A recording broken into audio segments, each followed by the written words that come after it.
Club phone jump, it's the weekend. Dream come true with the big friends. Hitting on doors, that's the defense. Rolling with all, that's the offense. It me change, you let me peachin'. With a bull shaking to my maybe drop bands. Today on buy, and I say, today on buy, you the kid play, baby, tell me what you want. Julian, well, I know you ain't from. Ever since remember that we been knocking at the door. Y'all be moving paper, we be running up the school. Y'all before that pill that we was sleeping on the floor. West side Africa, you know the shit ain't far. I don't care what they say. We don't care. Driving all night long. I don't care what they say. We don't care. Profit, baby. Come roll with me. As times relax, my mind's relaxed. I got now from who got next. Here's my number, just send a text. You got a man and she responds, nah. Okay, show enough. I'ma let you go, don't wanna hold you up. I'ma call your phone when I put it up. Whoever let you go must be dumb as fuck. Wait far. Girl, you so fine, I pay for. Fly you first class to the lake bar. Body so blessed, I pray for.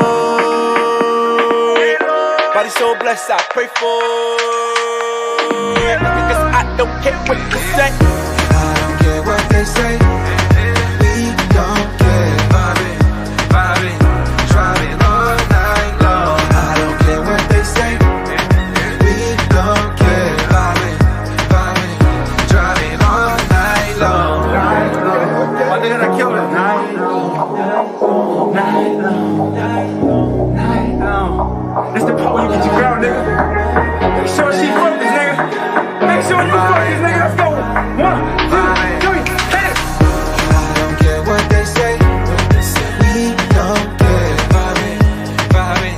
Driving all night long. I don't care what they say. We don't care. Driving all night long. I don't care what they say. We don't care. Driving all night long. I don't care what they say. That's a hit for your ass, nigga. Hit for your ass, nigga. Prophet the One. Follow me on all Instagram sites, PROPHETTHEONE. That's Prophet the One in case you couldn't spell. But if you could, you already got it. Like Prophet, like God, and then duh, like. Yo, all night long.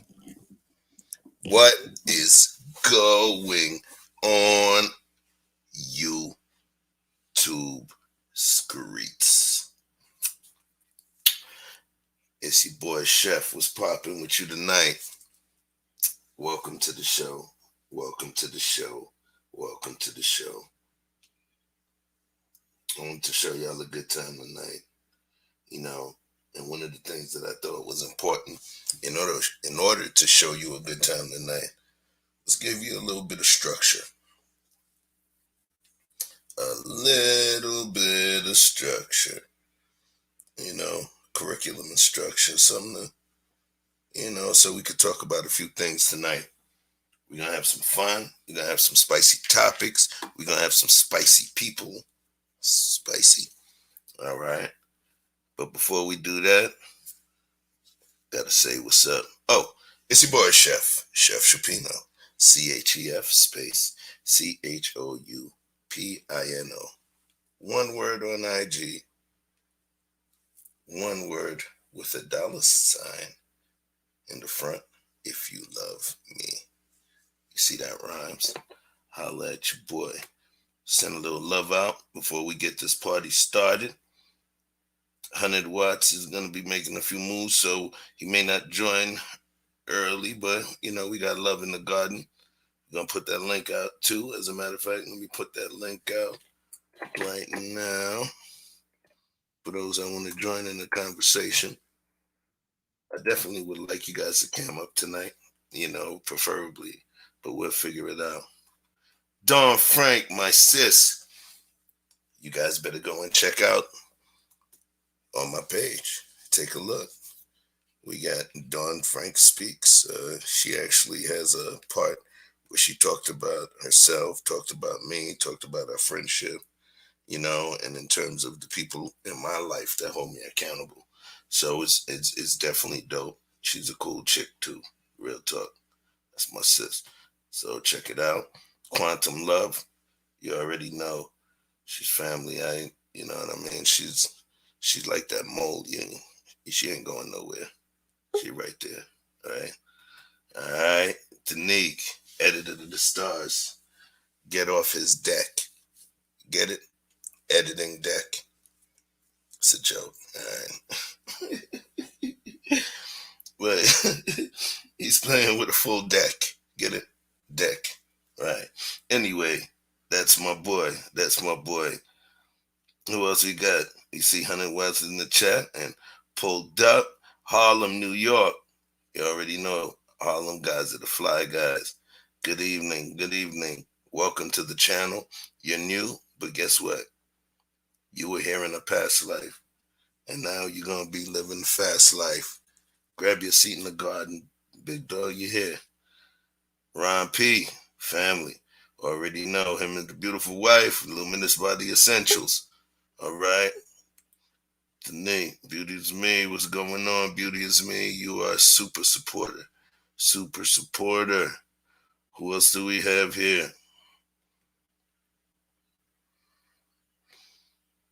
All right. So the rest was me. Over the top, WME Colette. What's good? What's good? Who else? 123 Kid Excel.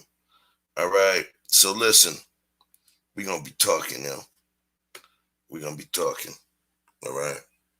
We're going to talk about a couple of things. But before we do that, I have to bring up my Nighthawks on deck. Right. First things first. First one on deck we got in line. My man, Victor Freeze. He hit y'all with a different color today. Okay. Switching it up on him. What's good with your big staff? Chilling, family, chilling, man. How are you? You good? Yeah, cool. It's one of those days, man. Now it's back to chef on the juggle side. So, we're going to make it happen, though, because I heard they want to hear what we have to say, so we have to serve the masses. This is bigger than us. You feel me? Let them know who you are, bro. Hey, man, y'all know who it is. Y'all know who I am. Y'all know. Y'all know who I am. Yeah, you should be practicing that when you in the mirror. You know who I am. You know who I am. You know who I am. Right? Hey, it's your boy Victor Freeze. All right. Also known as Victor Freeze Music. You see that icon right there? When you see that, that's him. All right. So when you go over there to my site, Donique is gonna be dropping some names as the show goes on. Some links to different people's YouTube pages. So let's go ahead and show our support for the garden and just go over there. If you find my page, just go to the About tab and that'll show you where all my current music is. If you want to get in contact with me, use those links. I appreciate y'all. All right. And I appreciate the folks that let me bring up the next homie. What's happening? What it is? I go by the name of 100 Watts. What?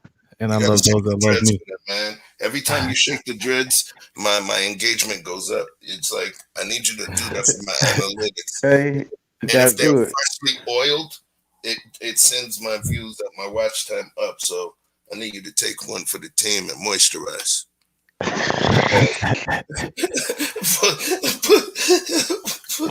Maybe it'll help the algorithm if I sit and do my hair while we go live one of these. Right, man. Yo, let me send a special shout. Hold on, I'm gonna send a special shout to Truth.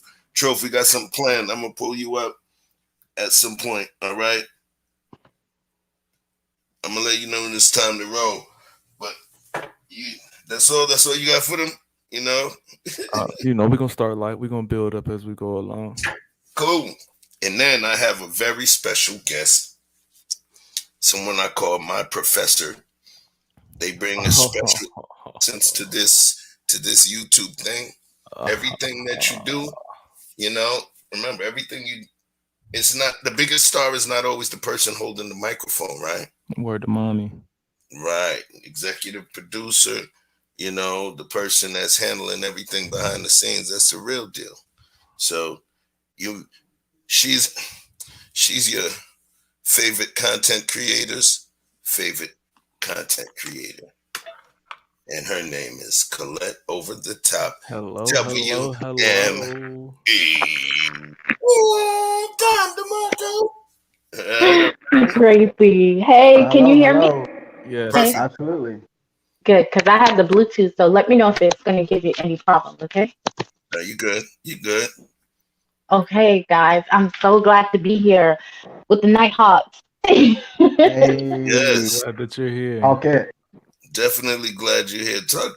So please allow these folks to understand who you are. That you're not just some regular degular. You know what I mean? Let them know I what's am. I am. going on. Tell them, please. You know, after that intro, you know. Oh man. Oh, I'm don't listen to Chef. I'm just regular. I'm just a mom, entrepreneur, have a little YouTube channel, and I want all of us to win. So that's why I reach out to like people like Chef and 100 Watch. You see, I hit you up. Yes, Vic, indeed. you're next. You're next on the schedule. I'm about to hit you up. Yeah, she gonna give Um, you homework. She So gonna now. give you homework for real. I was having a conversation with somebody, and I know your funnel has to be insane. my funnel. What? Just the contact information that you gather over time with the networking you do.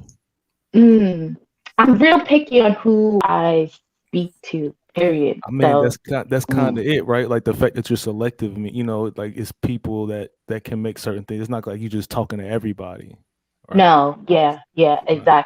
exactly. No, but as you guys see, these YouTube streets, it's like, I was telling Chef, I'm like, this is like Hollywood. I mean, this is the music industry all over, right? That's So, Mm. crazy. you got to be careful with who you talk to, who's who's friends with who, you know what I'm saying? So, yeah, I'm real protective of who I speak to and who I even have on my I go around to panels or something like that. Like, I'm real careful about who, because they're real vicious out here. You telling very. So can you please, because I'm not gonna lie, I'm going to shine on my recent ignorance, right? It wasn't only till like last week Mhm.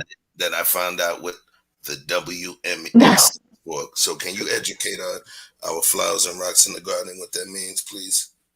Okay, so on my channel, it's called Over the Top WME, and it's wife, mom, entrepreneur. Sometimes I say mother, but it's mostly mom, entrepreneur. So I just talk about um, building a legacy with um, building a legacy with a business mindset. So I used to be an entrepreneur. I kind of still am if you count running YouTube, but I've learned how to apply having a business mindset to different things, how you can just really get a lot of things done strategically without having too much emotions with it. And I also applied it to my marriage. And with that said, meaning that I always say I was not in love with my husband when we got married. I learned to love him. I married him because on paper, everything looked good and he had all of the qualifications that I thought to be a husband. So with throughout that just learning how to be a wife, was not taught to be a wife. So try to give a blueprint in some way somehow to these younger generations just through the little that I know. So yeah. Man, perfect, perfect. So now you guys know what I'm gonna do really quickly is just send out some of that love. Is all the love given? I want to make sure. Okay, we have a few people in here. Let's get these likes up. Normally, people don't want you to stop the show to say get the likes up, but you know what the beautiful thing is? Get them likes up. Right. The beautiful thing is, I've had people leave comments saying you really need to start telling these people to get the lights up more. I was like, oh snap! Mm. All Excuse me, right. I'm sorry. I was like, yo, I respect the feedback. So, just getting this ready for you. Pardon me. You know, I just got my YouTube license. So, just No. just got my YouTube license. I had a permit. Yeah. So here we go.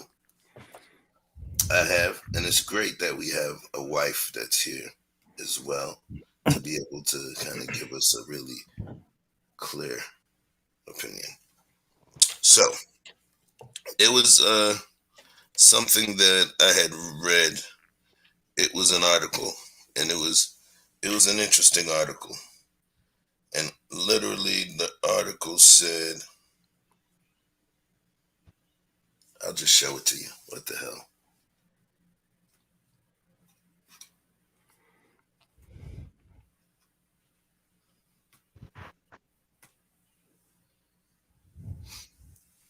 I've been married for, and this is from a woman, by the way. I've been married for 5 years. I have one 25-year-old son from a previous relationship, and my husband has four adult children with his first marriage, ages 22 to 28. We both came into the relationship with different assets, but I'd say equal in value for the most part. My income is approximately $30,000 to $40,000 more per year annually. My stepsons were mostly grown when we married. One lived with us for a year of high school, at which time we continued to pay support for his ex wife. I try to be there for his kids, but there's no real bond. Often there are no replies to phone calls, texts, invites to dinner, family trips, etc. The relationship is best described as my dad's wife, which I'm okay with. Where I'm struggling, my husband believes that we should divide everything equally between the five boys. I'm not okay with that. Hmm. And when they say equally, they're talking about inheritance. I kind of truncated the story just to, give you the meat and take out the bone, but she's talking about their inheritance. So, where I'm struggling, my husband believes that we should divide everything equally between the five boys. I'm not okay with that. Perhaps it's because of my son's age and what he's been through. I feel as if I'm taking away from my son to give to boys that I don't have a relationship with. I believe that our estate should be divided in half, with my half going to my son. So, let's talk about Uh, it. Let's talk about it. what is the situation like as far as did they have a blended family? Yeah. How does that work? Yeah, they got married, and he has. So I'm gonna bring it back. So I think this is both of their second marriage. I'm gonna bring it back. No, he has the sons that they brought in. So we're gonna do. I've been married 5 years. I have one 25-year-old son from a previous relationship, Mm. Right. and my husband has four adult children from his marriage, his first marriage, ages 22 to 28. Those none of those kids live with them, by the way. You understand what I'm saying? Mhm. Okay. Right. They both came in a relationship with different assets. I'd say equal in value. But her income is almost 40K more than his per year, right? Okay. Her stepsons, which are his sons, lived with them for a year of high school. And they paid support to his ex-wife as a couple, right? She tries to be there for his kids, but there's no real bond. Often there are no replies to their phone calls, texts, invites to dinner, family trips, etc. So she's saying that she's satisfied with being described as my dad's wife. You got what I'm saying? So the issue that she has is when they're working on doing their will and their inheritance, he wants all of their all of their assets to be split 5 Where are ways. these assets coming from? Is it all her assets? No, Is she it's getting some collective. kind of inheritance? They You have collectively have you pulled got in. all of the. They're married, bro. They're married. So Right. That's what I'm saying. everything she got and everything that he got. So when they die, whoever gets all of their stuff. Right. Right. So if you accept, I mean, unless you came in with some kind of prenup, I understand that all the kids are already grown, so it's not like you raised them together. I'm So sure there's some kind of lawyer that could put some kind of paperwork together that would protect your estate if you had something previous. you're going way to space right now. All right, come on. That's not what we're talking about. Let's go where you going. So I'm just think asking, how do you feel about what she's saying? That's all. We're not talking about what he could have done earlier. These people are already married, bro. Okay, somebody else talk. They're just talking about how to somebody split. who understands. Wait. Hold on a second. I'm just listen. All she's talking about is how to split their shit up, bro. That's all. Right. So I'm asking you, how do you feel about what she's saying? That's what I'm saying. She said, I'd like to divide it in half, and then my son get my half, and your kids can divide their half. And I understand what she's saying, but if the roles was reversed, you know what I'm saying? You'll say, hey, that man, that's his family. When he married her, that became all of his children, blah, blah, blah. But what if he did? I'm asking your opinion. But I'm asking your opinion. What is your opinion? What do you? I want your opinion. I want you to tell me your opinion. How do you feel about that? What do you feel is the right thing to do? I feel like that's fair of her to ask. I've never been in that situation to say what my opinion is. I see that. Okay, you see, you on that fence, yo. Okay, how about this? If it was you, bro, if you came into the situation, okay, and you got one son or one daughter, and you married this lady that got 4 sons that lived with y'all for a year, and you helped pay their child support, and they gone. They don't answer your phone calls. They don't go nowhere. You don't got no relationship with them. And now you and your wife is working on your will, and she wants you and her to split all of your combined assets. You make $40K more than her per year, okay? She wants you to split all of your shit with her 4 sons, bro. How do you feel about that? So we're having this conversation after we've gathered these assets together? Are these all of the assets we've gathered together? Did we both gather these assets? I didn't come as long as I didn't come into this. It's community property. It's a marriage. That's what I'm saying. If I didn't come into the marriage with these assets before, and these are things that we built over time, whether our kids were together or with us or not, then yeah, I feel like cool, split that shit in half. You know what I'm saying? Now, who you divide that amongst, I feel like you should be able to have some kind of way where this parent can decide which his heirs get, and she can decide what her heirs get out of her half. But I don't think you should just divide the whole thing up between the kids. I wouldn't really be going for that shit. All right, so you agree with okay. All right. Colette, talk to me. What do you feel?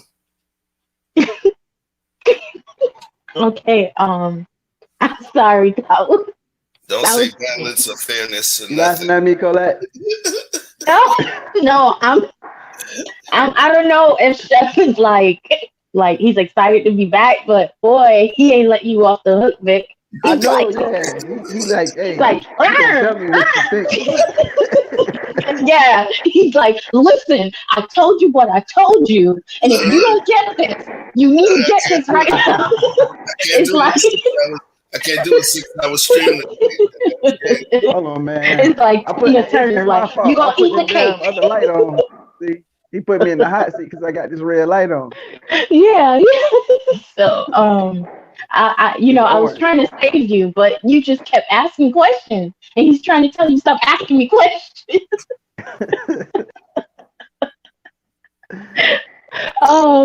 Okay, so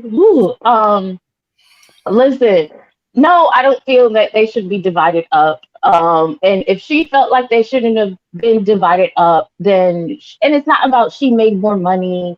Um, Stepkids are stepkids. So if they weren't raised in that household, raised all together, then she herself should have put something in place for her son, her 25-year-old son that she has, something separate, and then everything else, divided up. But no, they shouldn't get all of the money. I mean, yeah, that's my short answer. Okay. He didn't yell at me, guys. He didn't yell at me. Now she got off the phone real quick. That's the answer. That's the answer blueprint. Honey, what? Honestly, in my opinion, when it comes to splitting money, and this is my opinion right now, it very may well change in the future, but right now, I honestly am against giving an even split to all of the children for this reason. If I have raised all of my children to, if I have raised all my children and they've all pretty much had the same, teachings, understandings, experiences, all these different kinds of things. If they've all had the same opportunity, you know what I'm saying? Because I don't want one child to feel more favored than the other, right? But if I have a child that went to high school, barely graduated, half-assing and bullshitting through college and stuff like that, versus another child who actually graduated from college, started a family, is building a business, bought a house and stuff like that. Like, how would it be fair to look at these two children and say, you deserve to get the same as the person that didn't work the same or didn't take the same path as you? That's really what I'm thinking about it right now. That's interesting right there. So what you're saying is that you would give a different amount. Say you had 4 and there was 4 million to split. You had good insurance, right? You would not give them 1 million apiece, is what you're saying. Pretty much, like, for example, if one of them is, doing a bunch of criminal stuff and, doing, I don't want to put addiction on them, but if they're doing a bunch of criminal stuff, they're not making a lot of good decisions, and I put $1 million in your hand, that sounds more dangerous than anything else. Okay. So let me throw this out there and you tell me if this is the right summary or summation of what you're saying. So I got 4 kids. One of them is in the streets dealing with addiction. The youngest one is still in high school, about to enter college. The next one, they cool, they're working. They got a pretty decent job, And then the other one is the one that's the most responsible one in the family. The one that's great with the numbers, great with budgeting, and they're the one that looks out and holds it down. So would probably give maybe 3 million to that one and then let the other 3 split $1 million or something like that, because that one is more responsible and would hold the family down, kind of thing. For sure, because if the one that is making the bad decisions finally does get their life together, they need to be able to go to the more responsible one and be like, yo, I got my stuff together, help me out, this is what I plan on doing, and then the oldest one can look out and hold them down. Okay, I got one for you right here. Wait a minute. DeMarco.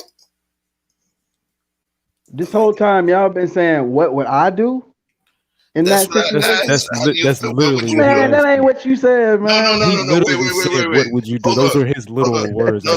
Wait. No. Hold on 1 second. Wait. He's like, he's like, you ain't tell me there was a bonus. There was a bonus answer.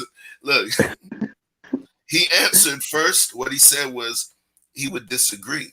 He literally said that he disagreed with pretty much both of them. He was not just about giving an equal break, in terms of the bread. He felt making a more data, we call it in corporate America, it's called 3DM.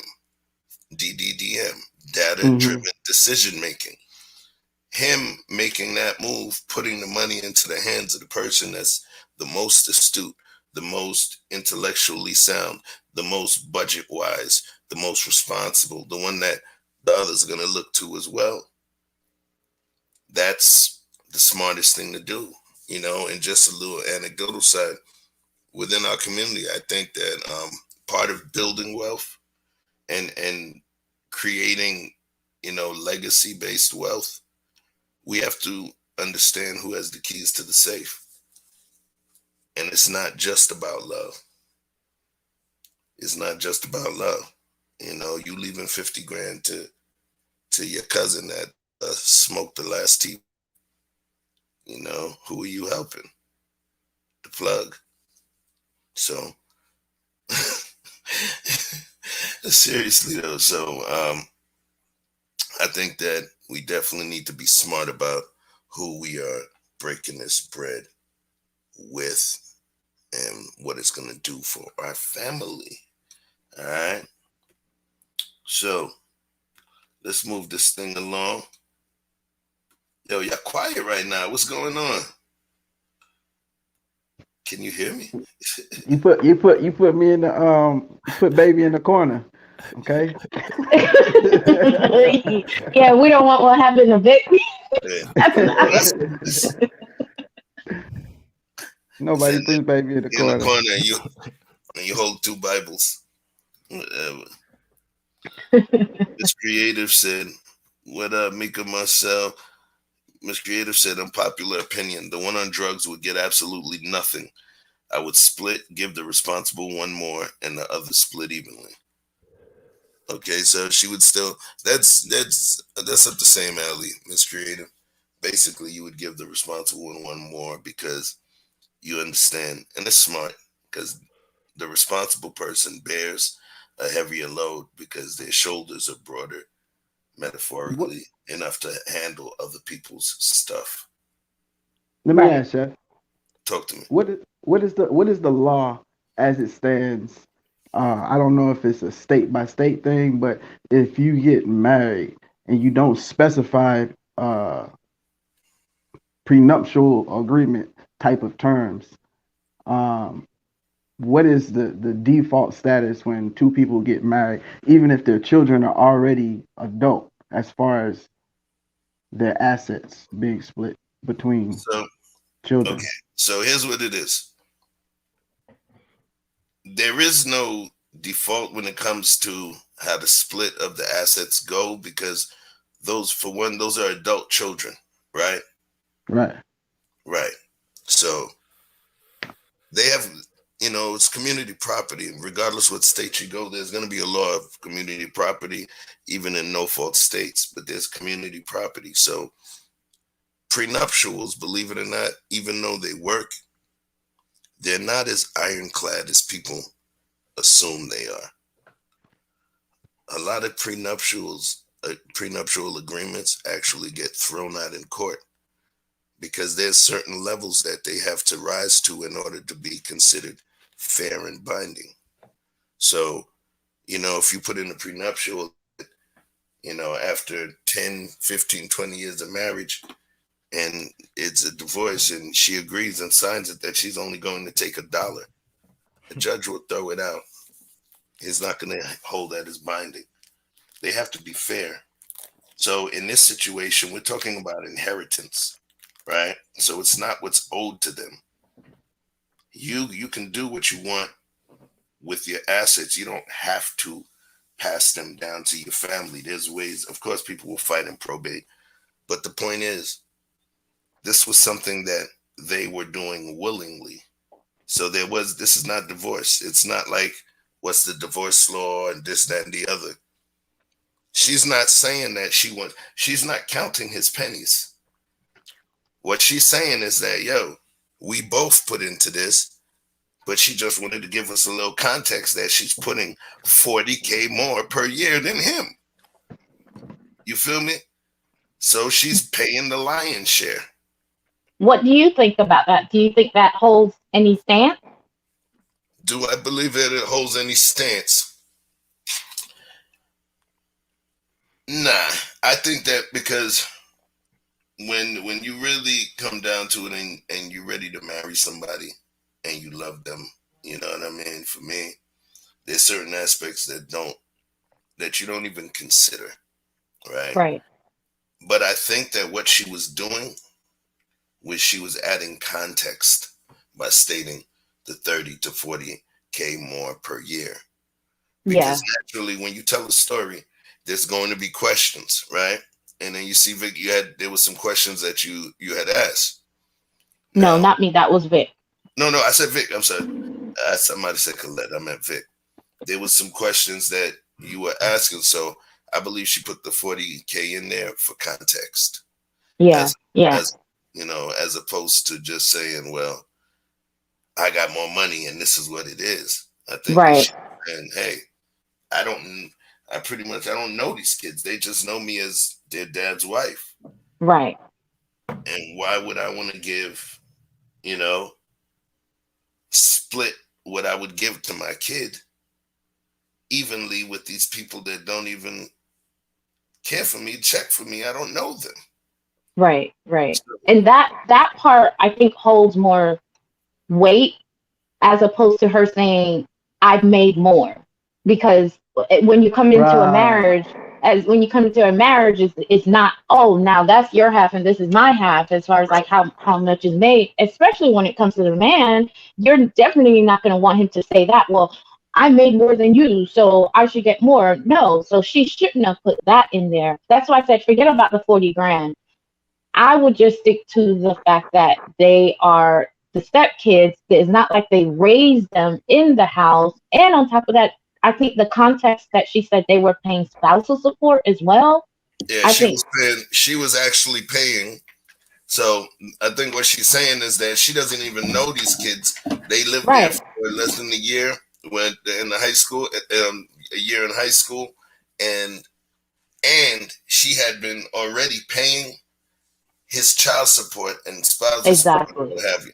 So, I think that was an additional bit of context. That don't matter. That don't That don't matter. It matter. don't matter. Nope.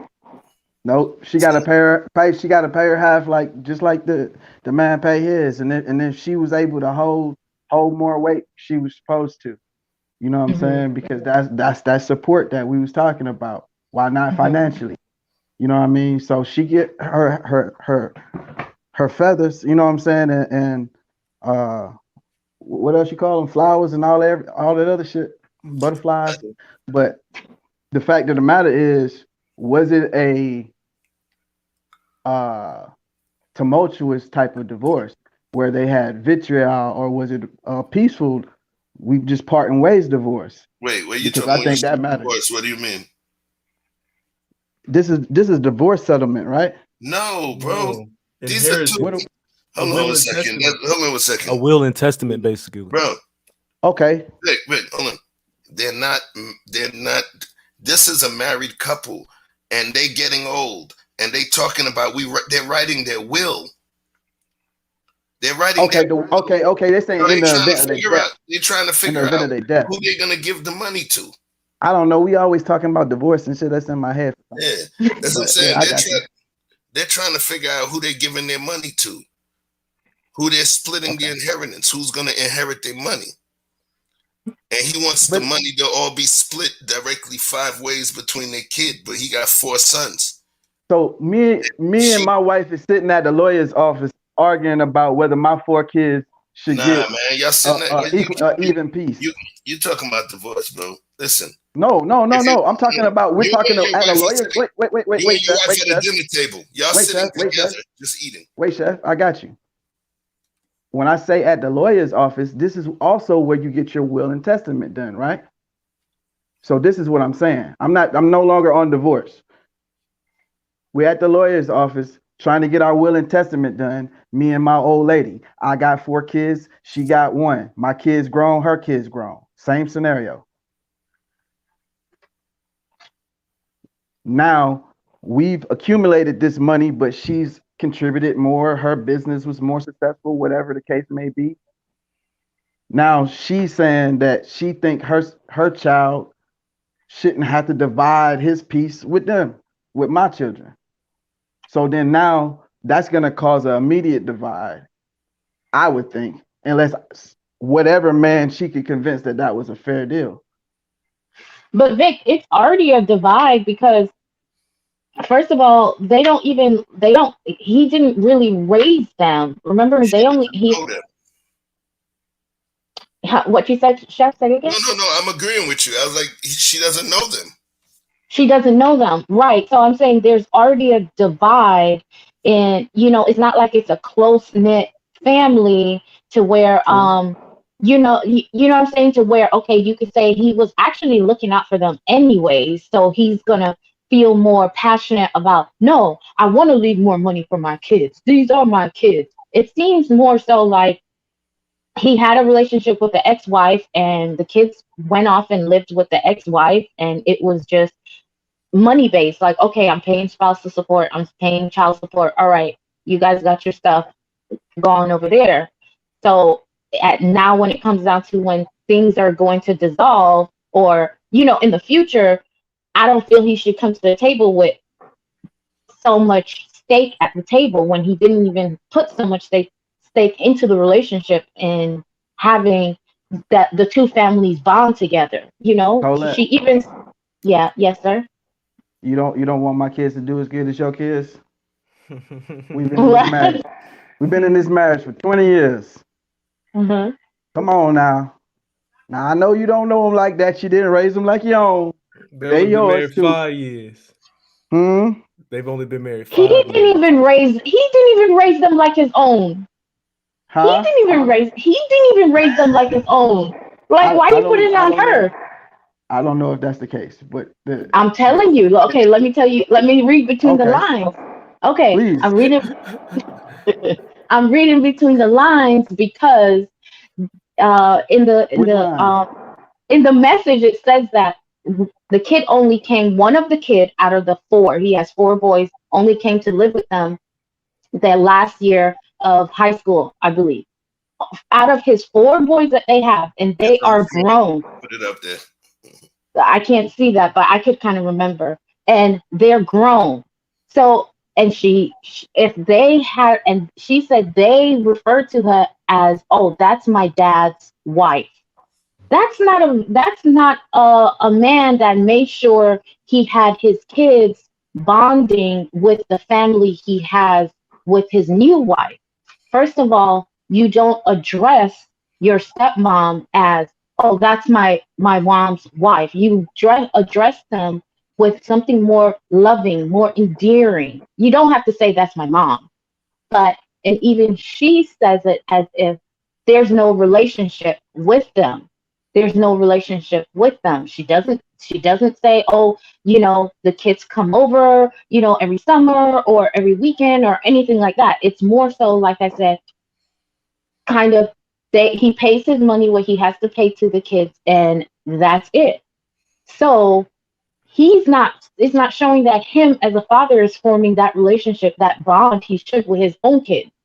So why are you acting like, okay, I care for my kids so much now, when I leave this earth, oh, I really want to make sure I give them half.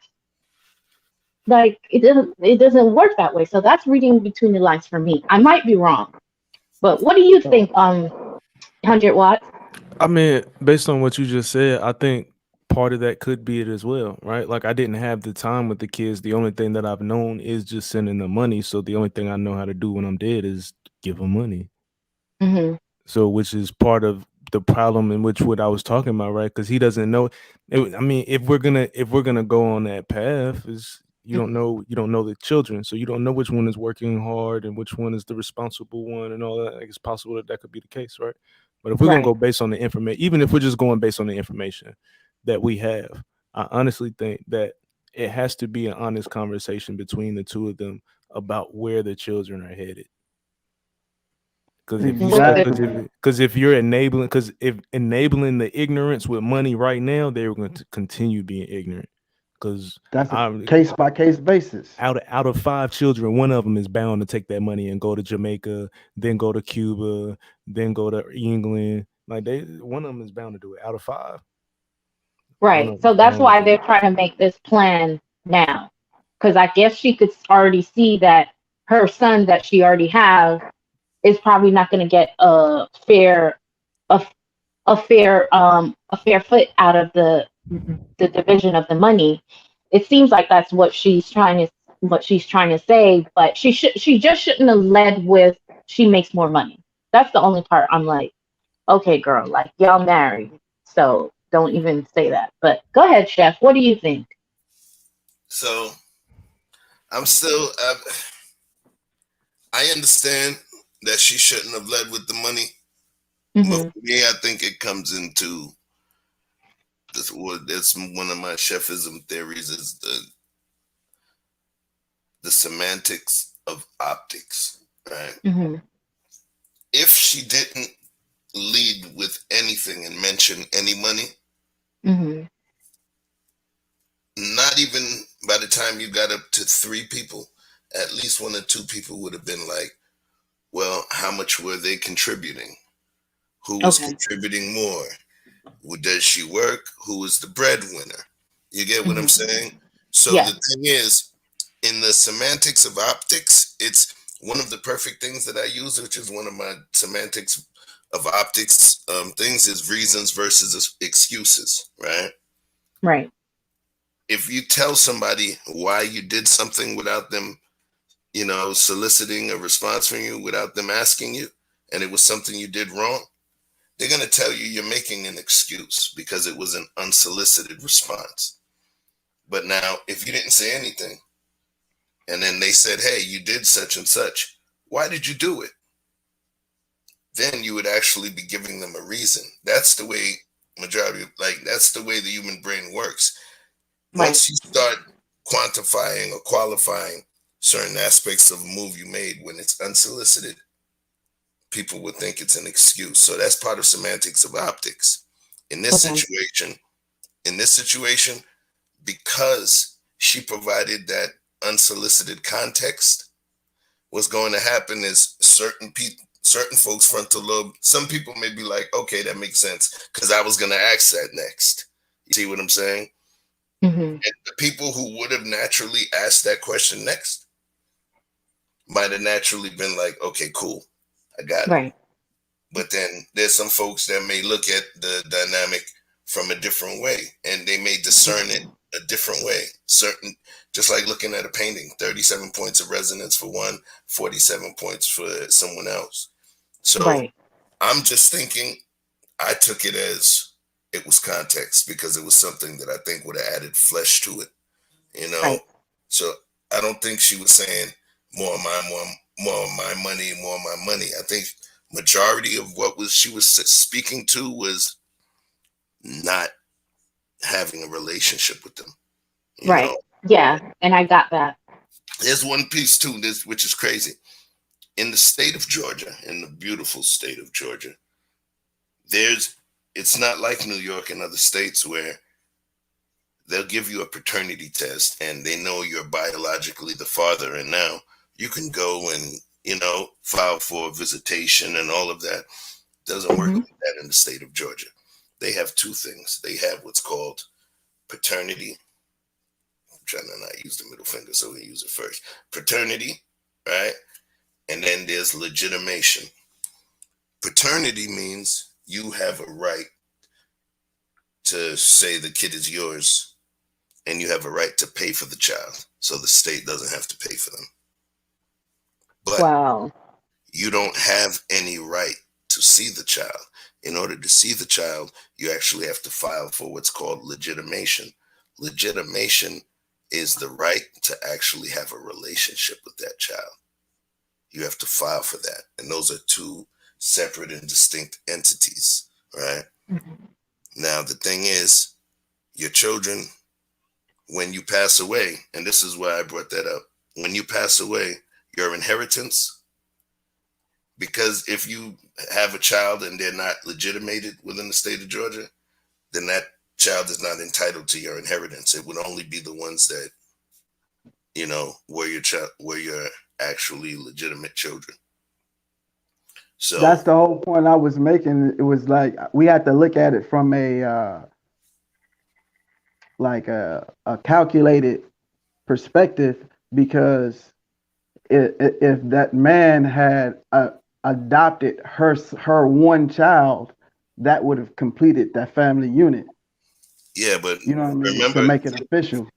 it would only have gone through that if the kids were children, bro. These are adults. So at this point, they're not owed anything. This is just two people who love each other. It's just two people saying it's just like if you and your lady deciding who y'all gonna give and what y'all gonna give for birthday presents to the kids, bro. You see what I'm saying?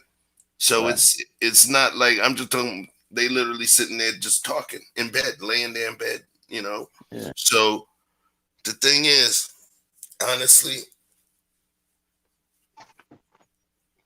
it's crazy, man. What would I do? I don't know, man. What would you do? Depending on how rich I am, you know. Right. Yeah. You know, that don't give a damn rich. That's, you know.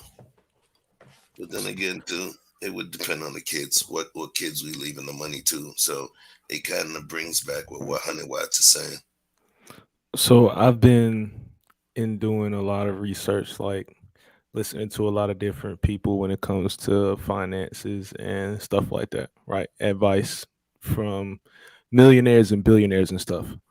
And I don't remember the gentleman's name, but I remember, excuse me, I remember listening to an interview and he was talking about, he said he doesn't plan to leave his children any money because from the time his oldest child turns 6, every year for their birthday, he either buys them a piece of property or he gives them, like, if they're turning 9, he'll give them 9 bitcoins or 9 something coins or 9 whatever coins. So he'll either give them a piece of property or he'll give them um the crypto money, right?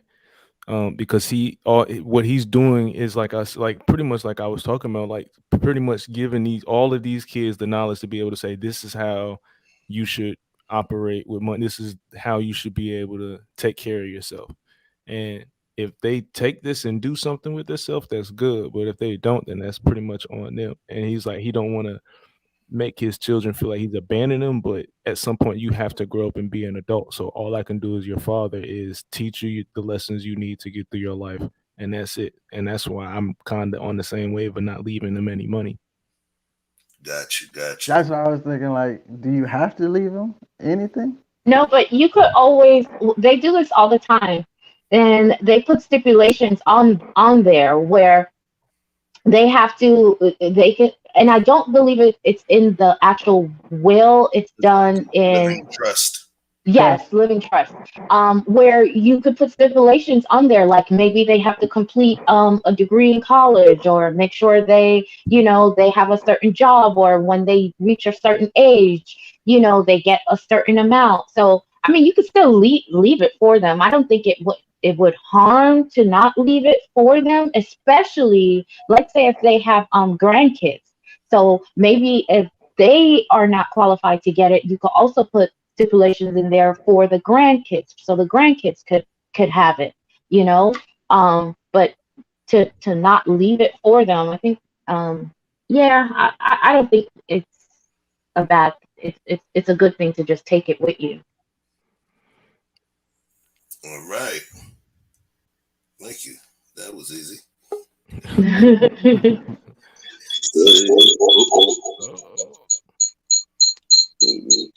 Oh dear.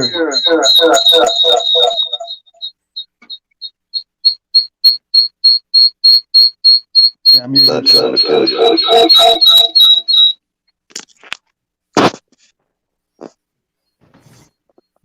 Oh, that's Chef. This dog's all over the East Coast, pissed off right now.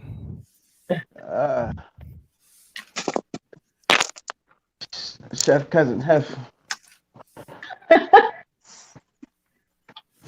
Hey, 100 Watts, how do you like that nickname Chef gave you? Honey Wet, or was it Honey Wet? Oh no, she brought it back. She brought it back. I was hoping. It almost died. It almost died. What? I was dying. I listened to him in the morning, and I was like, "What?" I was like, that's a catchy one. What? He had me looking at my Instagram. Don't let it stick. Don't Look, let it stick. bruh, he had me Don't looking let at my it stick. Instagram today, upset. So What you said? You talked about it? no, I didn't say anything on Instagram. I was just looking at it, and because he made the joke about having what he said a bin full of tank tops. Oh yes, yes. I do have a lot of tank tops. I'm not gonna lie. Okay. As I was scrolling through my page, I noticed that. And Beaters. Nope, Yes. we don't call them them. Oh man. You got the Vic, 50 Cent kind? You got the 50 Cent kind? Huh? No. no, he got the Walmart brand, right? Yeah. The Walmart one chains. Yeah, they come like 10 pack. Yeah. And go get a fresh pack like once every 30 days or something like that. You know what I'm saying? So start shredding. So Vic, are you starting your channel soon? I didn't hear you. Are you starting your channel soon? Starting my channel? Yeah, I got something popping. I'm working on some editing right now, but I got something coming for you. Okay. I got something coming for you. So you'll be so this is the Nighthawks. So we'll have to come over there in the morning, midday. What you gonna shoot for? We'll talk backstage. We'll talk. You don't want Chef to get you, right? Okay. Put you back in timeout.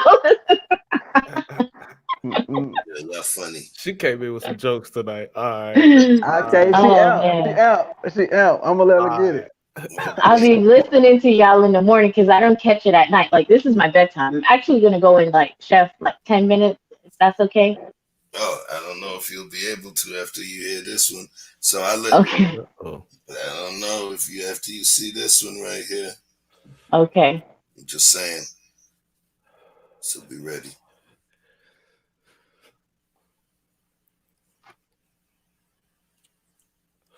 Everybody get your gloves and your baby wipes. Was around go down a rabbit hole. I was asking David if he still was hiring for a videographer, and I told him Christina had a young lady who was interested in the position, and David asked, "Was she cute?" I think you said, was she cute or something like that, or was she? Yeah. So I said, "I'm not sure." I didn't say she. I said, "How she look?" Yeah, how she look? Was she attractive? And I said, "I'm not sure."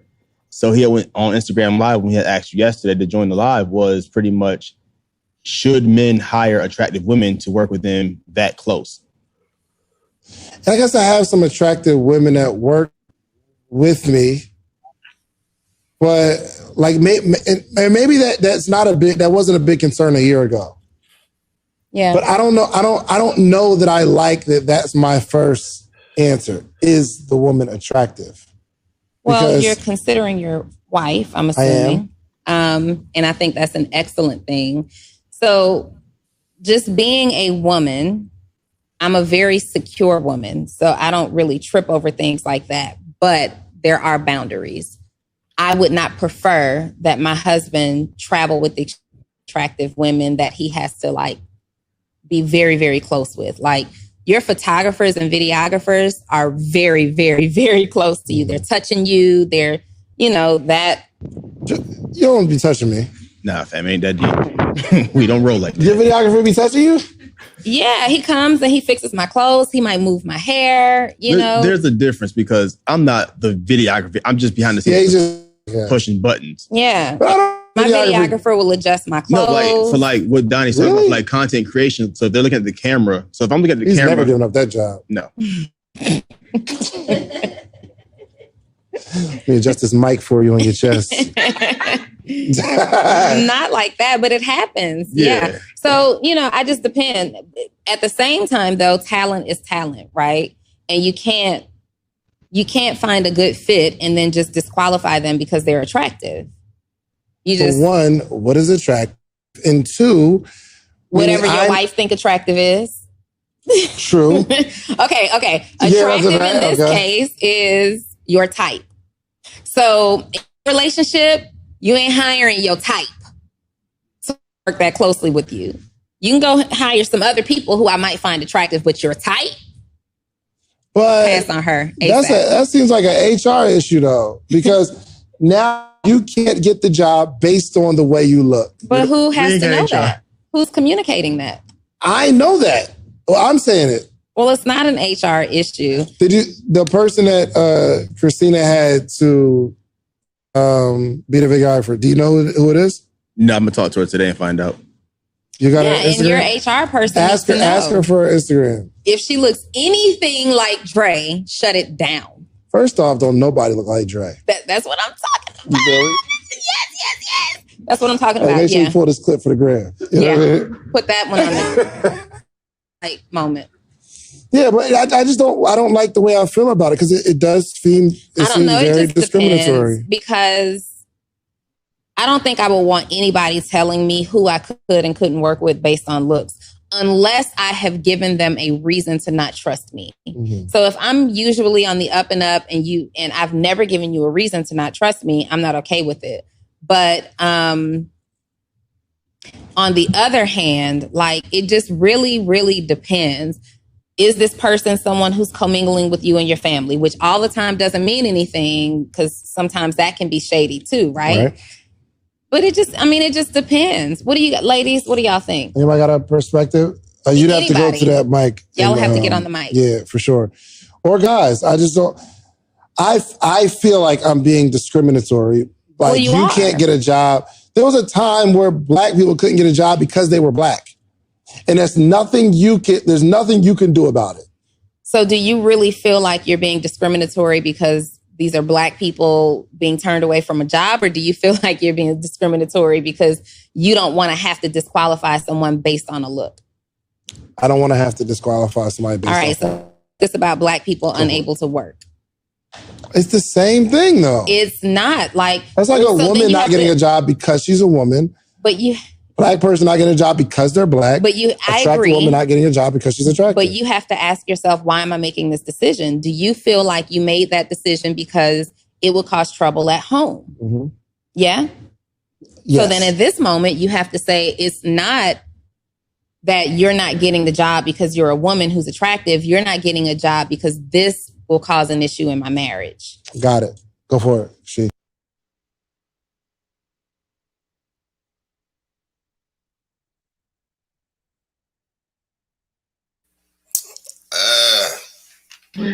What made you choose this, chef? Out of all the stores you could have chose. 100 Watts chose that. I can't take it. You did 100 Watts? Yeah, he actually suggested it. He actually suggested it a couple of days ago in terms of his list of ideas. And I'm not going to lie. I kind of kicked myself in the ass that I didn't look at that clip earlier because it was stuff that was coming through. And when I was looking at it, because I wanted to kind of get some spicy topic stuff going before the main conversation. So I went and I checked it, and it was 5 minutes of power. And why I say 5 minutes of power, because it elicited some feelings, you know. But of course, the show is not about me. Just like in coaching, 20% you, 80% me. So how did that, what kind of emotion did it elicit from you in terms of what she was stating? I want to hear you guys, because I want to hear. I'm gonna go. I'll take mine. Right. Go ahead. Yeah. I'm gonna go first because you did last time and you got yelled at. So. Yeah. Be the so good, damn it. So, and I watch this show all the time. In social media podcasts, it's a lot of people that really come up there and they give a lot of game, just business stuff. How they got it's a very educational show. So I was actually watching this episode and it was very interesting because I have watched, like in building my marketing company, I've done some kind of work with other people and trying to help them get their business together. And I've been there for the interviewing process while they're hiring employees. And I've seen this be an issue, right? I've seen a t-shirt store where a husband and wife own this store and they're working together and they're trying to hire somebody. And there's a young lady that comes in there and she's actually very qualified for the job. But in terms of like the attraction thing. Like I can see where that would be a problem. So then it's just like, it is unfortunate because she's not gonna get the job because that's gonna cause a problem. Like I've seen it happen before, so I definitely wanted to see what the mindset behind that was. Because for me, I want to say that that's not a problem for me, but the part that I did hear Donnie say when she was talking was about like the traveling thing. Like if it's like y'all go to the office and then you come home, that's one thing. But if y'all are like traveling together, that would be a different thing for me personally. Vic, go ahead. I'll hold back. I'll hold back, Chef. Don't you start with me, Chef. Hey, look, I'm gonna make it real simple. Bears shouldn't go to work with salmon dipped in honey. Okay. So I say, if you could control the situation, control it, because we're all human, right? I could give you two, I guess, experiences or life examples. I've been on the end where working, of course, working with male, because my first business, I produced fashion shows, and I had a lot of men they were promoters. So they would give me their clubs so I could be able to put on my fashion shows. I didn't do it for long, but I've been on the end where, okay, I'm trying to conduct business, but they weren't looking for business. They were saying business. Of course I got contracts, but it was just another way for them to, keep flirting with me or whatever, take it to the next level, whatever. So I had to step back.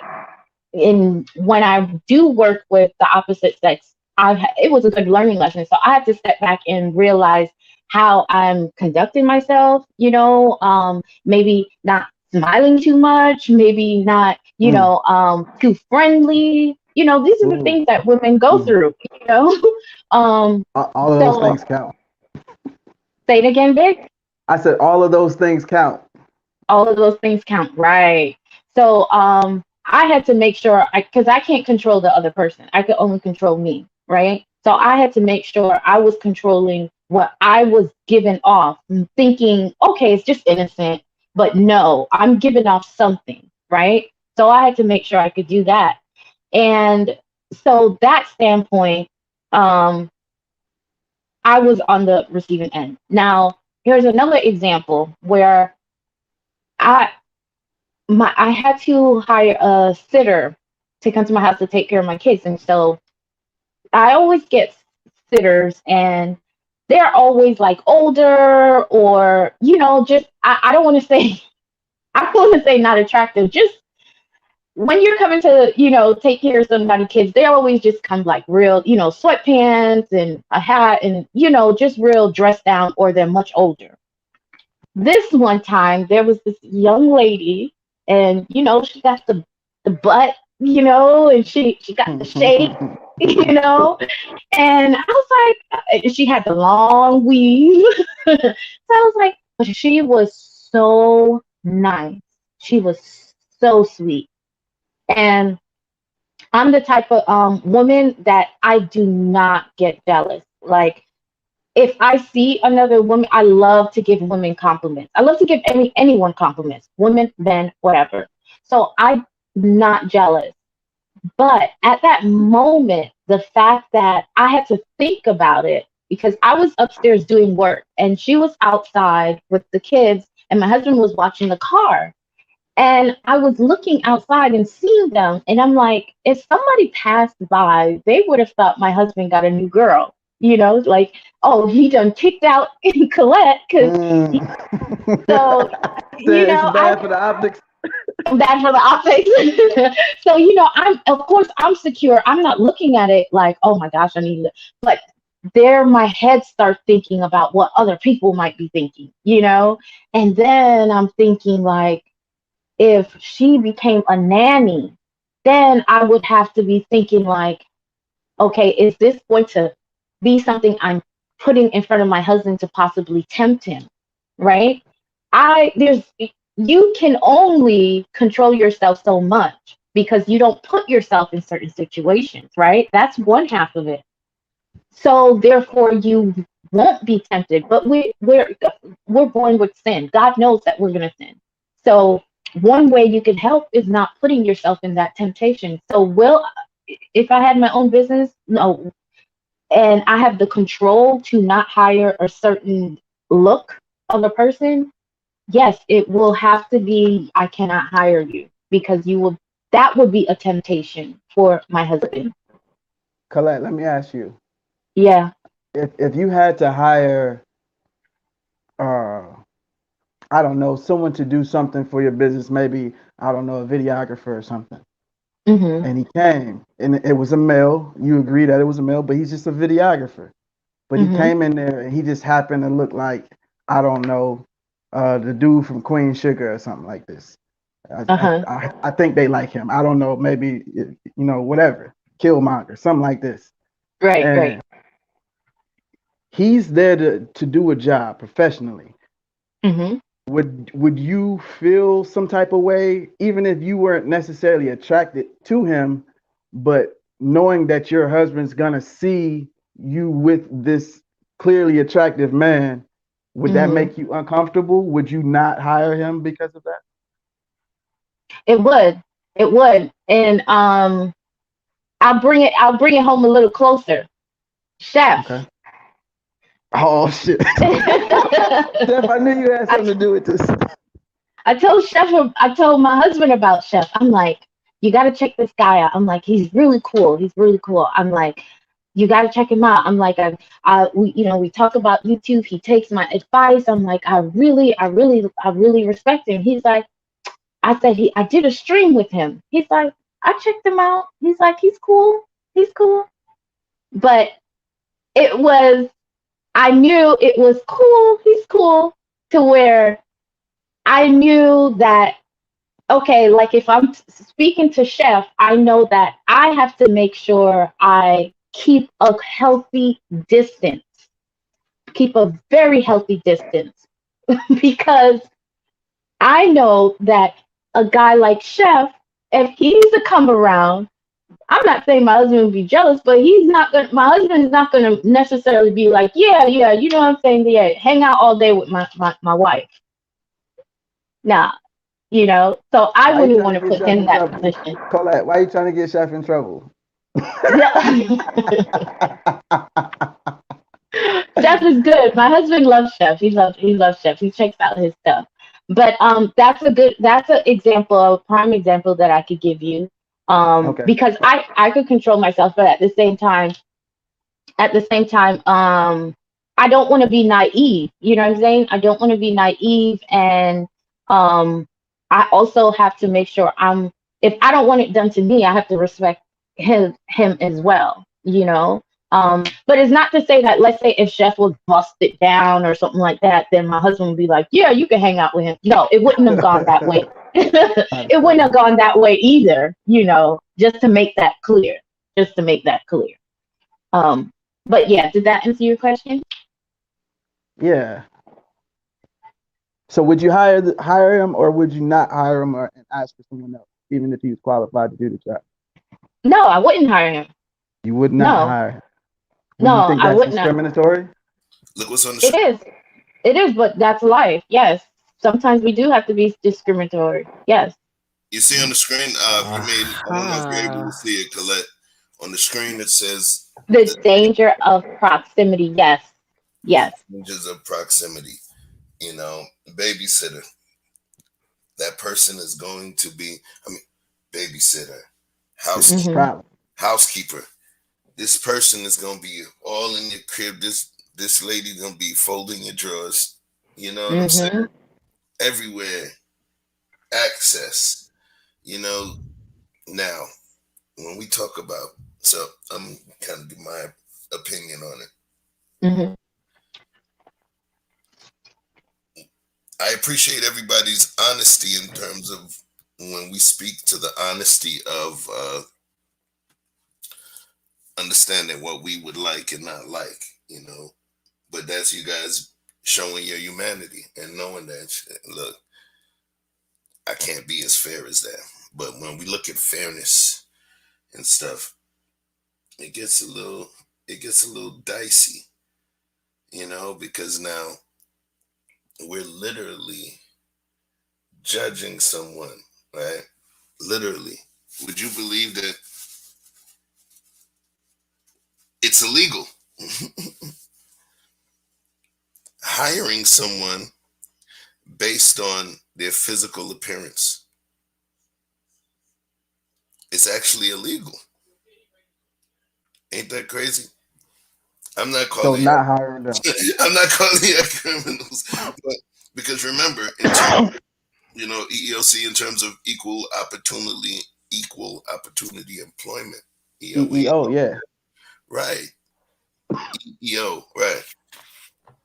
You can't hire based on gender, race, weight, looks, age, even physical disability.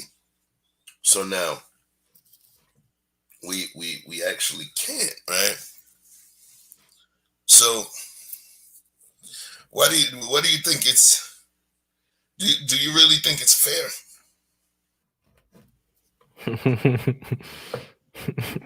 Chef, you didn't answer the question though. We gave our opinion. I know I dodged it, and then you called me back and I said, You dodging it. Nah, the answer. Put him in the corner. Get him, Colette. Yeah, Yeah. let me land this plane. I have no choice. I live that life right now. You know, the best answer I could give is the fact that I live that life right now. I've had that dilemma. I've had to travel. I've had to travel a significant amount of time. I work in a place where I would say 85% are women of the staff. I work closely with them. Closely. I've known many of them for a long time. I'm in a position of power. You know, and then there's that thing called the quasi-sexual dynamic, which is the unspoken sexual dynamic where, you know, there's some girls that will perform better for a man than they would for a woman. And there's some women that will perform even better for a good-looking man, right? It's just natural, and that dynamic sometimes fuels productivity as crazy as it seems. You know what I mean? You walk in the office with the right cologne, you know, work starts happening. So I've had to deal with that within my relationship. I've had to travel and have people accompany me. And, you know, those women, very beautiful women. I'm surrounded, literally surrounded. And it's wild because my lady is an executive within the company too. So she knows what it's hitting for. So Right. she knows I'm that dude. So it's one of those situations where Does she work in the same building with you guys? We're executives within the same division, we have the same boss. Right. I'm just trying to see that if you guys do see each other throughout the day, where it could be like, okay, I'm checking on you, you know. Oh no, my office is not too far from hers. You get what I'm saying? Within within where we work, but the thing is, it's off schedules because we got to fly. So, you know, the thing is, you'll see, you see her and stuff, but she knows everybody I know. And she knows how it gets. She knows how it gets, and they got a new generation. They got a new generation in there that likes older guys. That's not new, Chef. That's not new. Lightly, Chef. That's not new. It's new to me.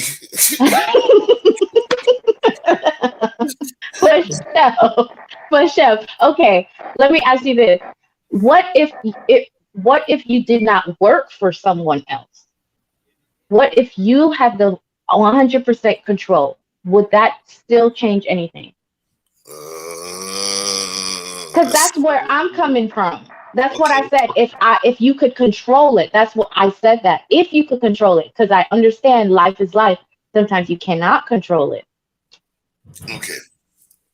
So to answer your question, I would have to interpolate my hiring style. Mm-hmm. I'm just going to interview. Say I interview 10 people. Right. And then I see my top 3 picks. And then one of them was like the most beautiful thing, like the kind where you just blush all the time when you see them, like, you know? Is that your boy's blush? Would it make you do? No, that was Tourette. That was not a blush. That's Tourette. That's Tourette. You didn't see the finger like this. That's Tourette. Have a slight stroke. We're going to edit that out in post. Yeah, okay.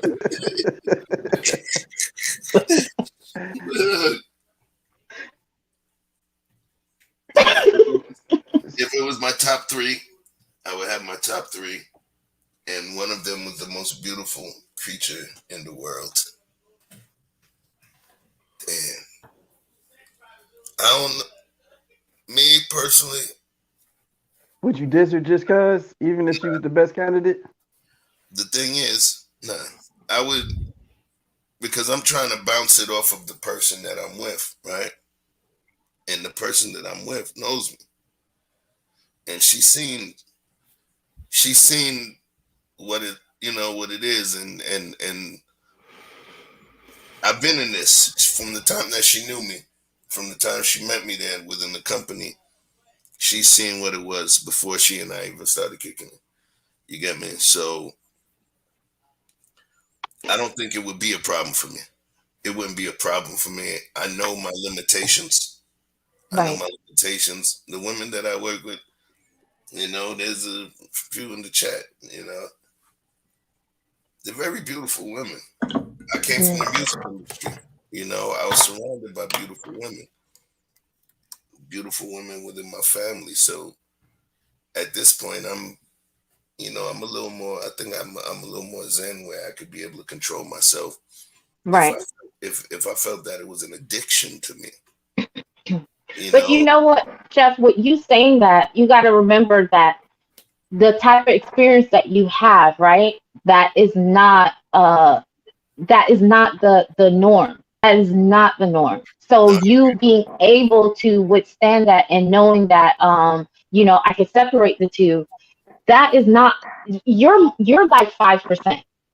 So to be honest, if it could be controlled, that's why I said if you can control it, then I would say don't hire them, because there's not a lot of men that will think like the way you do. So and I want to say something to Mrs. Creative, Miss Creative. She said something in a comment about I trust my man. If you trust your man, why would you worry about if he's going to do something? If he's going to do something, I think Miss Creative, I think that's what you said. I'm just summarizing. Chef, you found it? Yep. Is that what it is? No, I don't. No, I don't think it's fair. If you trust your spouse, why would you be considered? Why would you anything inappropriate? Okay, so I want to answer that, Miss Creative. I'll go back to you have to realize that a person like Chef, the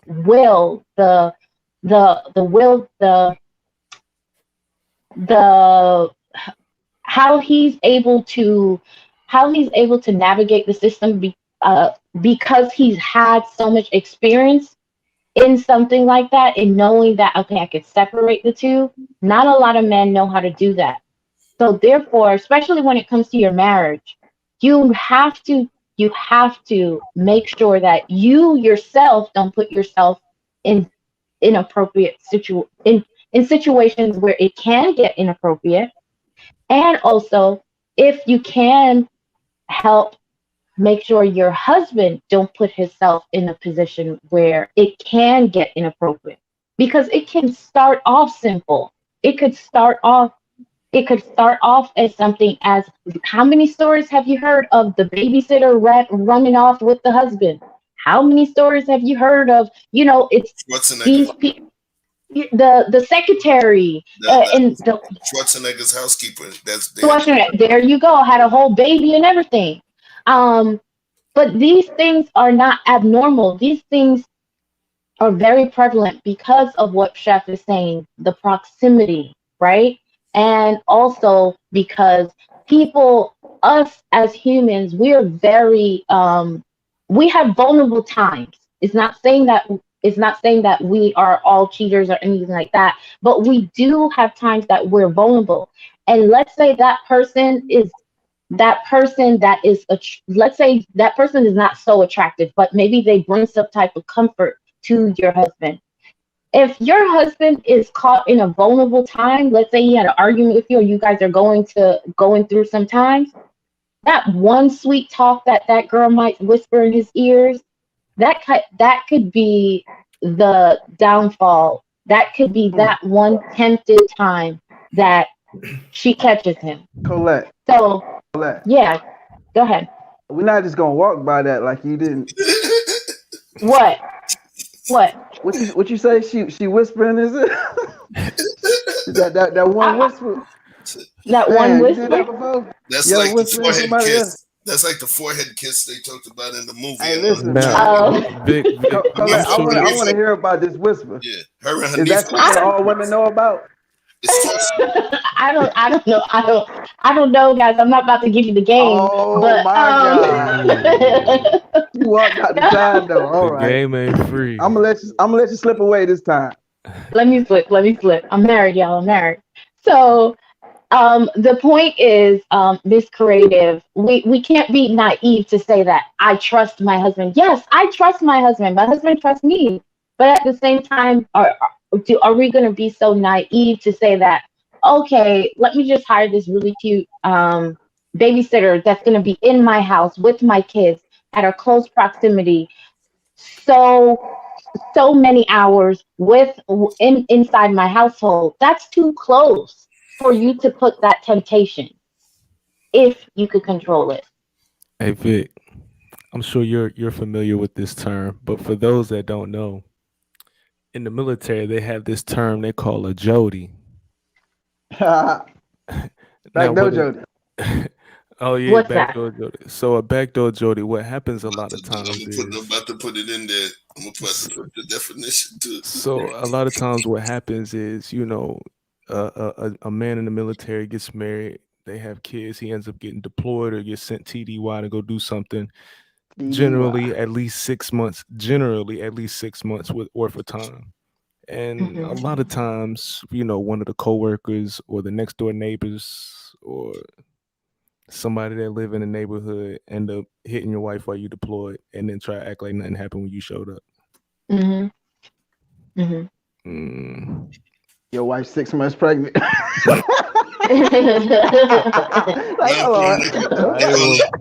that backdoor Joe. They make songs about him.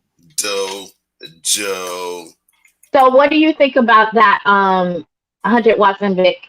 What do you think about that? Look, I mean, to me, Jody. No. With the fact of knowing that. Okay, first of all, let me ask you guys. When Chef said that he's the type of guy that he could control it. He already know what it is. He's been around so many women, so many beautiful women, right? Do you guys believe that there's lots of men that think the way that Chef does? They could control that. They're fine being in close proximity. Let me give you an analogy. I don't know if you partake in alcohol, but a little. as you age and drink and drink and drink over time, your tolerance goes up. Right. And where a little bit might have had you wobbly when you were 18, at 32, you can sip a little bit and be all right and still be functional and not act a fool. Mm-hmm.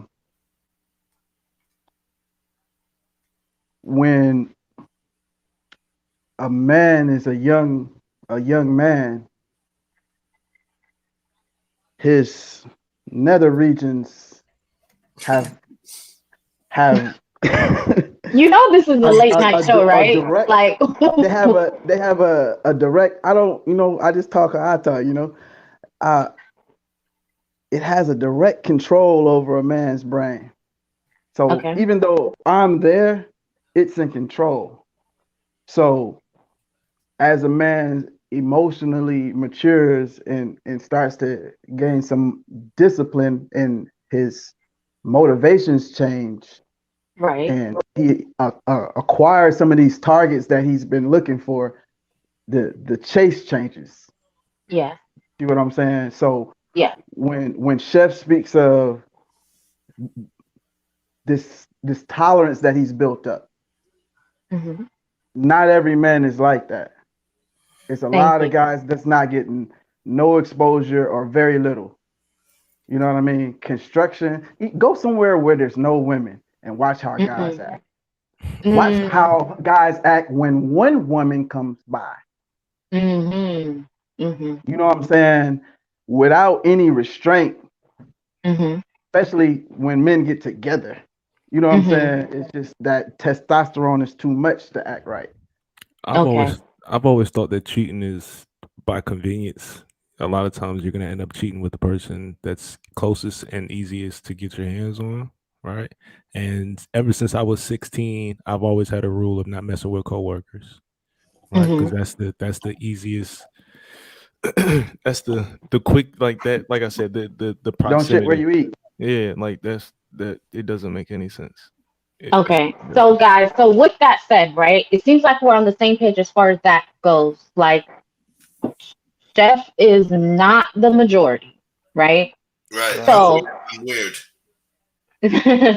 So we're on the same page with that. Now, with that said, do you feel that if you can control the hiring process, not you guys, but let's say other men out there, for a situation, I know some people are saying co-workers. We're not talking about co-workers like if you work at a company or something like that. That's not that's a little bit less of close proximity. I think Chef even said sometimes he had to travel with some of the workers.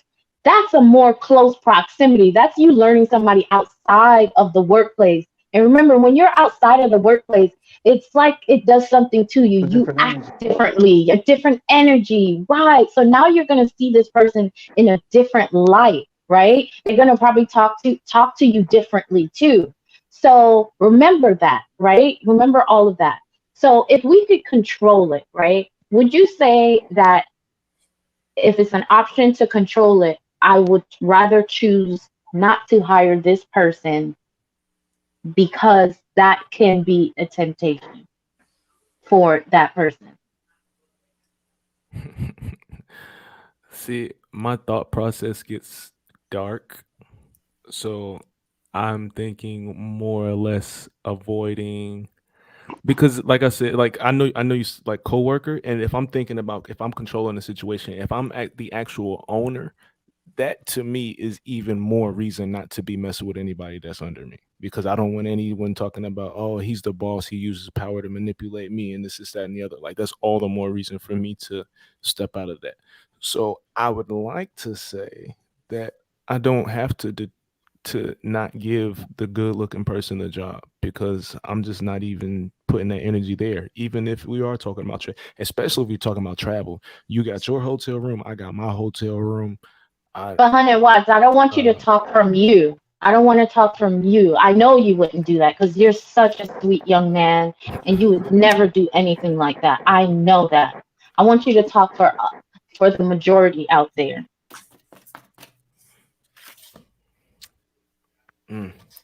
I mean, if Man, we're gonna keep it, y'all out tonight. Y'all answer nice. Press him. Press him. You say I was bad cop. I was bad cop. I want to introduce y'all to wonderful good cop. There she go. Got you. Go ahead, all right, cool. I'm gonna just drive straight to the basket. Cool. Let's just go straight to the basket. All right, cool. Let's keep it a bean. A lot of dudes have a problem controlling themselves. If we're gonna keep it a bean, so if you don't have the discipline to be able to control yourself, you don't need to hire her.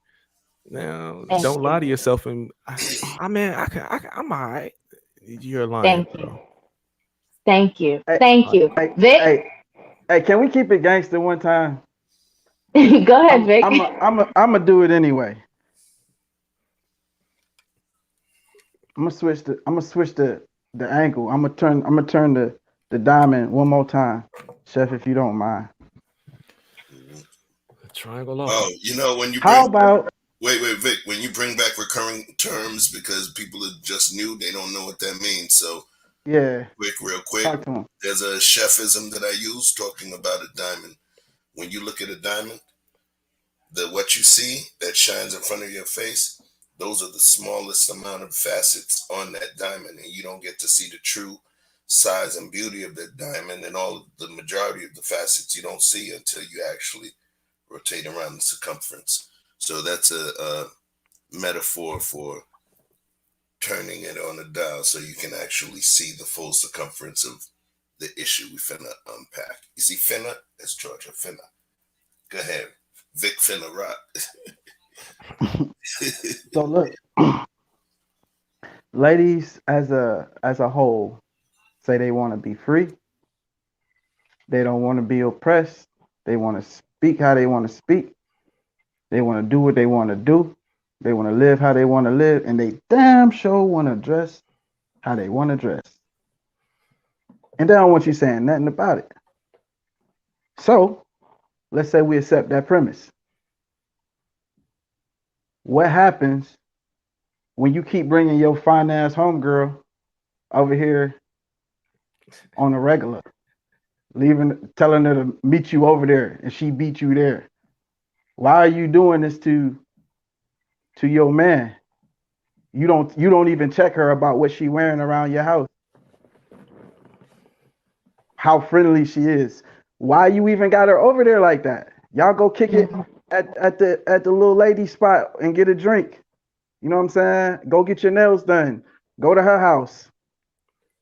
But you let your fine ass cousin stay. You know what I'm saying?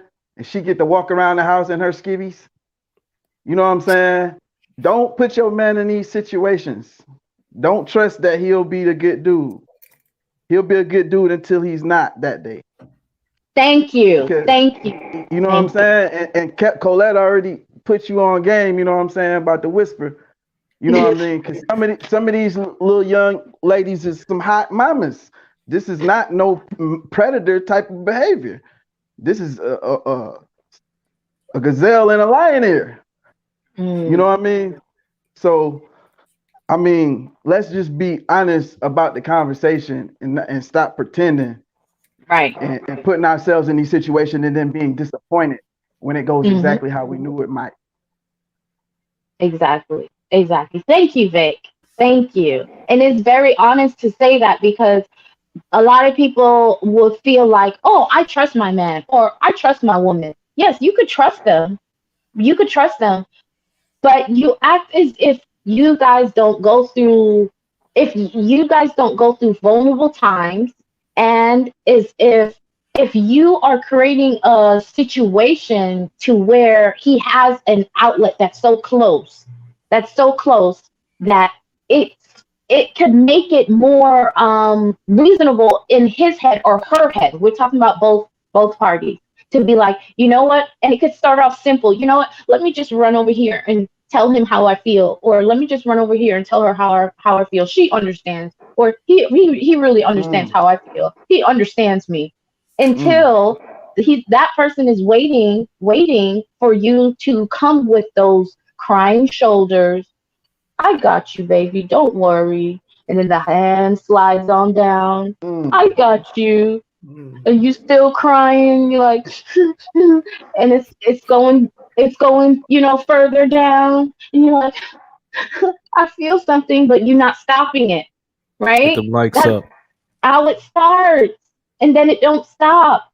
But before you even get to that situation, if you can, try not to put yourself in that situation. That's all.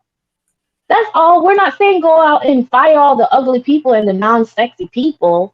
But if you can control it, if they are going to be in your close proximity, if you're not like a chef, then, and you're not like me, then control it. So I appreciate you guys being honest. Thank you. For sure. Thank you. Peace to Conversations with King. Peace to Conversations with King. Peace to the king. You can jump on if you want. So I do this in terms of the hiring thing. That's one of the things that I do. I won't say I do that part for a living. It's one of my many duties, right? So I have to be fair to y'all to make sure that you understand that I have fashion journalistic integrity to let y'all know. I do have a kind of a dog in this fight because I hire people for corporate America. You get what I'm saying? So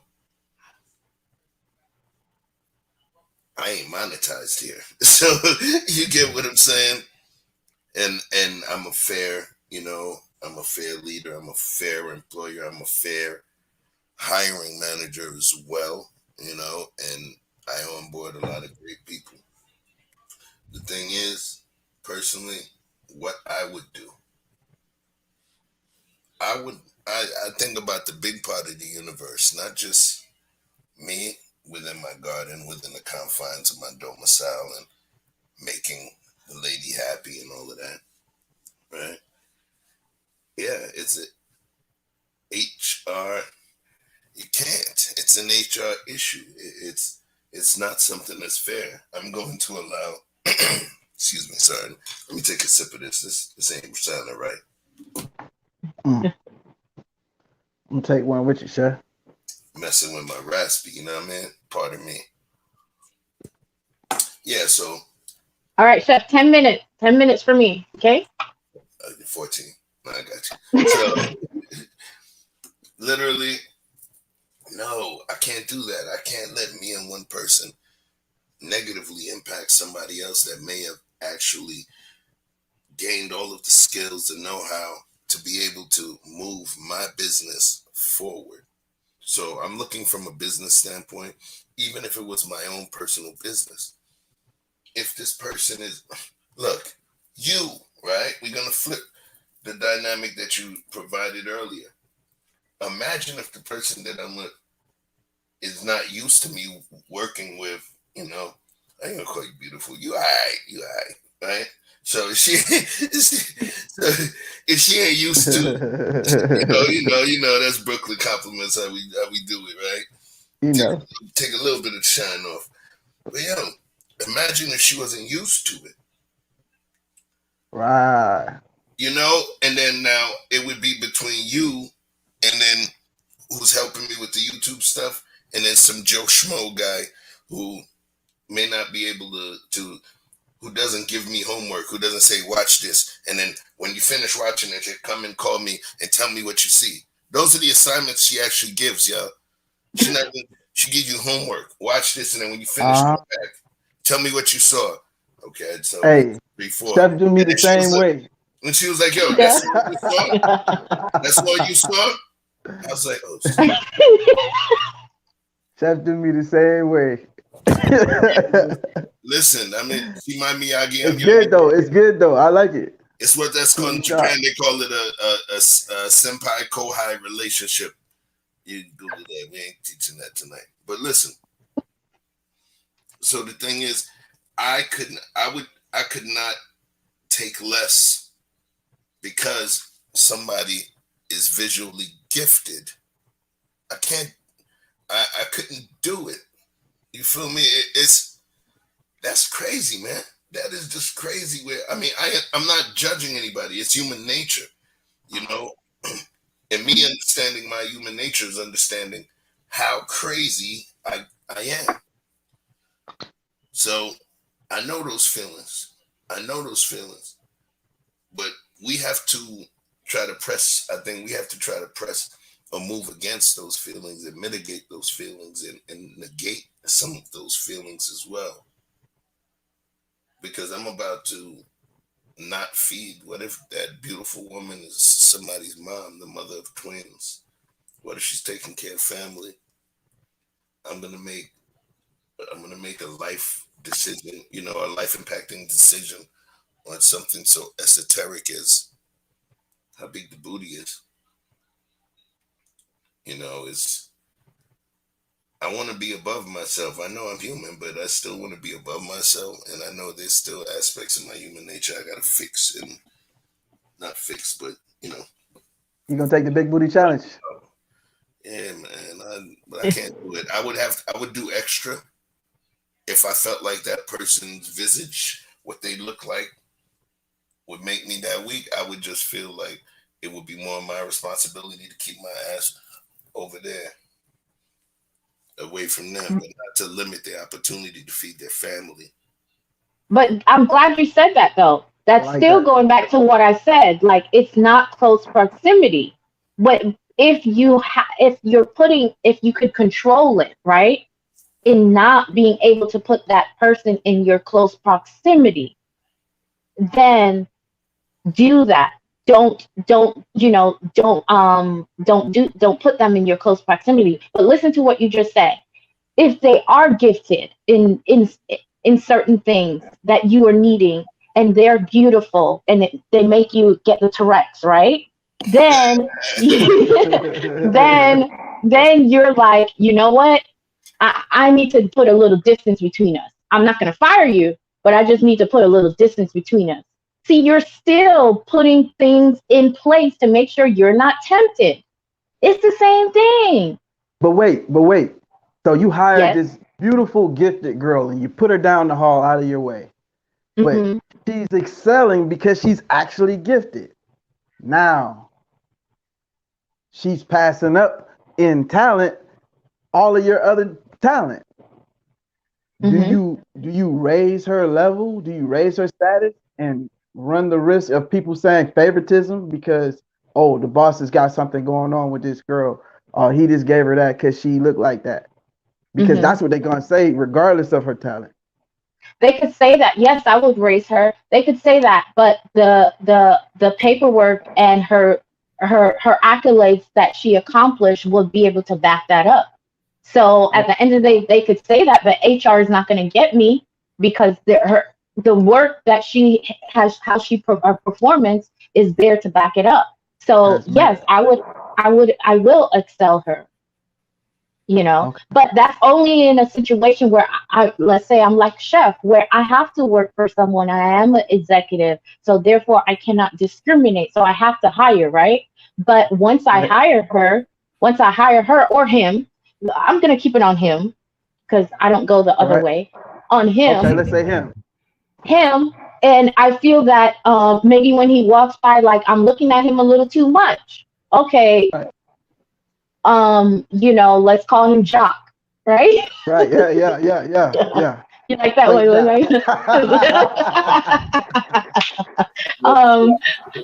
Okay, Jock, right? Then I'm gonna say, Jock, you have to go, like Chef said.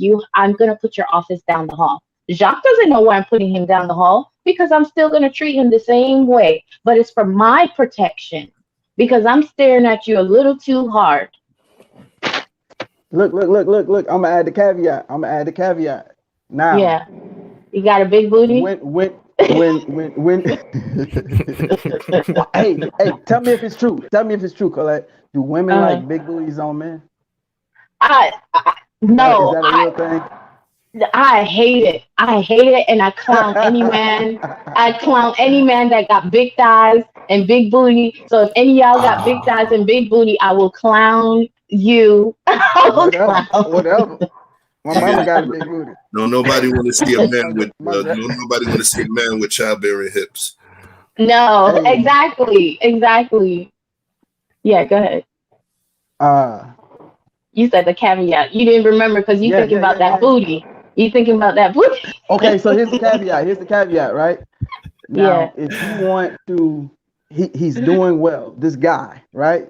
Jock, Saint Jock down there. Now Jock is down there. He's killing it. He's smoking him, dude. You got to give him a promotion. And guess where that promotion lands? His office. Black Owl. Okay. So are you gonna suppress him, or are you gonna allow him his rightful position right in front of yours? No, I'm not gonna suppress him. Because once again, I'm working for somebody, so I just have to follow that rule. And as much as I'm just going to have to pray a little harder.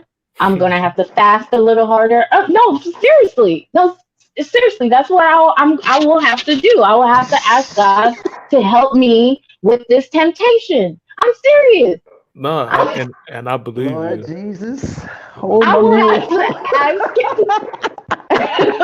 I will have to ask God to help me with this temptation. Lord, it's my Guys, it exists. It exists. No, you know what I'm saying? I'm laughing because I hear that conversation in my head. Like, Lord, I promise you, I'm trying to be good today. I just want to go to lunch. Please let me walk past this office without looking at her in their face. Yes. See, a lot of guys think women don't have these thoughts. I don't know if women do have these talk. I do know that I don't know if women do have these talk, but I do know that if given the opportunity, they'll take it. There's not a lot of I'm not the majority. I'll tell you that. I'm not the majority. And Chef is not the majority who think that way. So yeah, a lot of people are just so naive. Like, oh, we're just co-workers. We're just hanging out. We're gonna hang out at the bar. You hang out at the bar one time. Oh, we're just going to the office party. And I don't know if you guys know about some of those office parties. No more Christmas parties. Especially when these doctors, it's like, so you hang out at the office party. Next thing you know, by the time you get back to work, everybody has a text message going on of what happened at the office party. Hey, the office party be lit, don't it? There'll be some stuff going on there, especially these. Anyways, guys, just don't, not you guys, YouTube world, don't put yourself in these positions if you could control it. That's all I'm saying. That we all have temptations if given the right opportunity. And that's all it is. If given the right opportunity, we all have temptations. Even Chef admitted it. He said he will have to make sure he separates himself. The almighty Chef said it. Nah, I feel you. Yeah, there's a couple where you literally got to be like, when I get into the elevator and then I see Shorty over there, and I can kind of tell that she might find me attractive. Not that she doesn't try anything, but then next thing you know, it's like, damn, you got to get in the elevator, man. I start hitting the phone. Leave the office doing like Diddy at the making the making the band. The making the band auditions where he be there playing on the phone, being aloof. So I'm there like this. And then they start doing a little something where they then turn away from the numbers. Now the booty's facing you. I'm like, man. So I understand. Jeff, what about if you in the elevator, right? And then she reaches over and says, oh, what floor are you going on? And she presses the number for you. And then she hikes up that booty over there. Like, what number are you going? Ladies and gentlemen, you've just got a taste of over-the-top WME's signature move. The elevator button press. The elevator All right. Should you put your hands up, put them in your pocket? Like, What do you do with your hands? Yo, No, you hold on, I gotta pause for a second. You here right now, Colette? I gotta pause. Straight up and down. Thanks for the heads up, Mika Marcel. This Mika, you late, boo. We at 301. Holy mackerel. Yeah. We was at What's up? What's up? What's up? What's up? We were at 292. Yes. Before we started. Oh man, thank you. Thank you. Yes. Let's do this. Wait a minute. Did somebody take their joints back? Hold on. Yeah, it says 299. Look, I appreciate y'all with the fake accounts helping me out. You know what I mean? But yeah, at least you don't keep a fake account. You know, you gotta watch some of the videos from that phone too. All right. But yo, we on 300 on the dot now. Okay. So yeah, you probably gotta refresh it. Yeah, they're playing with our emotions. It's okay. Ha! Wow. All right. Special shout out. That's wild. That is wild, y'all. Hold on. Let me see something real quick. That's what's up, man. Goddamn. Yeah. You want to know what's funny is my 300th is Kevin in sales. Oh, peace. You know, shout out to him. Yeah, shout out to him. What's funny is I'm actually going to be dropping a video where we did some good conversation. We had some good conversation as well. You know what I'm saying? So, you know, listen, man. Like I said, in order for me to do this, I got to keep being the chef that I've been all my life. And I don't try to think like this country or that country. I try to think like NATO. I try to think like United Nations. You know what I'm saying? So for some of the folks that, you know, I get a lot of good advice and people send me, you know, DMs and emails, and I appreciate the good stuff. For the folks that's like, yo, trying to get me to be on some stuff that I'm not, I'm all right. I will build my followers. I will build my subscribers. And it is going to be what it is. You know what I'm saying? But I got Crips that love me. I got Bloods that love me. I got GDs that love me. I got civilians that love me. You hot out here. So when I say it like that, come talk to me. I talk to everybody.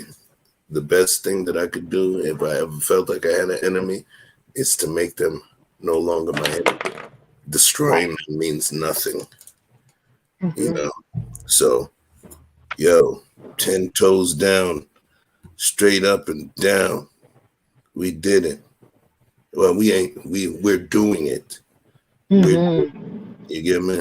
That's dope. Yeah, I don't want to take too much. We're going to keep this party going. So, I'm out. You're about to roll out. Yeah, so you know. Let them know who you are, please. Make sure, because we have a few more people that are here, about maybe 11 people more than when you started. So please. The mods have definitely been doing a good job dropping links. Let's go ahead. Yes, they have. So, guys, I'm Colette, and my channel is Over the Top WME Wife, Mom, Entrepreneur. Come over there so we talk about marriage, trying to give you guys the somewhat of a blueprint, but trying to make sure I give you guys the positive side of marriage, answering any questions that you might be thinking of if you want to be married. If you don't want to be married, still join the conversation and tell me why you don't want to be married. I will have lots of new guests coming on. I have Bolo coming on. I have Rico. Yes, Rico. Damn, Rico. I have oh my gosh. I have 100 Watts is supposed to be coming through. I have 100 Watts' dad, Mr. Robert Watkins. And we're going to be talking about all the juicy stuff of marriage, all the good and the bad stuff. So come support.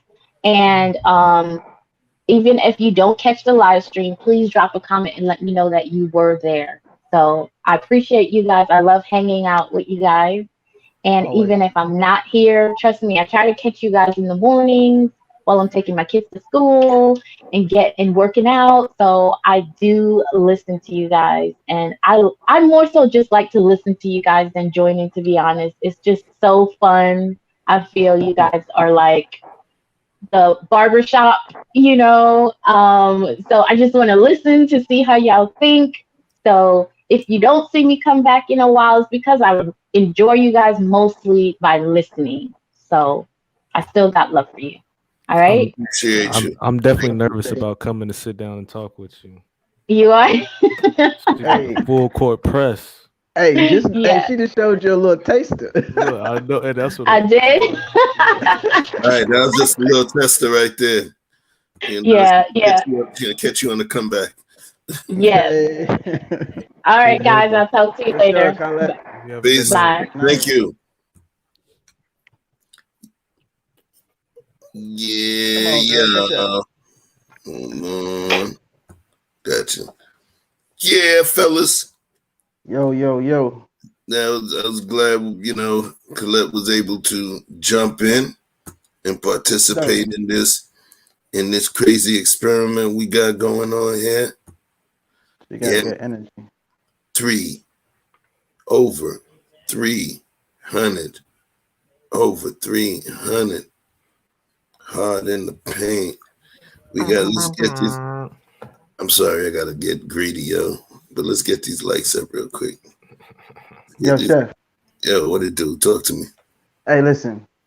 I didn't want to keep talking about it while the young lady was on the show. I didn't want her to feel no type of way about you know what I'm saying? Like I was saying something. But we can make a whole show about that whisper she was talking about, man. I'm telling you, man. That's a very real thing, man. Yeah, I know about the whisper thing.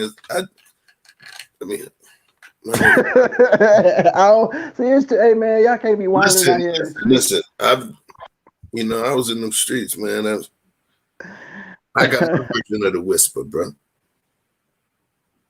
You understand what I'm saying? I understand what the work whisper. Different folks, they whisper move a little different, a little differently. So, trust me, you just gotta understand how to listen and know how to avoid the wind of the whisper. For real, man. They say the siren song. Man. So, we were talking about a particular topic. Let's do this, man. Because y'all, right now, let's see. Yeah, all right, here's what we're going to do. Shout out to Mika Marcelli. Mika Marcel.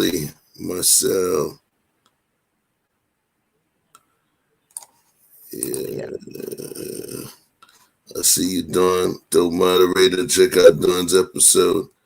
Did the thing. All right. Mika, you need to come up here and tell us how to say your name right. Right.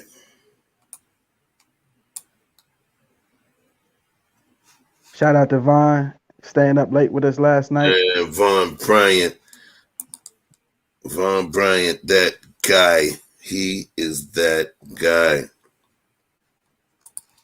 So, yeah, man. Let's talk a couple of things. Let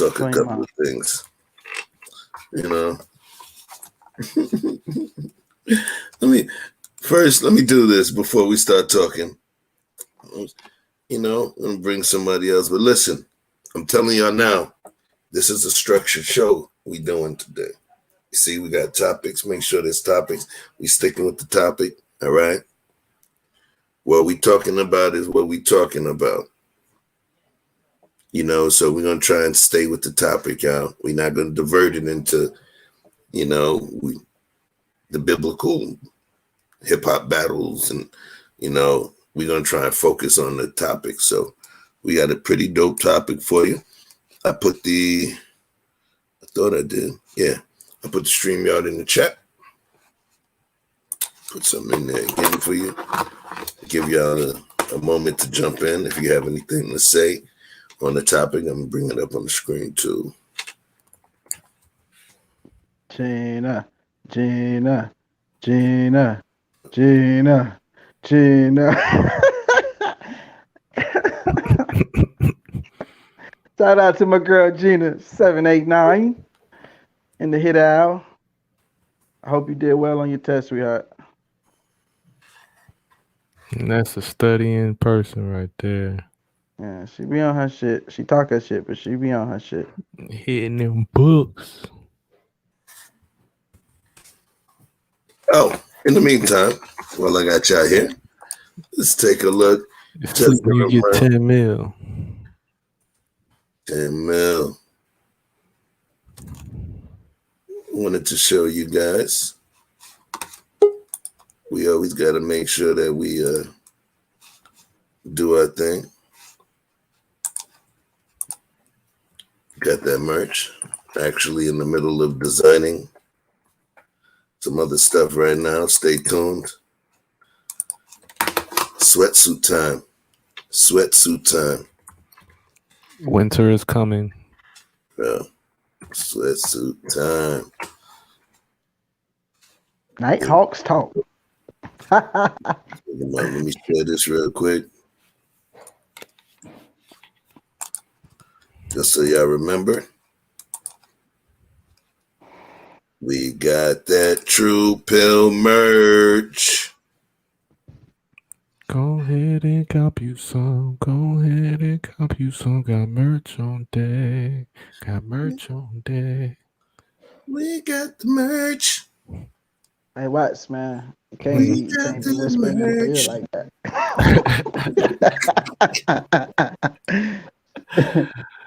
Chef over here in falsetto. We got the merch. We got the merch for your ass, bitch. We got the merch. Sherelle. Bring ass. Real. What's up, bro? Pink sold out. No more pink. They knew what they was doing. Somebody got some Yeezys. You know what I mean? Stay tuned, though. Stay tuned. Sherelle, come up here. Random question You've been hiding out too long. Come here. Come on here. Random question for you, fellas, before we get too deep into the Don. What it do, Don? What's going on? Hey, y'all.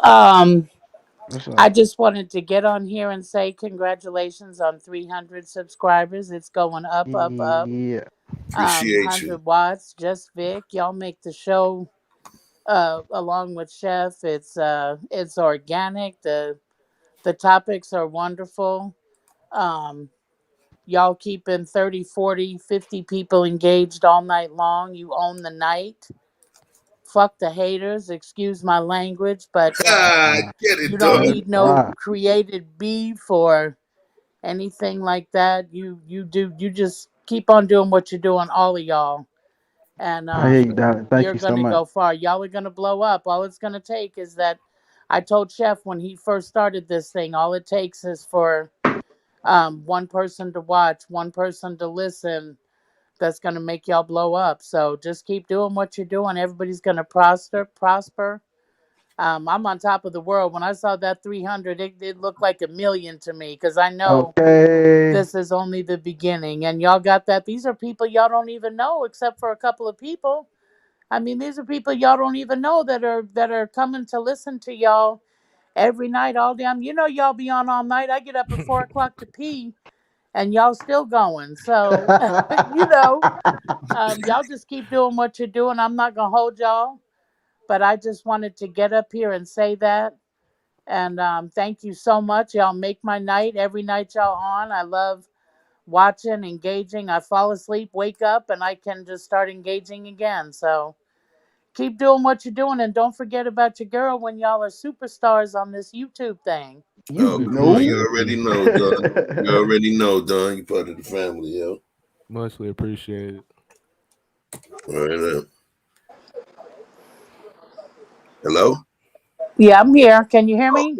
Yeah, I can hear you now. But yeah, we're saying we appreciate you. Muchly Yeah. I love the show, y'all. Just keep doing what you're doing. I appreciate you keeping it gangster, just saying it how it is. And the way you put those words together really mean a lot. And being a loyal supporter, even though this is just the beginning of things, that means a lot. And like you said, it's a lot of new faces in the crowd. So just Oh glad yeah, to a see lot a of new familiar. faces in the crowd, and the thing that y'all got to remember, people are going to start. They're going to start coming for you. You know that's the way it is in these YouTube streets. I'm new to all this shit, but that's what they do when they're intimidated. When they want to own the night. They don't want the Nighthawks to own the night, but that's why y'all are the Nighthawks. Y'all own the night, so keep on owning the night. Don't let nothing stop you. All of y'all, don't let nothing stop you. Just keep going.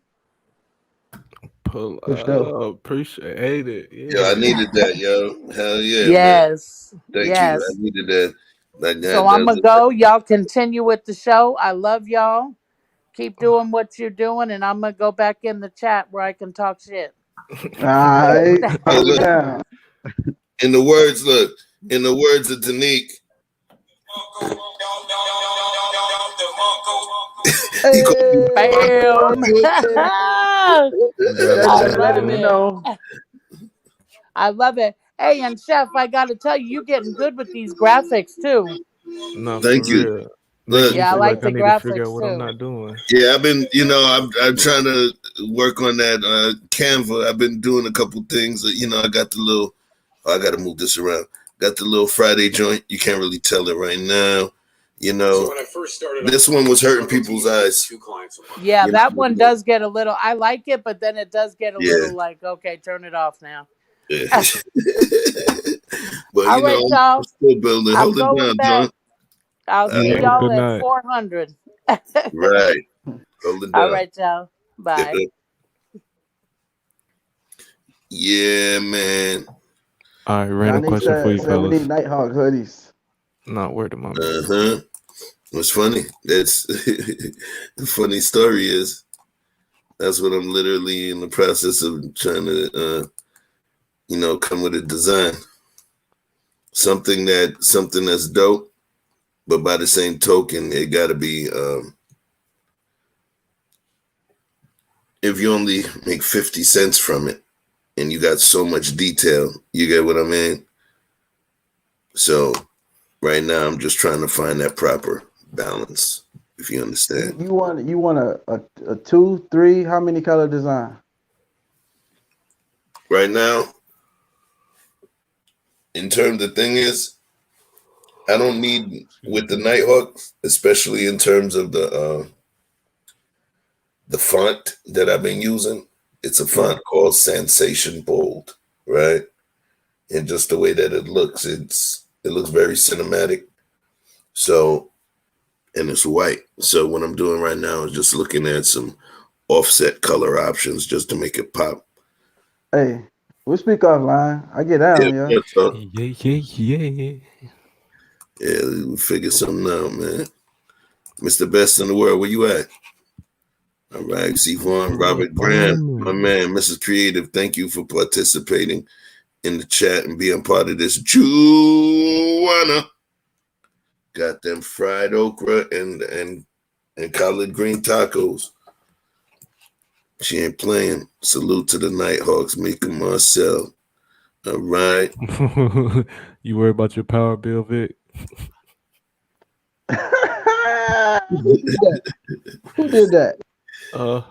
Was that you, Watts, or that was somebody in the chat? The miscreative chef. He's Please saying send up, our bro. brother Vic a bright white ring light because I know he worried about his power bill. Hell yeah, come on with the super chats, goddamn. Listen, y'all gonna stop messing with him. That's how you do the sexy look. Okay, this how I keep my for shit y'all. low.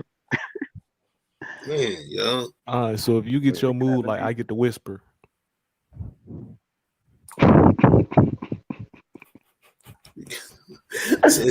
Hey. Another thing I was finna tell y'all, dude, y'all need to stop blushing. That's a married woman on this stage, damn it. Bruh, I forgot. I forgot for a second. That when she said it too. She like, nigga, stop pressing me, nigga. It's like, yo, like, she's my like, bad. The thing is, though, she's real talk, all BS aside, She's a professional. You get what I mean?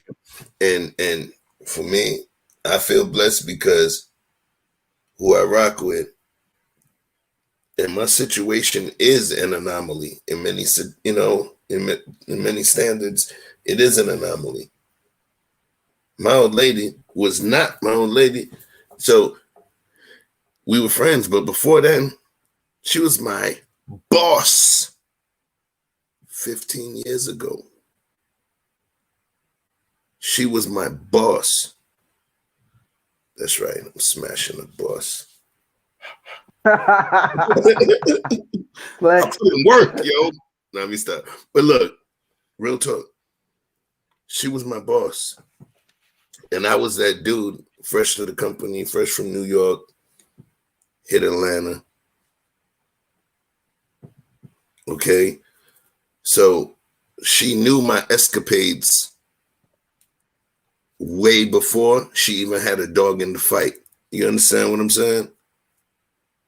And then after that, I got promoted and then, but the thing is, I'll be real. If I didn't have the situation that I had and I was dealing with somebody that wasn't as balanced, who didn't know, who didn't know they could trust me, yeah, it would be a problem. It would be a problem. Nah, she's not older. Actually, she's 7 years younger than me, Gina. Yeah. But nonetheless, if I didn't have the situation I had, it would be a problem because I know girls that I dealt with before that they weren't even having it. I was auditioning for a character in a freaking movie, and the person had a love interest, and there was a girl that threatened to cut me if I went to the audition. This was back in the 90s, but yeah, so I get it.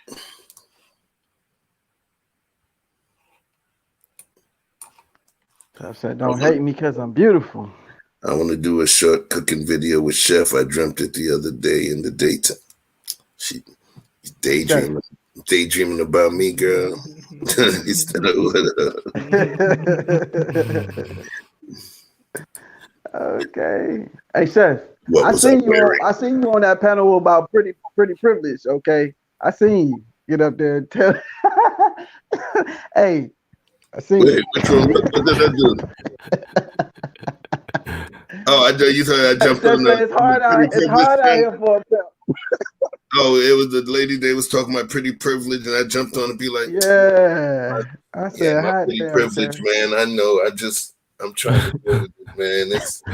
I feel guilty though. Yo, I get invited. I pop in. I say hello to folks, man. I don't turn down the invitation, man. I like folks.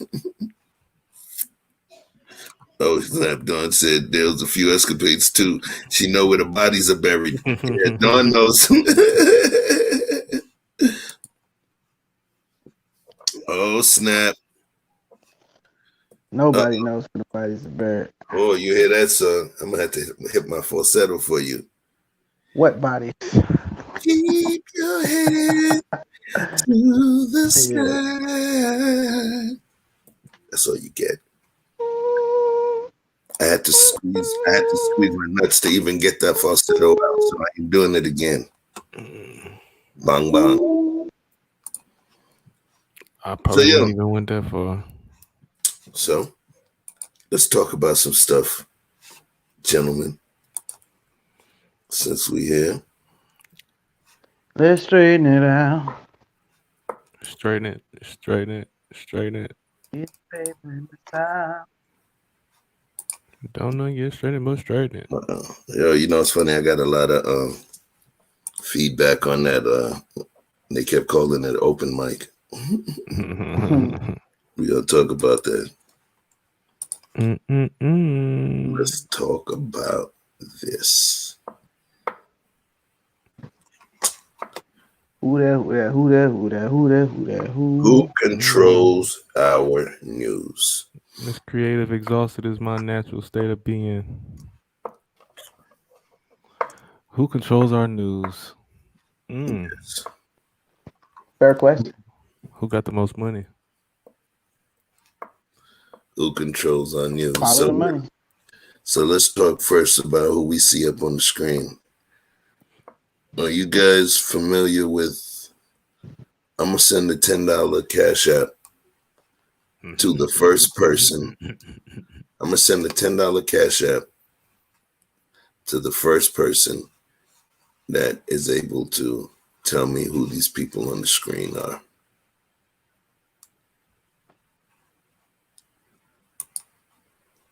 $10 cash app. If y'all could tell me about who is on that screen right now.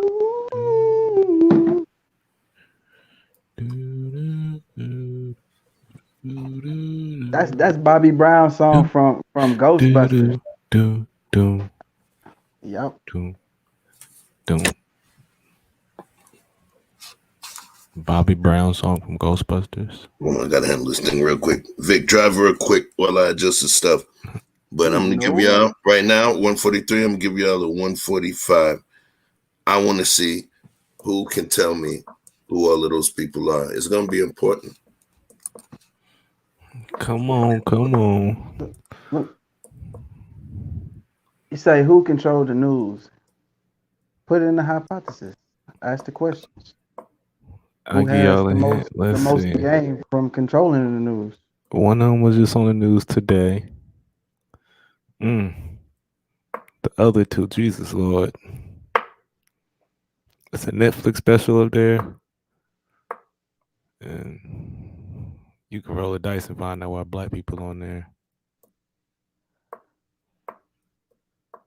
Is that the girl from the Parkers? Talk about Kim.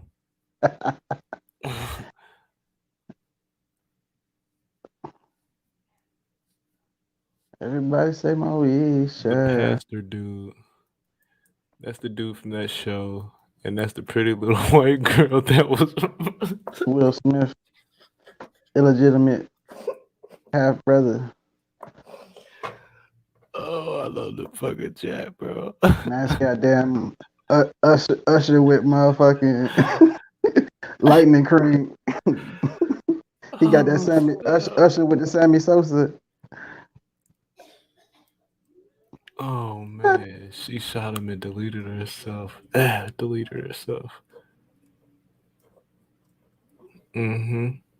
the girl from Scary Movie.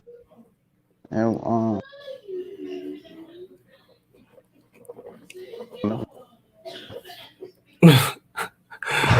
bro, I know she didn't want me to laugh, but bro, that shit funny as hell. Well, nah, what? Who has the most to gain by controlling the news? Honestly, it's so I honestly feel like it's like a collective thing, right? Because I mean, Right. I think a nice portion of it is like big pharma. You know what I'm saying? And then like how it webs from there, it's all kinds of theories you can come up with from there. But I just think the narrative is just always about shifting to whatever needs to be done at the time. Because we're in the Christmas time, we're not gonna see a whole bunch. I honestly don't believe we're gonna see a bunch of violent stuff on the news at least until after Christmas. Right now. Because everybody needs to be happy, spending money, holiday So cheer. they're controlling the spirit of the people. Yep, 100%. You want everybody to come into the new year, feeling brand new, happy, excited, because COVID was going on before Christmas, but we didn't hear about it until February and March. Chef, you got a giveaway to do. We'll slow down for a minute. All right. So first piece, because I said I got to get more informative. I want to get more informative with y'all. Y'all not getting my blur. Let me take this thing up the screen. I'm messing with my blur. You see that? Couple more megapixels in this piece. Yeah. All right. So look at that. Listen, I'm trying to do my best 100 watts right now. We're gonna make this album called Ladies Love Watts. But yo, right now, bro. you know when 100 watts get pissed off, he do this.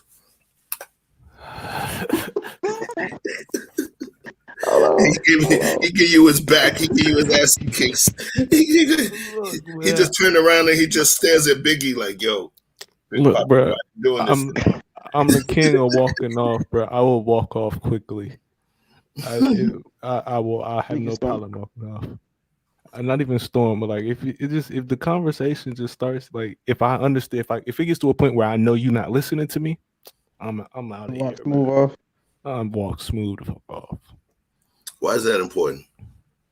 Because I just don't like being taken out of my frame. Like I don't like being taken out of my frame. And when I feel like you starting to do that, I have to move. I have to. And if I don't, it's like it's okay. So one of the biggest things when I was going through therapy, well, she was telling me, you know, you have to recognize what you're like the signals that you're triggered. And one of the signals was my heart rate.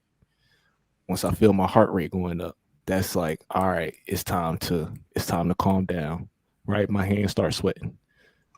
All right, it's time to walk out. Like by the time my hands start sweating, I need to walk out the room. Because at this point, I'm becoming frustrated. It's gonna start affecting my communication. Because now I'm gonna get angry and just start giving a bad impression of what it is that is really going on. We're definitely gonna remember in terms of our conflict resolution series. You know, we talked about some of those things. We talked about rage versus stoicism. I actually even have one that I'm gonna be dropping very shortly where Mr. O was on there, and we were covering the LeBron and Isaiah Stewart thing too. So, you know, that's gonna be another piece. That was one of the clips that should have been in there, but we're gonna go back to that clip real quick just to make sure we remember, because I did not get all of the answers. Did not get it. So we're gonna go to the first person on here and talk about it. And there's something I'm about to hit y'all with some singing again, like PBS.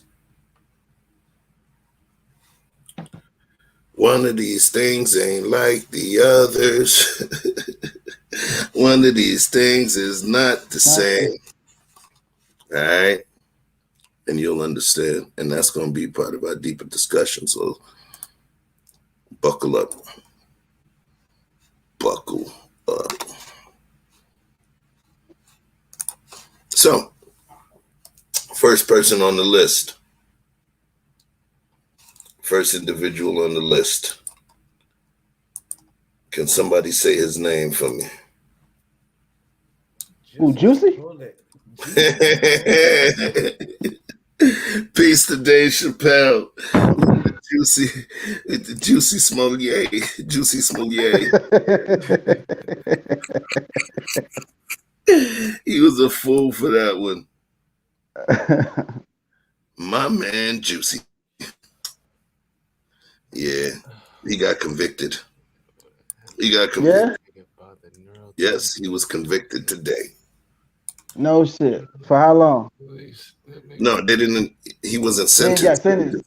Okay. He was convicted. What was the charge? Perjury? You remember? No, not perjury. The thing is, in order for them to bring a perjury charge, that would have to be after a trial that you lied in. You follow what I'm saying?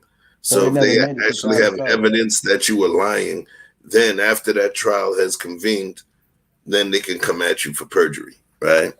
Right. But the point is, he filed false police reports. Gotcha. You know, allegedly he knew the guys. He hired them to do it. He said it was white KKK dudes, white supremacists. It turned out to be a couple of African guys, a couple Nigerian. muscle-bound African IG models, you know. So I'm gonna get your opinion first. Your two opinion in terms of what took place, and then I'm gonna give my opinion about it. This was all for a Subway sandwich. Oh, that's what you believe? He was going to get a Subway sandwich at 3, right? The only Subway I know that open late like that is the one in Vegas, next on Flamingo, next to the Bally's. Man, I just want to know what his motivation was. That's really the only what else was going on at the time? Because I know the show had been in trouble for a little bit. You wanted to know what his motivation was, you said? Right. Drugs and alcohol and sex. I mean, he planned this out. This wasn't no accident. It was like, oh shit. He hired some motherfuckers. This was pre-thought out, premeditated. He thought it was gonna work. So he had an outcome in mind. So I want to know what was the outcome that he thought he was gonna get. Like, what was the hustle? Where did you think? What's the hustle? What happened? And that's payoff. If this works, I can get a few sympathy roles.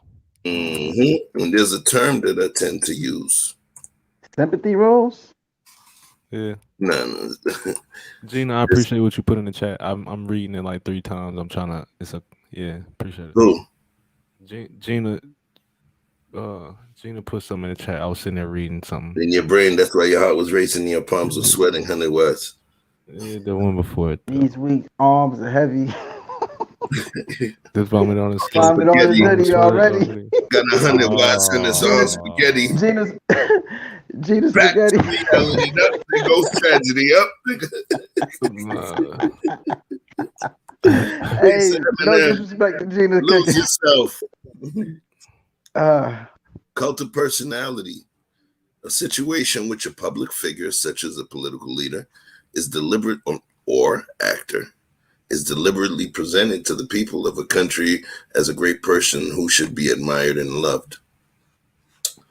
Cult of personality tends to drive folks to do certain things in order to get attention.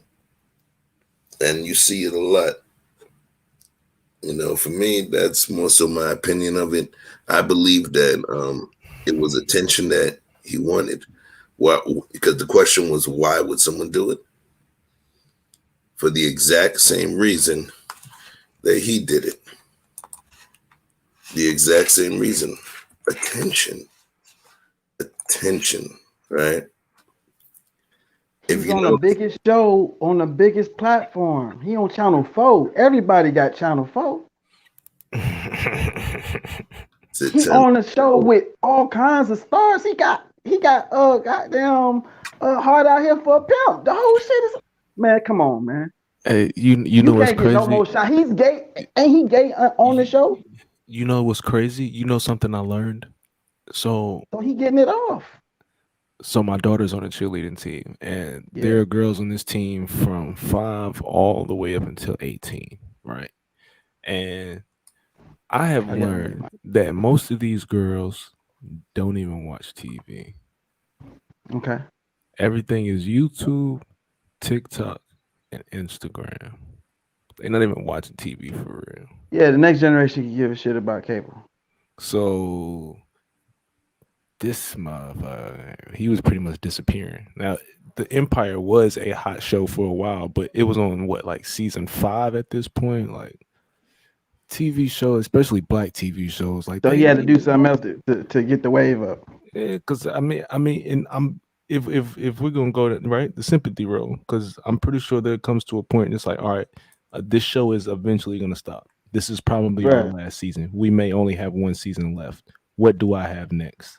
All right, I need a movie. If I can get a movie to pay me a lot of money, I might only have to do 2 for the next year and I'm good, right? So like that could be part of the thought process. So let's hit this lick real quick. The next movie I get, they're gonna give me, I don't know, 6 mil, some shit like that. Bruh. He could. Can you imagine you imagine the kind of conversation you would have to have with yourself? Let's just assume you never talk to anybody else about it. You just set it all up yourself and didn't tell nobody, didn't get no input. Because trust me, there's nobody, even in the lamest, that's gonna co-sign that shit. Like, bruh, it seems pretty intricate. You know what I'm saying? That's a lot of people you trying to involve when you saying, hey, I'm gonna represent an entire group of people. I'm gonna bring the news. I'm gonna say this was a hate crime.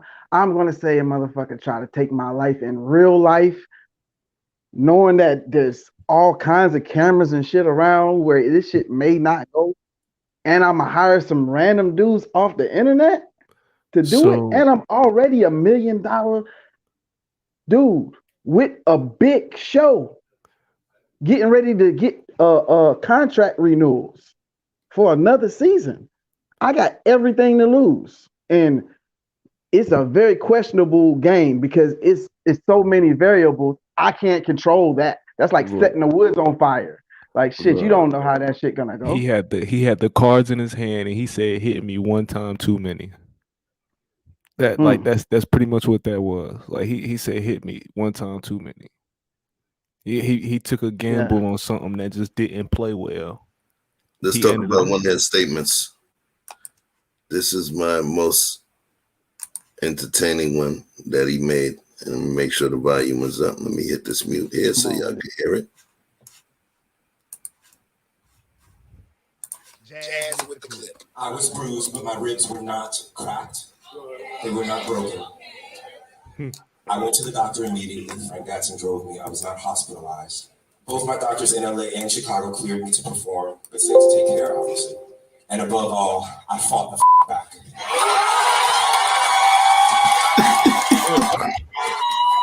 I'm the gay Tupac. I want to make sure I understand. He said that he. Hold on. I'm the gay Tupac. He's the gay who? Tupac. Listen. Fuck out of here. I'm the gay Tupac. I want to make sure I understand. He said that he was the gay Tupac.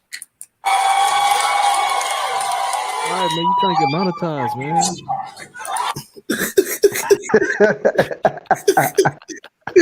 Yo, son. That's it.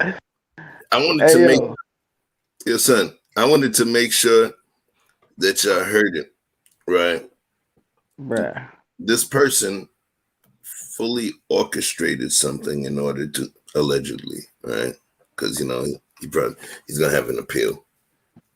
Allegedly orchestrated something, and you know what? Before we move to the next folks on that image, on that thumbnail, let me give my piece on him. Did you give your piece? Because I know 100 Watts said you gave your piece, Vic. Yeah, I think I said my piece because I wanted to know what was his motivation. Because, like I say, everybody already understood that he was in a power position already. So if you don't have anything, or you're at the bottom, or you in that little C rank show on a obscure network like a TV One or something, then maybe you do something like that. But you on a main stage, man. Listen, I looked up and Alicia Keys' fine ass was on the show. I'm like, whoa, really? But next to him. You see the wild stuff, but you see the wild stuff people do on Instagram. Why you think somebody on a network television channel wouldn't do the same thing? I'm just saying that's like, man, there's a lot of things that's like that I probably shouldn't say on YouTube, so I'm not gonna say it. But there's a lot of extreme things people could do for a lot of different reasons, but even the crazy people don't do those things because they understand that you can't control the outcome. So I don't understand why somebody who had something would risk losing everything for a unpredictable game. That's all. Drugs and alcohol have ruined my life. Cocaine is a hell of a drug. That's all I can think. That's what I'm saying. It's the drugs, It bro. has to be some. What's the movie with the white boys that went to Vegas? Hangover. Some shit like that. Like, man, I'm gonna do it. I'm gonna do it. Hey, you guys gonna do it with me? Look, tie me up. Gotta hit me good now. Come on, knock my tooth out. All right, Tyson. So yeah, man. So here's my take on it. And I'm normally more balanced in my answers. Yo, Juicy, that was some dumb shit, man. Real dude, my dude, that was some, you know what I mean? You still my Juicy, man. You still my Juicy, but yeah, that was some dumb shit, bro. Here's what makes it dumber. Forget everything. That's your Juicy? Pause. All right, you got that. I'll take that. It's like, damn, I told another man he's my Juicy.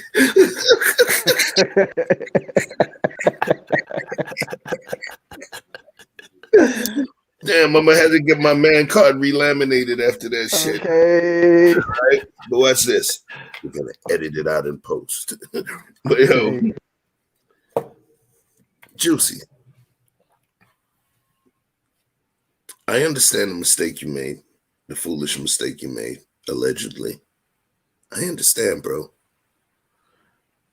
I also understand the blessing that you had, because there was a particular blessing that you had where you could have avoided all of this, my brother.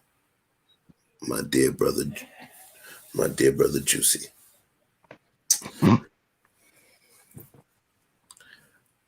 They gave you an opportunity where they wasn't going to do a damn thing, and all you had to do was come up with the bill that they gave you to pay for the man hours that the police had to use in order to investigate your bullshit, Juicy. You big dummy. Hey, come on, y'all. We need 4 more likes. We can get 50. We need 4 more likes. Get them likes up. Get some likes, man. Let's get these likes for Juicy, man. Yo, Juice. Real still, man. You could have just broke that bread and had none of this. But now you the gay Tupac. Damn, Juicy. Thought you was the man, Juicy. Fuck happened to you? What can you do, man? Hold on a second. I think Truth is Never Favored has some comments on Juicy. Give me 1 minute.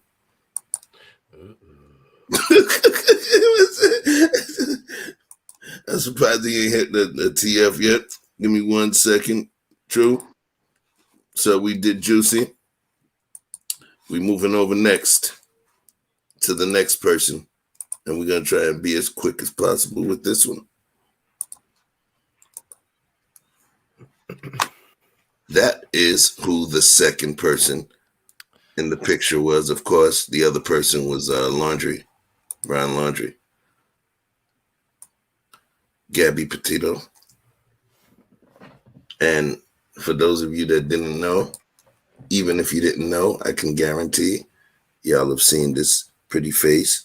And, you know, that bald guy, y'all have seen these pictures somewhere on your TV screen, somewhere on Facebook, YouTube, wherever. Rest in peace, because, right, you know, and I'm not even, for the record, I'm not being disrespectful when I talk about it, because, you know, in the grand scheme of things, my age is another. As a child, you know what I mean? And it's a horrible thing.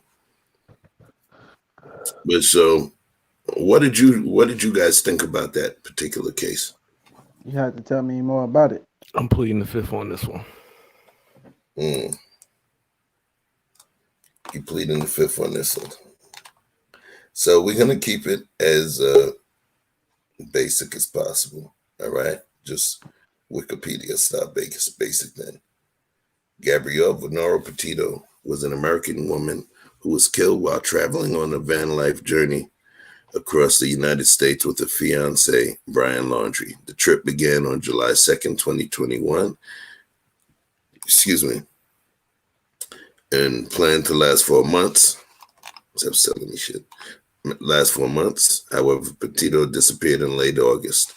After Petito went missing, Laundrie raised suspicion when he drove Petito's van from Wyoming back to his parents' house in Florida and refused to talk about her whereabouts. Case gained national attention due to social media activity, police body camera footage, 911, and eyewitness accounts. So, there's a reason. She's not. There's, right. Now, in terms of the stuff that we're talking about, it's less to do with the specificity of the details within her case, but more so coverage. Do y'all follow? Okay. You know that there was people that were missing during the time that Gabby Petito was missing. Are you guys aware of that? Yeah. For sure, people go missing every day, children especially. Mm-hmm. Let's talk about that.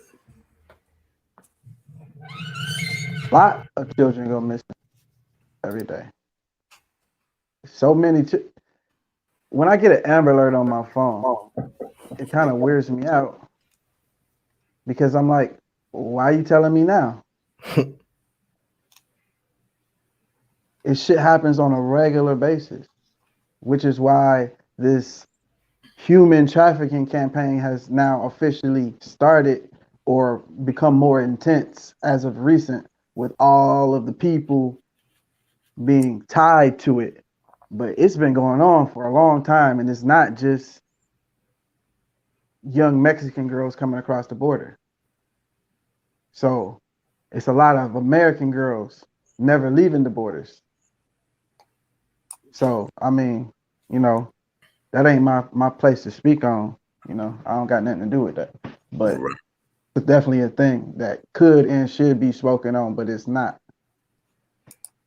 So we talked about the Gabby Petito case, and you know, she was missing for a significant amount of time. But there was a ton of press that was done on her, right? So I want to talk about that real quick. Let's take a look at this thing here. Because even Soledad O'Brien, you know, she literally had an issue from NBC.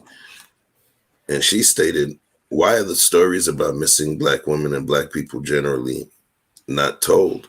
Why are they not shared? Why are they not so interesting to the media? O'Brien asked during a recent interview, you know, and why is the law enforcement seeming to be unwilling to really chase after these stories?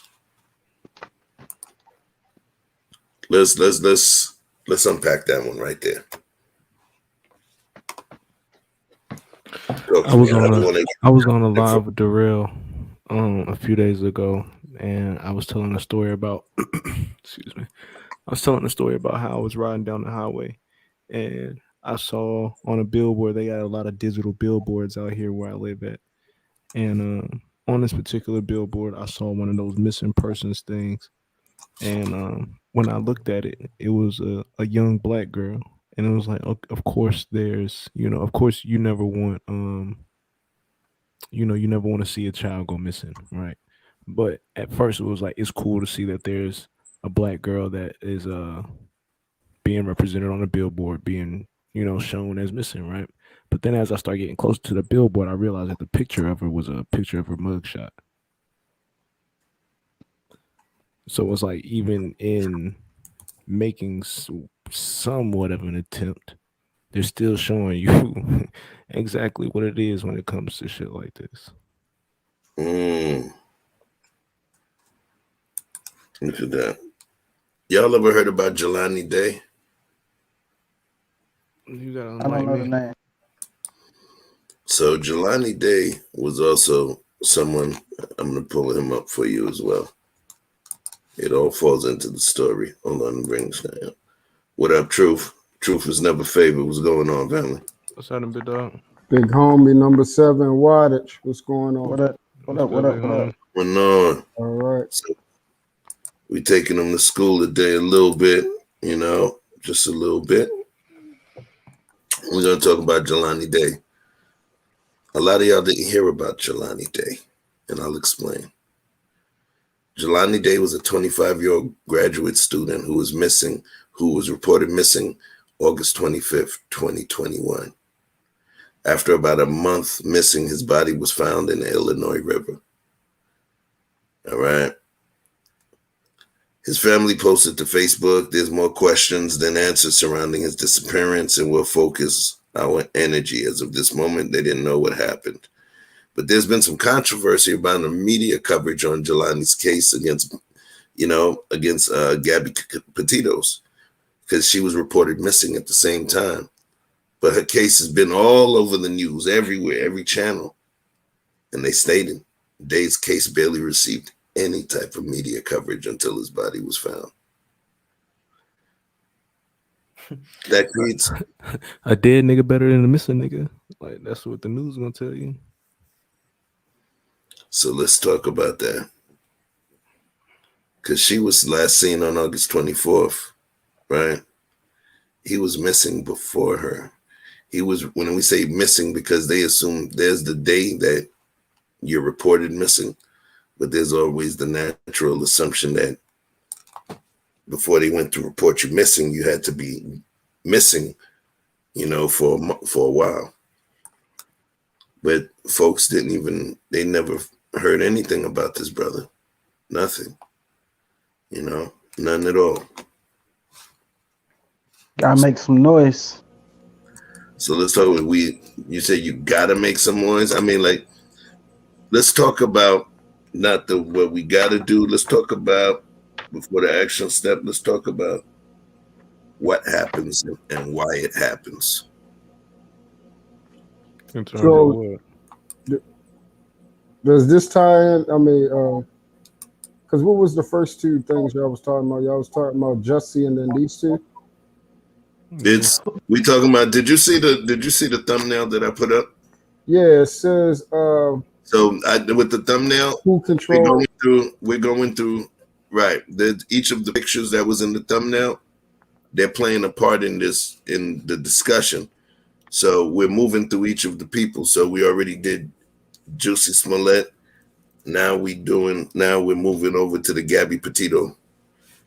It all ties into the main conversation. Yeah. So what did y'all say? Who controls? I mean, what was y'all conclusion about that one, the first one? But there wasn't no conclusion. There's no conclusion. So I'm asking you. So you could jump into where we at right now.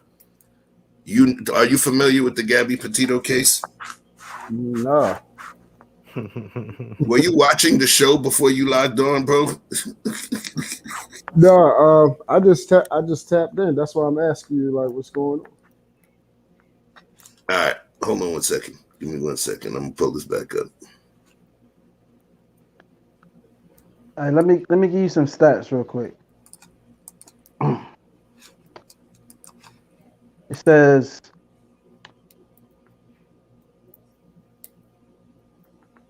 of the children missing reported each year, 57% are considered white children, but that also includes Hispanic children. I don't know why they did that, but they did that. Black children account for 37% of the missing children. What is our percentage of the population again? So who you muted, Chef? 12. We're 12% of the population. 6% of our. So who's Gabby Petito again? Are you near a computer?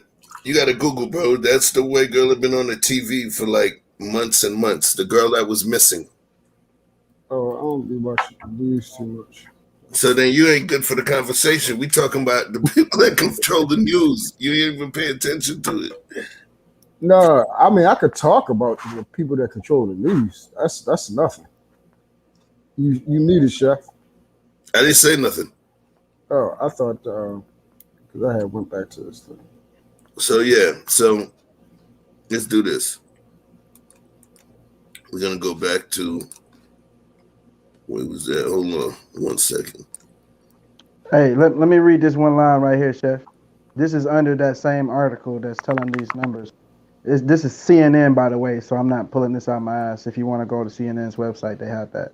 It's harder to say how many Hispanic kids are missing. The FBI report groups white and Hispanic children together.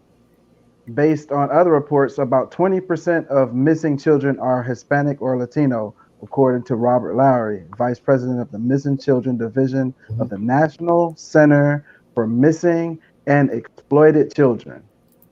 So this is a whole division that exists, a National Center for Missing and Exploited Children. But the real number, he said, is likely higher. He thinks there is a false belief that white children make up the biggest number of missing children, when in fact, proportionally, it's just the opposite, Lowry says, adding that the high number of black girls reported missing is particularly concerning.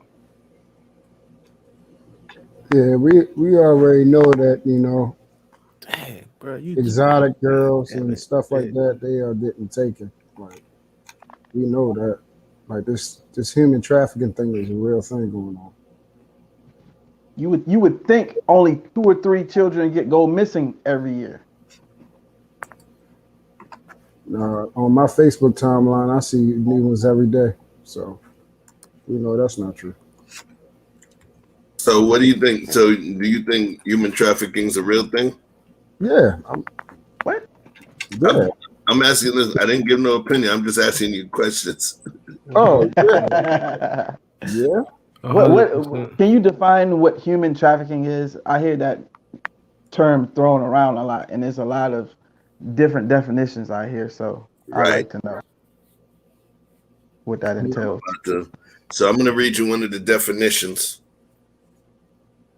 that the government, Department of Homeland Security, what they define as human trafficking, right? They define human trafficking as it involves the use of force, fraud, or coercion to obtain some type of labor or commercial sex act. Traffickers use force, fraud, or coercion to lure their victims and force them into labor or commercial sexual exploitation. Okay. Duly noted. Excuse me? I said duly noted. Right. Okay, we got Mr. Best in the World. Just to let y'all know, in terms of the topic, he used to be trafficked and he wants to talk about his experiences. I'm joking. I know people are trafficking some things, but I don't know. I didn't know, Mr. Best. I didn't know. I was hoping that was a joke when I started laughing. I was like, damn, that for real. It's like, you got no heart. 100 watts is laughing. Look at you. I'm joking. I was listening earlier. You know what I mean? I just want to say, so we got to take control. Man, y'all had me on there on that one. You gotta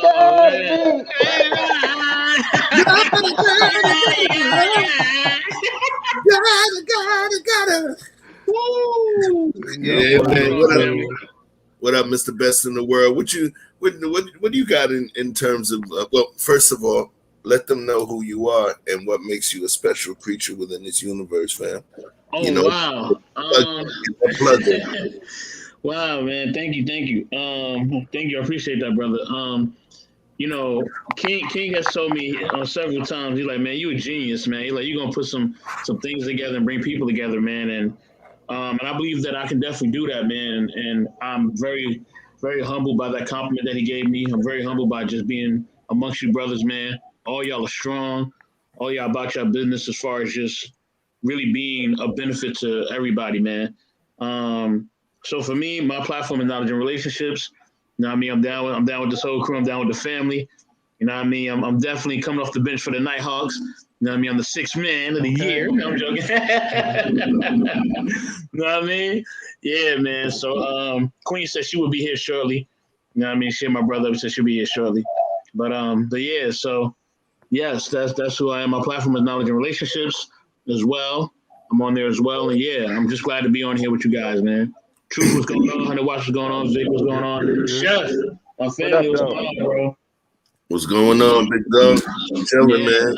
So, did you get an opportunity to see what we were talking about a little earlier? Yeah. So I seen the Jesse thing. That whole situation is wow. Yeah, Patino thing, that's even crazier too, man. Just like the family, they just distraught because it's like they don't really, she's saying it was a fiance, but they saying it's a boyfriend. There's just a lot of stuff going on with that one, man. I hope that she's found to be safe and sound, man. And it's just sad this is going on. She did, bro. She gone? So that's the one you read about, right? They found the body. Where the boyfriend and her left out. Yeah, that was the one I said was on TV a lot on the news where she had gone missing, right? And she got a ton of news coverage. It was a ton of news coverage. And then what I did was I showed a video. I pulled up an article showing a brother named Jelani Day. Jelani Day was reported missing before her, but he got no news coverage. He got no news coverage at all, pretty much. Right. So remember, the conversation is based on who controls our news. Remember, that's the name of the this particular segment or this particular episode. Who controls our news? So who's controlling it? Because so far we got Juicy up here. You know what I mean? Looking all smoothie. There was a lot of stuff going on in the news during the time when his situation happened, but his stuff was right on the front. Now we gonna talk some smack. You've been in the hood. Go fast. And I'm gonna use the term ninjas. We all know that we all done seen some scamming ass ninjas. All right? Some lying ass ninjas. We done seen them before. Somebody gotta go on mute. I'm catching feedback. Okay. So yeah, we know lying ass, hustling ass ninjas that's out there that exist on this planet, man. We see them all the time, right? Right. So interesting. Why was his face? Why was he all up in the front when there's other stuff was going on? Weren't we trying to elect a president? But he was right up in the front, right? They were talking about him more than Dave Chappelle. He was trending more than Dave Chappelle. Why is that? And that was the other piece that I left. I should have put Jelani Day up there, right above, right there, under where it says Hawks. Yeah, he got a lot of press coverage because of this movement that's going on. And so about the LBG, Yeah. Mm-hmm. So that's why he got what's the name? So much coverage and everything like that, because that movement was going on. He's a popular star. He the show Empire was one of the main shows really pushing, this, extracurricular activities between male and male and female and female. They was plastering all over every episode. Like it was out there. This is one of the shows that was like promoting it more and more and more and more. So when it came out remember this. One thing we gotta understand is this, and I gotta say this if we on the show. You don't know who's in the room with you. The garden is the garden. There's people from different walks of life that exist within the garden. I'm not playing politically correct. I'm just being real. So there are certain topics that I will, there's a term called broach the topic within a certain way, but I would much more prefer that if somebody is totally against something with every fiber of their being, that they don't participate in the conversation, you know, and respect your own natural understanding of your own personal bias to not do it. You know, there's a lot of people that see this, and it's not that I'm not trying to piss anybody off. I just want to make sure that the garden is a garden. Yeah, I didn't get a chance to say anything, so go ahead. No. I know. What it was some of the terms that was being used in terms of the approach. They trying to plaster it all over in our faces. I understand the conversation, but we also have to be extremely careful in terms of how we. I didn't use the word plaster. I said they was pushing. So was my summary? Forget if I didn't use the exact verbatim word. Summary correct? No, because I'm just telling you exactly what it is. You didn't let me finish, bro. Go ahead, man. That was important. I did that on purpose. I wanted to make sure that I stopped you before you bent the corner and made sure you understand what we're doing so that you could continue. So, I mean, you did that obviously because you assumed that, you know, that of some type of thing, that I'm some type of way toward this, obviously. Go ahead. Okay. You taking it personal? Go ahead, Truth. Go ahead. How else am I supposed to take it? I'm the one speaking. Bro, we know how you give it up. Knock it off. Man. So it's all good. You know what I'm saying? He would just say, hey, go easy. Because it is flowers in here. And, you know, sometimes you go hard. That's all. Just go easy. You ain't got to lie. Don't lie. You the truth. Be yourself. Don't say nothing like that, man. Come on now. What that is? Don't say lie when I ain't lie about nothing. That's what I said I'm saying nobody's encouraging you to lie or say anything other than the truth. That's what I'm saying. All right, but I'm saying if it never was said, why even say that? I'm making it clear that because Chef is saying, hey, be cool when you're broaching the subject and use bedside manner, he's not saying don't be yourself and be completely truthful like you always are. He just saying take it easy. I was just clarifying what he's saying and not passing any aspersions on you, brother. So don't look for no battle. You know who I am. Yo, put it like this, man. This is the same way. This is what I'm gonna need from y'all, man. The same way I allow y'all to complete what y'all saying, I need that same type of respect, man. I do not cut y'all off. I allow y'all to complete y'all stuff. So I just want that same respect. If that's a problem, then let me know. That's all I'm asking. So if I make a mistake about something, then correct me. But don't jump the gun before I even say anything. All right. So again, the stuff that they're promoting, because this is something that's being pushed. This is not a negative connotation. This is just what it is. Everybody sees it. It's aware.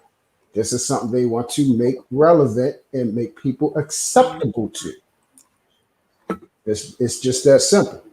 So he is basically a poster child of these things. He has came out openly and said that he is a person that deals with male on male situations. And that is the thing he lives openly in his life. That is the thing he lives openly in his acting career. And that's why it was promoted ahead of a lot of things, because of the significance of this agenda being pushed. That's why I had to say it like that, so you'll understand why he's front and center, why this is being highlighted above all things, because this agenda is one of the main agendas pushing the world over the next 10 years, along with a host of feminism and a lot of other different things. It's all a part of this 2030 agenda. And as well as the 2030 agenda goes into who controls the media. Who controls the media? We already know whoever controls the media controls the masses. And this is what I was talking about when you talk about approaching fear tactics and creating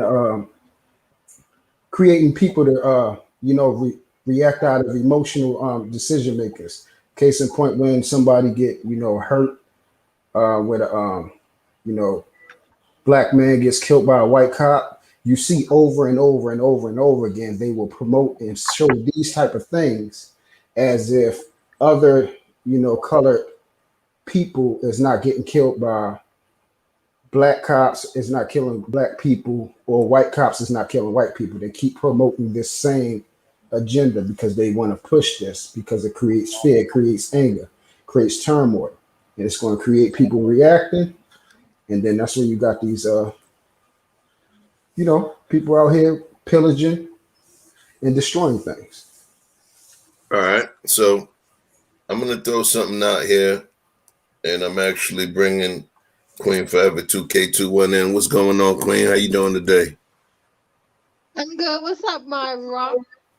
Chilling, flower. Good evening. You good? What's going on with you? Not much. I'm good. Just trying to finish up my day because tonight is my Friday. So when I get off work, I got my weekend. I see you. So, one of the things we're talking about is who controls our news. And we already started with Old Juicy. We moved over to Gabby Petito and the Brian Laundrie case. And then we went over to, we talked about Jelani Day.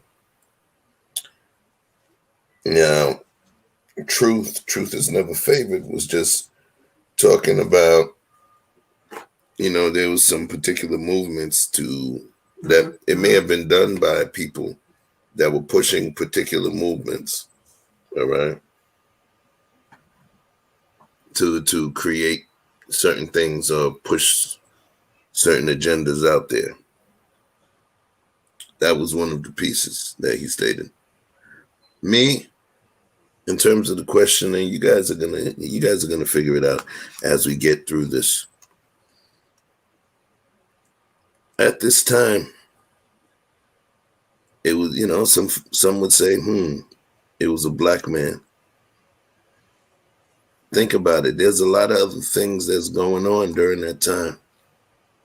If you think about the last few years, we've had something going on every single year, racially motivated for the last few years. Aspects of victimization, George Floyd's, Michael Brown's, all kind of people that we're losing. You know what? Well, let me land this plane real quick. So many people that we losing, right? And then we have a situation that gets a shitload of coverage, and it turns out to be a fraud. And what's crazy is, in terms of the way the line went and the way the news went, there was more coverage about the fraud part than it was about the actual assault part. That's interesting. But go ahead, follow me up on that. I was just thinking that not saying that I agree, with the sentiment, but Which sentiment? I didn't get no sentiment yet. No, I got you. Okay. The gay Tupac sentiment that he made. Because like we were just talking about, the narratives being pushed, because you have Black Lives Matter and you have the LGBT community both having movements going on at the same time. So it's one of those things where, okay, if I can take this opportunity and bring Black people together and that community together at the same time with this one action, that's in terms of narratives being pushed, that's two narratives in one. Mm-hmm. Yeah, I just man, y'all tripping. We got to get to 50 likes right now. Yeah, we got 48. The Queen just came in the building. You need them, because if not, we sending the gay Tupac for your ass. Okay. You know what you did last summer? The gay Tupac, man. Riding on all y'all. Oh my goodness. Hide your wife. Lord have mercy. Gay Tupac. I want to make sure. He said it. Chef didn't make that up. I was about to say something. Oh my God. That was, listen, Lord, bruh. I'm telling you, Jesus. That was he don't. Truth don't play about his Tupac either, obviously. Yeah, that's crazy. Not at all. I just But watch this. Mm-hmm. I ain't mad at you. You see what I did? Well, yo. But look, man. So we're gonna move. All right. This one right here, this one's gonna be a pretty quick one. Does anybody know that image that I showed with the triangle face dude? Squid Games. Thank you. All right. Let's talk about that. Dope show. No question. Very popular Netflix series. So very popular Netflix series that's taking on a life of its own in a few different states and cities and municipalities. Kids were not even allowed to wear the masks that you see from the show during Halloween. All right. Hot show. So much. Something about when these new trends, when everybody starts doing something, everybody's got to see something, everybody's got to wear this or have that. It just repels me. You know what I mean? It makes me. I haven't seen it like intentionally. The funny part is, I watch a lot of Asian stuff on Netflix, and I had watched like 2 episodes of this before everybody started watching it. It's a series? Yeah. I think it's like 7 episodes or something like that. Peace to Guap Heavy in the chat, aka Saginaw Guap. See, that's one of my A1 day ones. It repels me too as well. Like I can't stand when everybody's on something. I'm cool. Everybody's on it? Yeah, I can't be on it. Vic, I'm probably going to, the thing is, I'm probably going to check it out, even though I haven't checked it out yet, because the stuff inside of these TV shows that have underlying things into it. So I'm trying to see what's coming next. Just like the Simpsons be showing a lot of different things. These TV shows be showing a lot of different stuff. That's true. Listen, man, now Truth is fronting. Listen, it's okay to say, yo, man, I like cartoons. Now I'm looking for I'm looking for the historical. I'm looking for the historical resonance in the Simpsons. It's okay if you like cartoons. Bro. Got him. Yeah, you're about to hit me. He was like, you see. Listen, I hate when he started laughing like that means you got him. If he eating a bowl of cereal at 2:00 in the morning, I know he watch cartoons. Yeah, I mean, what are we talking about? Hold up, but he tried to make this. Hold on, he tried to make this shit sound scientific. Everybody on here knows that Simpsons have hidden messages that have actually reflected in history. Yeah. What are we talking about? Just after the fact, did you see it when you were watching it? I'm paying attention to a lot of things more now than ever. Tell you that. But it's okay to like cartoons too. He gonna save the world. You ain't got to lie, Craig. He gonna save the world. One cartoon. What I say that I didn't like a cartoon, bro. Listen, we getting a laugh, bro. Serious, man. Let me rewind this. I'm trying to figure out where was that insinuated. I love cartoons. What? Oh no, I'm just making a comment. It was a joke. You just left the door open, so we had to walk in. Okay. Yeah. I'm just trying to. Squid Games is crazy. Yeah, man. I watched it. I was like, wow, this is crazy. So the next thing that I'm gonna say, and for the record, this is not even gonna be a 4-hour stream, 5-hour stream. That's not what it's about, But we talked about some of the image, and I'm going to put the image up there again. It's critically important so we understand where we are. Right? We got your boy, Juicy.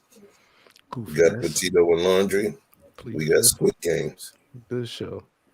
Now, I'm going to move to these 2 people right here. That's a couple. I'm not asking nobody to say nothing about it. I don't want nobody. If you know what it is, don't. I don't know. Okay, I don't know him either. Chef, I just want to congratulate you on the 300 too, man. I ain't say congratulations, my bad. I appreciate you, man. I wasn't trying to be aggressive. I just want to make sure that. Yeah, he ain't blow it. So we're gonna talk about these folks right here. All right. It's about 15 minutes, 16 minutes. I'm gonna have to fair use to hell it out, but it's okay. It looked like they do real estate. Yo,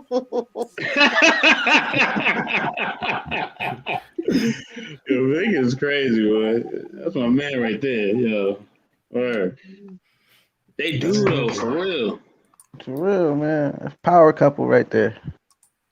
Now they look like they lead a church. Yeah. Yeah, true. Life can change for the good or the bad overnight, literally. You know what I'm saying? And if you don't feel like you're a strong enough individual, some things may take you out. You know what I'm saying?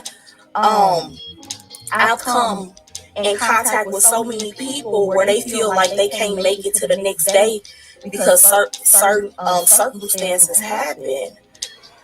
You know, so I made a post earlier where I said you have to continue to encourage people because what you're going through could be their lifeline to survive. You know what I'm saying? And I know for me, sometimes when I get on social media, yeah, we all know it's like we get on there and we be like, ugh, social media, I just can't stand it. It get on my nerves. People is that, but I'm telling you, it's some strong sisters and brothers on social media that keep me going some days. That was Kiana Burns, 44-year-old wife, mother, hairstylist, and entrepreneur from St. Louis, married to 46-year-old Ronell Burns, father and entrepreneur, motivational speaker, leader to many in his business and organization. The footage you're looking at right now comes from happier times, the couple's wedding reception. You can see the wedding party and all their guests in high spirits. Rondell and the groomsmen perform for the ladies. You have Kiana and her bridesmaids performing for the men. Everyone having a good time, celebrating with the newlyweds. About 7 years later, November 2021, the music stops. The party is over, and the power couple's family will never be the same. Take a second to make sure you're subscribed to this channel. Click the notification bell for all updates. And if you're new, include new subscriber in your comment below, and I'm going to try my best to respond to all of you. Shout out to Coach Sylvia and Huey. They wanted to share this story. I appreciate you both for sending it in. If you have a story that you want to share, click the link below in the description. Also, if you're from St. Louis, Missouri, Gwinnett County, Georgia, or the Atlanta Metro, let us know below in the comments. But right now, let's meet the Burns. If you need insurance, Ronell is the man. If you need your hair done, Kiana is grand. Together at Children Shazam. This is fair use. Fair use. Fair use. I could have grabbed a bunch of clips. This one was the most concise. So you know what we're going to do. But if you guys know what's going on, that means that you're one of the talented 10th. Please hold your info and allow the people to have their aha moment. You feel what I'm saying? You don't got to tell them the butler did it. Let them have that one. Meet the Burns. America, you ain't gonna wanna miss this. This my wife, Kiana. Mrs. Burns. Hey, this show is gonna start and it's gonna be exciting. Hey, son, you all right? Hi, baby, how you doing? Every single episode is gonna be exciting, full of action, impact. We talking big business. We talking about big family. Meet the Burns. Get off my couch. You know better than that, right? Hey, so like I said, we're gonna be taking it from every angle: business, family, business. Hey, now you know, good and well and Kool-Aid and carpet do not mix.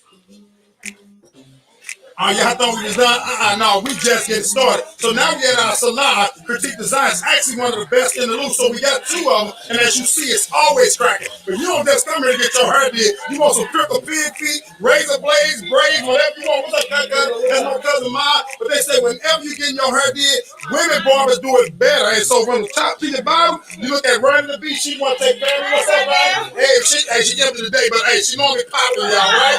And so first impression in any establishment is everything. And when you walk through these doors, you see my boy Nick always doing this thing. But as soon as you pass up his angle, man, you want some drama for your mama, barrel roll, man, she gets down with people, stay out of her lane, right? But this is the one that makes it happen. That's my boo. What's up, baby?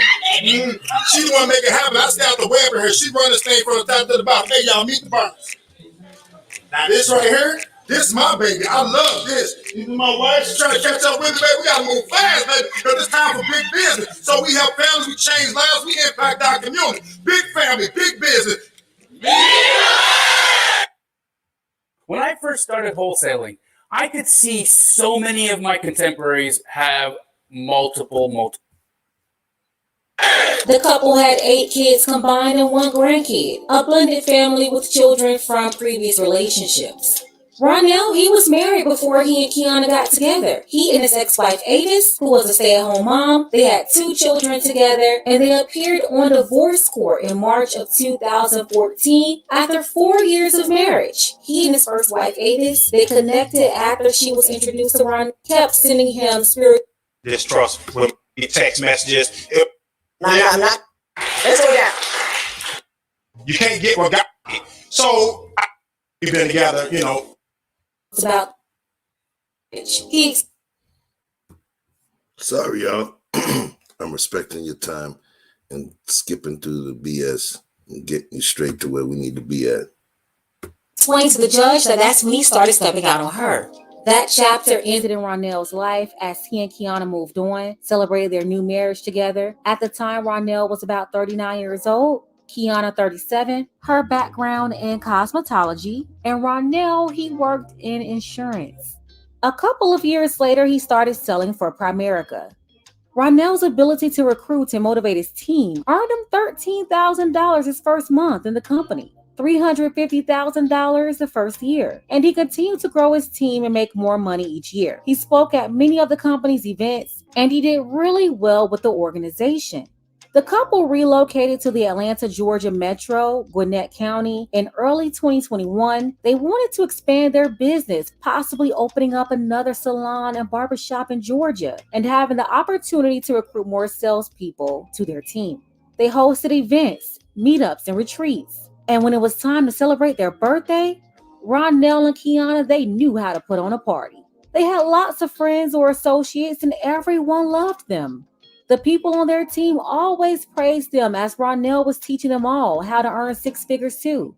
Both of them at their height, generating a lot of money for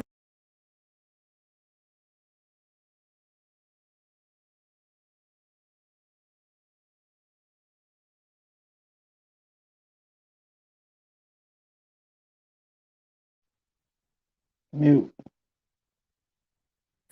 Damn it, I was flowing. I said, let me show my face because Gina said I'm conceited. Black couple, black excellence, black power structure, black parents, black love. Let's keep it going.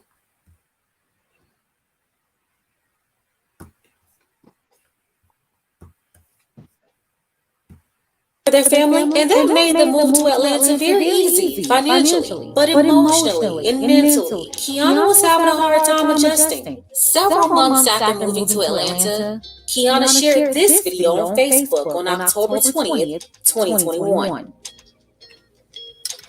For those that don't know, about 5-6 months ago, my husband and myself, we moved to Atlanta to expand our business.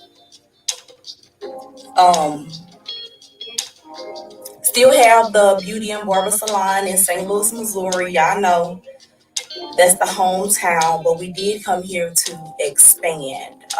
We did a lot of great things in Missouri. So, Atlanta is a place where I always wanted to be. Um, but look, y'all, I'm telling you, if you don't stay prayed up and you don't keep faith,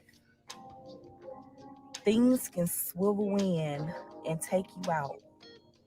I'm telling you guys, like, the transition, it wasn't necessarily a smooth one. It wasn't a hard one either, but it was something that we chose to do. And when you come to a new state or city and you're trying to learn people and you're trying to learn, the things that they do, and that can be challenging.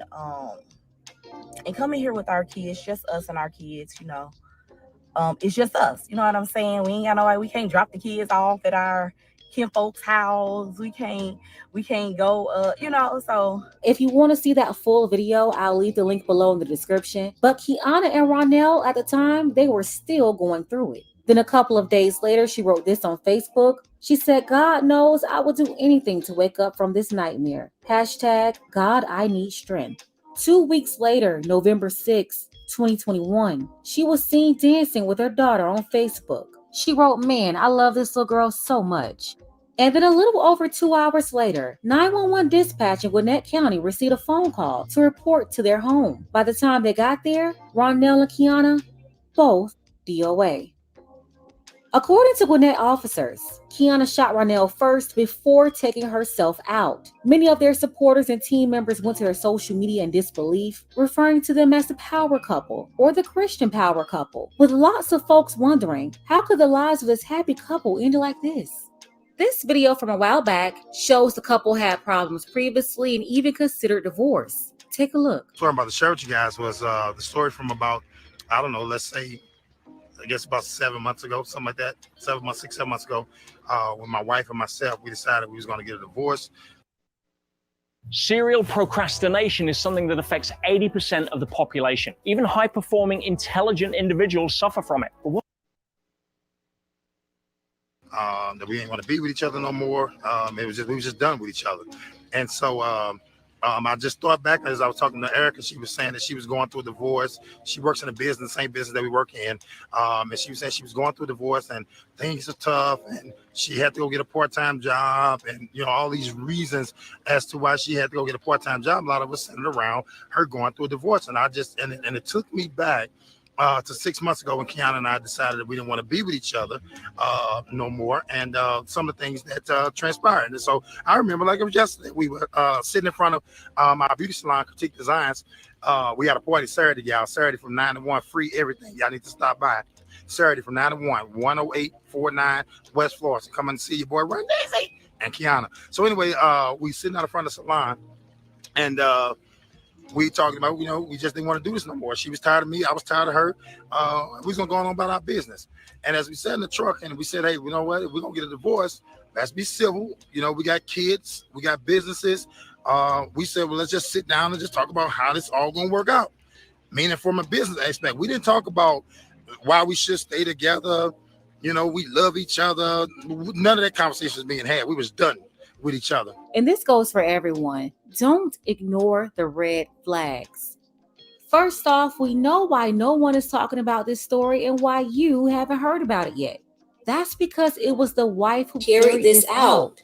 You have some people blaming them moving to Atlanta, but it looks like they had issues before they moved. If you want to see the rest of that video, the link will be below.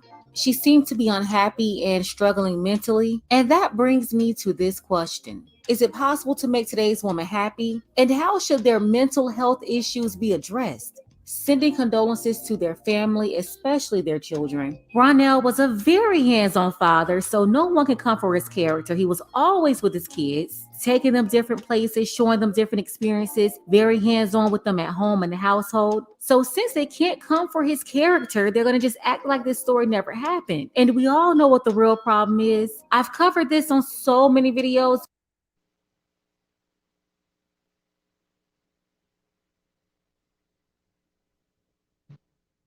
Yeah.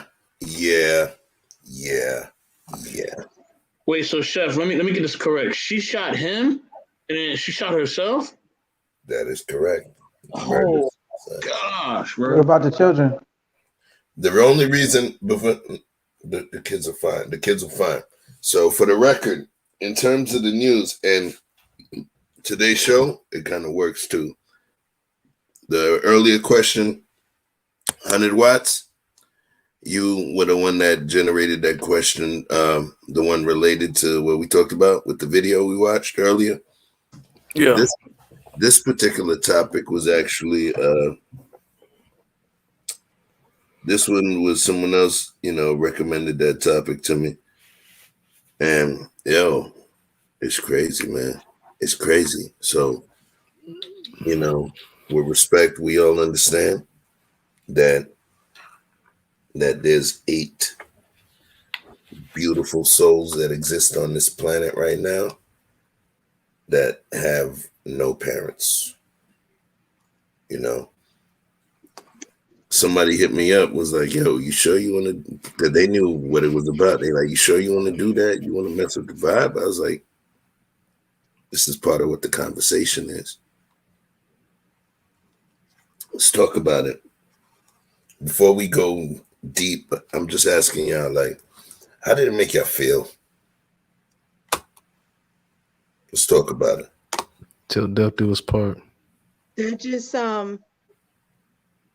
I feel like I'm even getting emotional right now. That's very disturbing, because you can look at all of the tangible things you have in life, but if you don't have your mental well-being, it's like none of that matters. You can have the picture perfect life, but if you're not right mentally and emotionally, you can't even enjoy it, and you can only put on the front for so long. I mean, this is my field. This is what I deal with. And that just really disturbed me. I was not expecting that. I just want to say this to you, Flower Queen. I just want you to understand that serving up the story was not to create, it was not to disturb you. You follow? No. I mean, I think I'm not doing it for like yeah. subs or likes.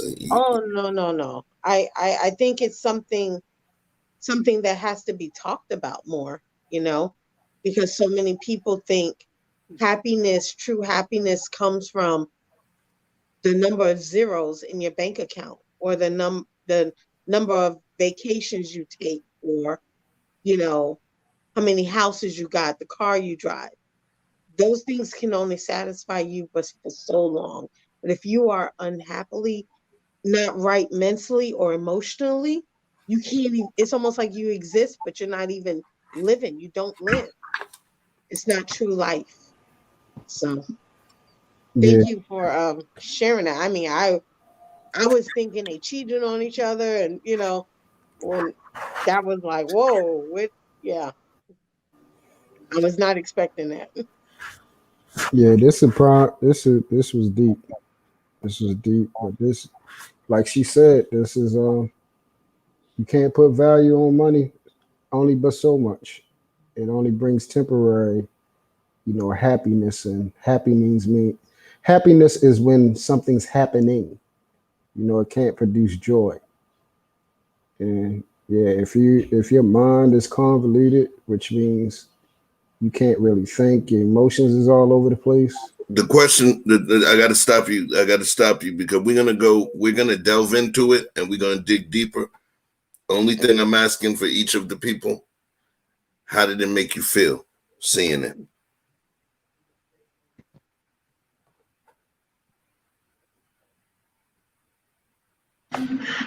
It shocked me, yo. Like, wait. One second. Because I was waiting for truth. Go ahead, bro. I'm sorry, bro. Go ahead. No, go ahead. Skip me. No, it's not truth. Go ahead. I'm sorry, bro. My bad. No, I ain't got nothing to add. Go ahead. I'll wait. Man, it shocked me, yo, for real. Like, I knew it was gonna be a crazy ending, but I didn't know it was gonna end like that. Like that was just wild, yo. Like that threw me for a loop. Like I ain't see that one coming. That was definitely left for. This You know what I mean? For real, it shocked me. That's why I chose that one, not for the shock value, but it was the one that did not give you all the sensationalism at the front end of the video. And just to give you, that's what I'm going to be asking about how folks feel. Oh, truth drop. All right. So I'll give you understanding of I want to know about how folks feel on that particular issue. I'll explain. They talked about Georgia. They talked about the Atlanta area. I live in the Atlanta area. They talked about Gwinnett County. I live in Gwinnett County. The Burns are not, they came to town, they were making some noise. So folks know who the Burns are. You saw they had their little podcast joint, Pushing Bentley, Big House, Black Excellence. Here's what really blew my mind, yo. This is what really blew my mind. And trust me, we still on topic right now. This is what blew my mind. I went and watched it, and it says $1 million St. Louis business couple over after unhappy boss chick wife turns on husband in ATL. So when I started watching it, I'm like, and I'm not even a gossip dude, but I'm like, damn, these are the neighbors. Damn, they breaking up. So if you notice, she didn't even use the word death or anything else. Mm-hmm. You get what I'm saying? So it blew my mind at the end. That's how I found out that they're gone. But there's a reason we talking about this. There's a reason we talking about this, but I want to make sure that I understand everybody's feelings because that's critically important. So go ahead, best in the world. Truth drop. Talk to me about your feelings. I know Queen gave hers. Talk to me about yours. Yeah, my bad. I think for me, it also felt kind of disappointing too. It was disappointing. It was hurtful because I was like, man, like, you don't really see a lot of Black power couples, man. And when you really see it, it's really a testament that we could do something big. So that one hurt, man, because it's like, dang, like, it just leaves a sour taste in your mouth for real. You know what I mean? But you can kind of see different things and different elements in a relationship. It kind of was showing a little bit. Like I could see it in their body language that everything wasn't what it seemed. Like everything that glitter wasn't gold. So yeah, that's how it made me feel, man. Like it just made me feel like just sad and disappointed for real. I got to co-sign Mr. Best. That's what I was speaking on earlier. It's just disappointing because it's just a very selfish act. Because, correct me if I'm wrong, I saw quite a few children. I saw a family unit. I saw businesses. I saw a whole community. It 8 children, 8 children and 1 grandchild. So, I mean, you got 8 children directly. Never mind how much family is surrounding all of that. And I'll tell you this, right? So I had an on and off with this young lady once, right? And I know that I could just walk in and out of her life. I knew that. That wasn't my intent, but I knew that I had that power. And the last time we spoke, she asked me, if you love me, please let me go. She asked as a request because she understood that if I contacted her, she would respond. You see what I'm saying? So it would have to be my mercy to say, we're no good together. I recognize that. I'm not going to drag you back in this. I'm going to let you live your life. So when this young lady I know she loved that man. You can't hate nobody that much if you never loved them that much. So for her to not consider any of those children, any of that family, any of those people depending on their business, their power and what they represented in a whole community, if none of that came to mind, it was just a moment of rage. Could the love that you had at any point in time not supersede your anger enough to just let them go? Walk away from the whole thing. Let them call you whatever they want to call you. Go find you a new man. Whatever. Go cry in the corner. Go do yourself. If that's how you can't take it, go take it. But don't sacrifice the entire family structure. And I felt like that was a very selfish claim she made. And regardless of whatever she may have been feeling. Now, if you say, hey, he was beating her down or something like that, then that may change the context. But if it was just a matter of her emotional state based on how he made her feel, even if it was justified how she felt, I don't think she was justified in her movement. So that's how it made me feel. It's disappointed that someone would even do that. Thank you.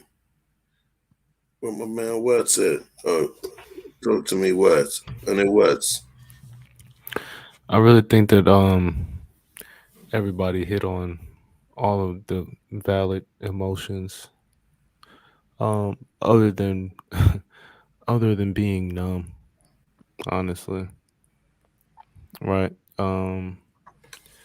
Because things happen so often, and sometimes things like this happen in so many different ways that it's almost like, well, not surprised by that one. Which is disappointing within itself. So that's how I feel. Excuse me. In terms of how I feel, I shared it. Somebody opening a wine bottle, but I shared it. What? I know what the cork sound like, son. Well, yo, it blew my mind.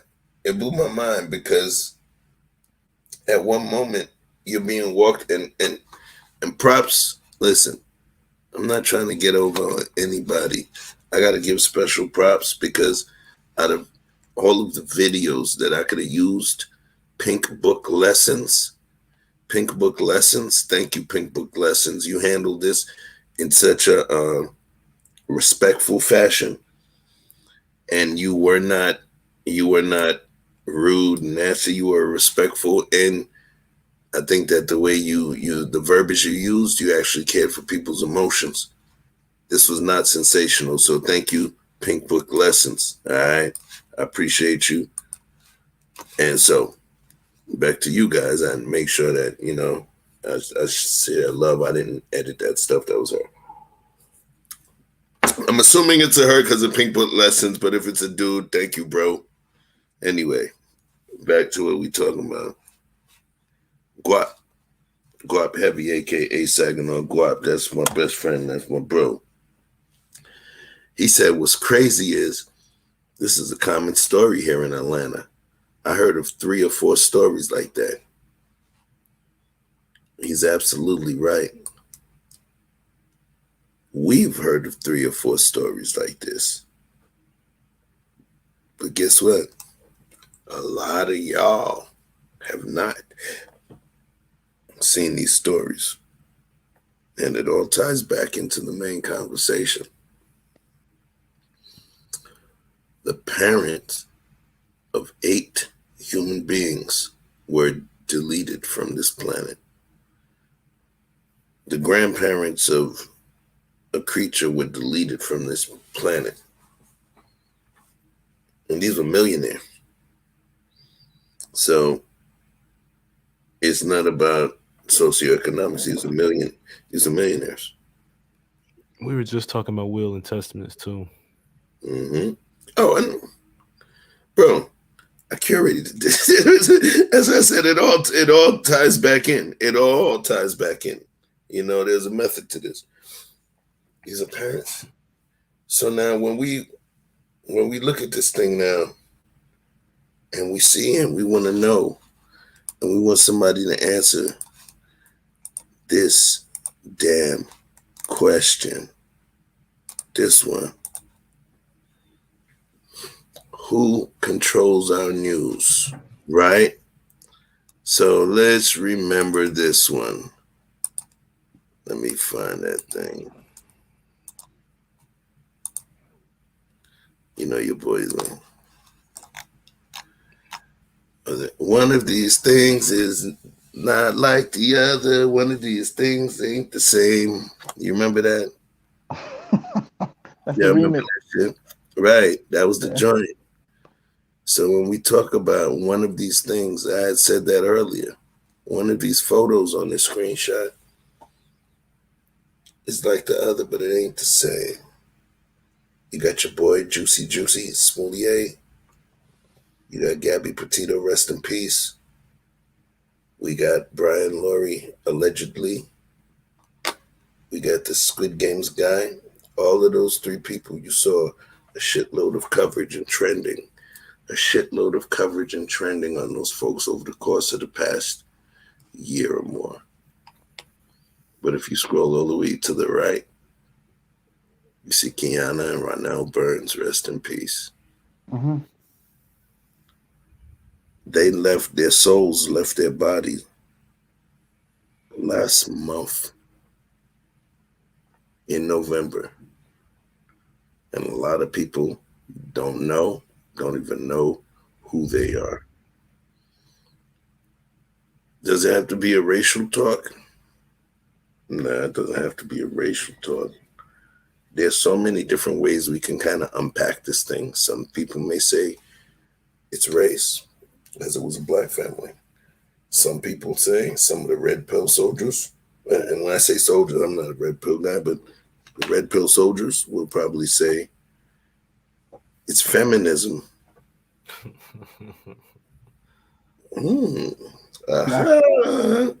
Some folks will say that it's feminism because what is one of the things they say that does not happen? Crimes against men by women go normally unreported. Right. So now we're not gonna go to the who part. That's the final part. That's the nail in the coffin. Nah, damn. I'm sorry, yo. Real talk. That was not a good metaphor. I know when my shit is fucked up. That was not good. Cause we talking some real stuff. So no nail in the coffin. But that's going to be the last hurrah we talk about. You know. But let's unpack this piece right here. I want us to start now. This is where we really gonna cook tonight.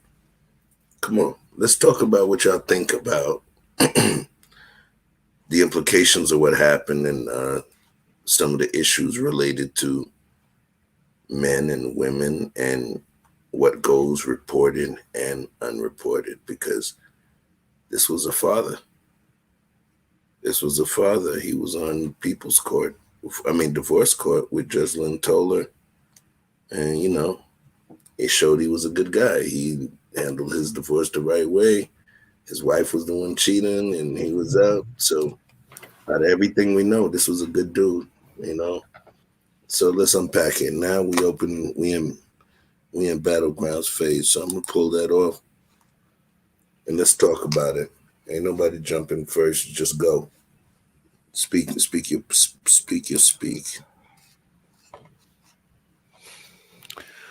The piece that you mentioned about crimes against men not being reported, there does need to be more conversation about that, because I mean, how many times did this happen that we don't talk about? You know, there are stories of professional players that have been killed by their girlfriends or something of the sort based on relationships they're having, right? That's, again, we're talking about millions of dollars someone else who's affecting a community, has people on staff and all these other kinds of things. Um, Speaking on that part, but the most important part of all of it to me is, like you mentioned, those kids, man. Those kids. For him to be a hands-on father, I know what that effect has. I just spent time, and we ain't do nothing to go get some ice cream. But that time that I spent with my kids today was, I know, so amazing for them because we really had a good time. So to not be able to have that for the rest of your life, because those are some young kids. A lot of them were still very young. So to see that is, man, that's super sad. Just off of not being able to just walk away, or maybe because you moved somewhere you were uncomfortable with your own kids. Damn, it just don't make any sense. Those are your own kids.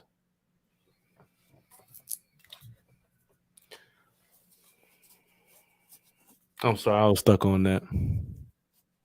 I've stated my position on the situation because drive real quick. Yeah, I've stated my position on the situation, and it was all circular, and she killed the nucleus. You know what I'm saying? And with that, the cell dies. You know, hopefully there's another male inside of that family unit because they're close knit that can pick up the slack. Because that's a lot of slack to pick up, and I'm sure there's going to be quite a disturbance about who gets what and whose money goes where. Hopefully they did have their affairs in order, because a lot of times with younger couples, they may not have reached that status where they've had the money long enough to have had the foresight to consider their demise. So I just feel like there's a lot of people under a lot of pressure. What you think is pressure is not pressure to someone else. But what they think is pressure may not be pressure to you. So you may not realize that the things that you're doing is applying pressure to their life. But when they give you the warning signs and let you know, like Maya Angelou say, when people tell you who they are, I'm going to add the caveat, when people tell you how they feel, believe them. Believe them. You may not agree that what you did should warrant such a feeling, but understand that they going through that range of emotion regardless. So you have to be attentive to that, especially if that's somebody you're supposed to be in tune with. How can my old lady be so upset with me that she want to murk me for real and I ain't on top of that? I'm just saying, there's no way. I would have had left already if she was that tight and I couldn't get her back. I would have already made arrangements. You know what I mean? And this is Monday morning quarterbacking, but I can't imagine she was able to hold that in the whole time and he not be aware of it. I imagine there was a lot of cold suppers, you know what I'm saying? A lot of dry nights, you know what I'm saying? When she feeling like that. So I don't know, but that's just my position on it. I thought the whole thing was just selfish on everybody. Yeah, most definitely, bro. Like he knew, But see, the thing is, sometimes cats, when they get all that money and they get all that the resources and everything, they think they're invincible. They think they're not susceptible to certain things because they have money and resources. But life is still life. Emotions are still emotions. People are still people. They ain't gonna change. You know what I'm saying? So if you don't deal with it accordingly, it's gonna blow back on you. Most definitely. You know what I'm saying? Queen, you got anything to say, Queen? You quiet over there. Talk to me, Queen. I'm good. I'm driving. I'm trying to get home to my king. Well, you keep focusing. Don't worry. No, it's all good. I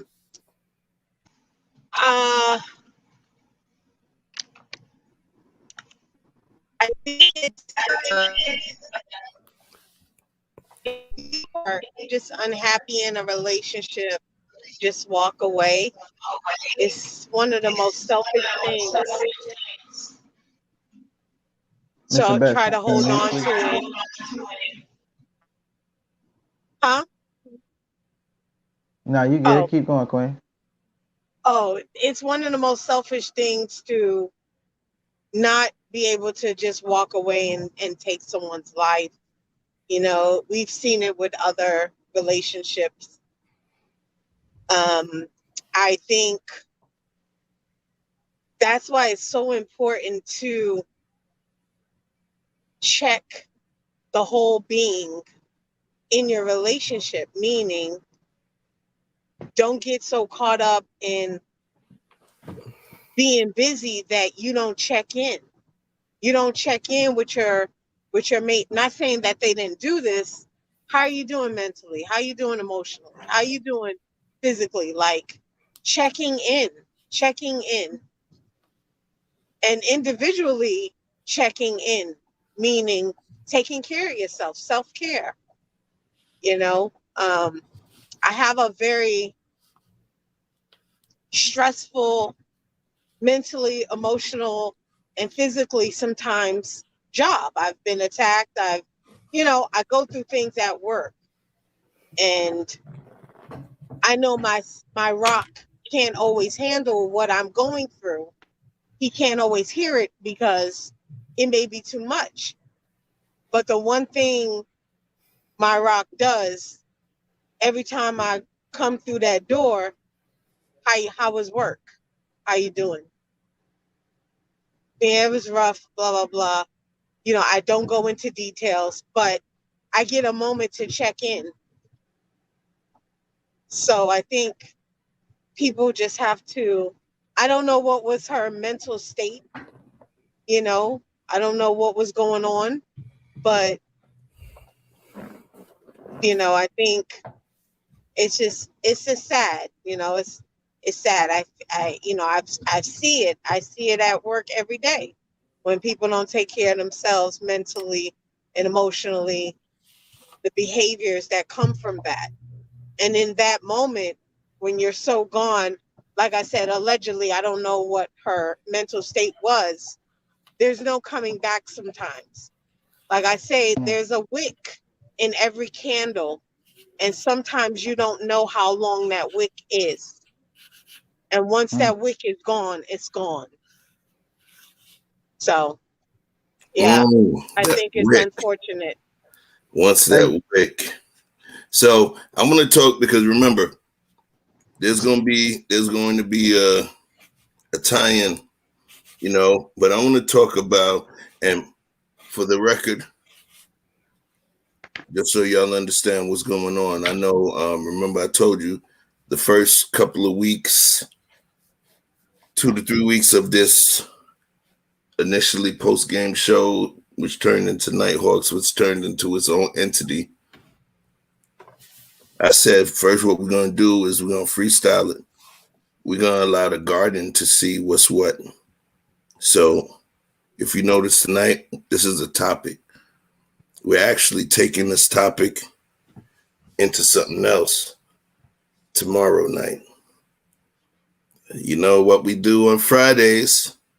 Can somebody tell me what we do on Fridays? Not the panel, but just the people in the chat. Can you please type in what happens on this channel on Fridays, please? Please, 2 words. Please type it ASAP. Let me see who's listening. Let me see who knows what's up on this channel. Let me see who's up with this channel right now. We got scripture. Okay, thank you, Sherelle. Who else? Danique, we got 2 people. See? Sherelle, ain't no prize, so you stop flexing. Why you copying that me? Right. Talk about what y'all talking about? Right. We see somebody know how to use their emojis, right? So As it stands right now, we only had 2 people that knows what happens on this page on a freaking Friday. That's a damn shame. So you know what that means? We're going to take about 20 seconds to allow y'all to hit subscribe. And another 20 for y'all to hit the bell and the all night. Because literally, we got 22 people in the chat. 22 people watching the show right now. And only 2 people were able to tell us what happens on Fridays on this network. Man, I don't know how I feel about that. I might pull a move. On that hook. You know what? I'm pulling a move like my man do. You know, I'm ending that stream right now. We out, yo. Friday is our smoke show for y'all that don't know. Which that's one of my favorite verses, bro. Yo, straight up and down. Friday is the truth show. That's the truth show. Look at that. Uh-oh. That means got him. Right. The guy, it's the scripture. It's the smoke show. So if you coming in, if you got some smoke for me, for the panel, for the show, if you didn't like any of our particular views on a particular issue from any show that we did, if you didn't like the way we handle somebody, shit, if you didn't like the way we handle your ass, bring the smoke. Roll up. You know what I'm saying? But whatever you want to do. Straight up. But this is actually, tonight is the first part. And we're going to lead that into the smoke show because it's going to be a special kind of smoke, which y'all will see. Watch it for the thumbnail tomorrow. So, talk about this thing here. Back to what we talking about. Hey, Chef, before you go on, do you know how long they were married? I know they were married a few years. The 8 children were not actually 8 that they had together. Okay. They both had children from prior relationship, and then they had children together. Shout out to Indigenous Black Man. It's only the second time here, but you came back. We appreciate you anyway. Indigenous Black Man definitely is on point. I met when I say met, I first encountered Indigenous Black Man on One Community's page, if I remember. It was either One Community or what you call it, Colette's page, because I was actually on both of those shows, and I remember Indigenous Man was really participating. Don't worry, no apologies required, big dog. The fact that you're here is good enough for us. Thank you. Participate. So let's go back. I know we were talking about the relationship aspect, and one of the things I kind of had to do, of course, with the kind of panel that we have and the bright minds that we have in this room. I know you guys were gonna go to really, really start unpacking. Not unpacking the skin, not getting to the muscle, not getting to the bone. Yeah, I was getting straight all the way to the freaking marrow, right? But we gotta slow walk this. There's the talented 10th, but remember there's the tactical 90th. So we gotta slow walk this thing. So let's talk about it. Forget the relationship stuff, per se. We talking back about the coverage. That's the main piece. I gotta pull us back to the point. I gotta make 100 Watts proud of me. Can we get back to the topic, bro? Let's talk about it. The coverage. This family lost patriarch and matriarch literally a month ago, and the great majority of the people here did not hear a damn thing. Can you imagine? Hold on one second. I'm seeing what's on the screen. Pardon me. Sherelle. Cash App $1,000 to $ Chef Shupino. Right, motherfucker. No. All right, thank you.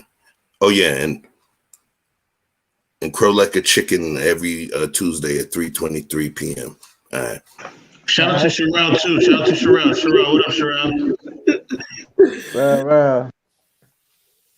Yo, side note, we gonna digress for a side note. You know, when I was trying to quit cigarettes back in the day, I refused to go to hypnotherapy because I felt like I enjoyed the way that my brain works. And I didn't want a stranger being able to play around in my brain and shit and be able to make me bark like a dog 3 times on the Thursday. I didn't want them to know my secrets, other people's secrets. So I just stayed away from hypnosis. Side note, I digress. Back to the main topic, the news they ain't covering. Why don't we hear about the violence that takes place against men as much as the violence that takes place against women? There's been studies that literally have stated the violence is equal, and there's some studies that have stated the violence of women to men is actually higher because a significant amount of the male victims, their cases go unreported. Their cases go unreported. Let's talk about that, family. With the unreported part,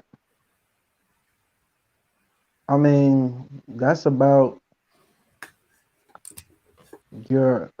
first of all, there's not too many people you're going to be able to tell who aren't going to tell you to man up and give you some advice about what you should do. But none of them are going to be, if you're getting your advice from most men, no matter the age range, none of them are going to be, yeah, go call the police on your lady if she do that again. None of that. Get it on report. Even though that would be a good idea, but people only give you that advice when you're trying to get a custody case or formulate a divorce or something like that, but they would never really suggest that in a relationship that you're trying to work out.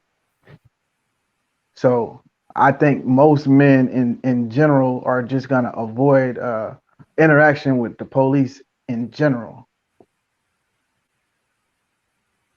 so it doesn't get reported. Okay. Talk to me, Queen.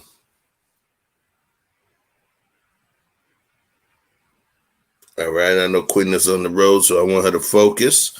So, best in the world. I'm here. Oh, okay. Go ahead, Queen. I'm a block away from my house. But you're a block away from your hubby and what we call at this time of night my rock. Special treats. That's when you pay attention the most. I'm sorry. Keep me all right. I think it starts from men as little boys. Like, don't cry. You're a sissy if you cry. Man up. You know, that didn't hurt. Shake it off. You know, so you're just perpetually told to be strong. You know, so with that, you know, as you grow up, you keep that same energy, you know. Real men don't cry. What's wrong with you? You know? So yeah. Okay. It's interesting you brought that piece up too. I didn't expect that one to come forth in terms of how, you know, how the news is out or who chooses it, but you actually have a lucid point. Yeah, I'm a social worker, so I deal with this. Right. I deal with these little boys, and I watch them become teenagers and adults, and You know, they're told that they're not supposed to have feelings. And I'm like, no, your feelings are valid. And any woman or anybody who tell you that, you need to get them out your circle. All right. Even though we weren't gonna go there, Yeah. I'm gonna push back on you now. Just to push back. I'm gonna be a jackass this time of the night, right? Oh, Watch okay, this. Rock. So let's think about it. They keep telling us to man up, man up, man up, man up, man up, right? But then the thing is, if what society, if what tradition, if what the Bible and our Creator says, with regardless of which religion, Islam, Christianity, Hebrew, whatever, in all of them, the man is the prophet, priest, and king of that home. And he is also the other two P's, because there's 5. The other 2 is protector and provider, right? How can somebody, how can somebody be fully expected to take on that task to be the prophet, priest, king? Oh, 4 P's and a K. Prophet, priest, king, and protector and provider of that home, that domicile, that metaphorical kingdom, without them somehow being galvanized. And what I mean by galvanized, I mean strengthened. Like you've heard the term galvanized. You've heard the term galvanized steel. Mm-hmm. Strengthened, where more steel is laid upon it and it's hammered out and forged, galvanized. How else do we galvanize a man in order to take on that magnanimous role without us telling them, get your ass up, ninja, walk it off, come on, man up? Now, I didn't give you my feelings. I'm just asking you in terms of that. Where's the balance at? How can we expect men to do everything we want them to be? How can we expect them to be, even say like the guy that we saw, Ronald Burns, rest in peace, if we don't galvanize them? Well, you have to be careful, because you don't galvanizing, meaning you strengthen them, but you don't harden them. It's a difference between strengthening someone to get through and to be able to man up, but you don't harden them. And if they have the proper support, meaning that they have their helper, their partner, their queen at home, and they had their mother teaching them, okay, yeah, you these are the things you're going to go through, but it's okay to feel. Don't let it cuz feelings are real. And when you harden yourself, you snap. Everything has a snap to it, you know? You don't want to snap, you want to bend. So that's I don't know if I answered it, but no, yeah, I think it's a balance. I think, strengthening someone is one thing, but hardening yourself is another thing. Because it's like shaking a soda. You know, when you shake it, just because you ain't open it just now, that don't mean the popping is not going to happen. It's gonna happen. It's just waiting for you to open it. So, I think that's the difference. Okay. I like what you said. You said strengthen, not harden. That was the first one you said, and then you said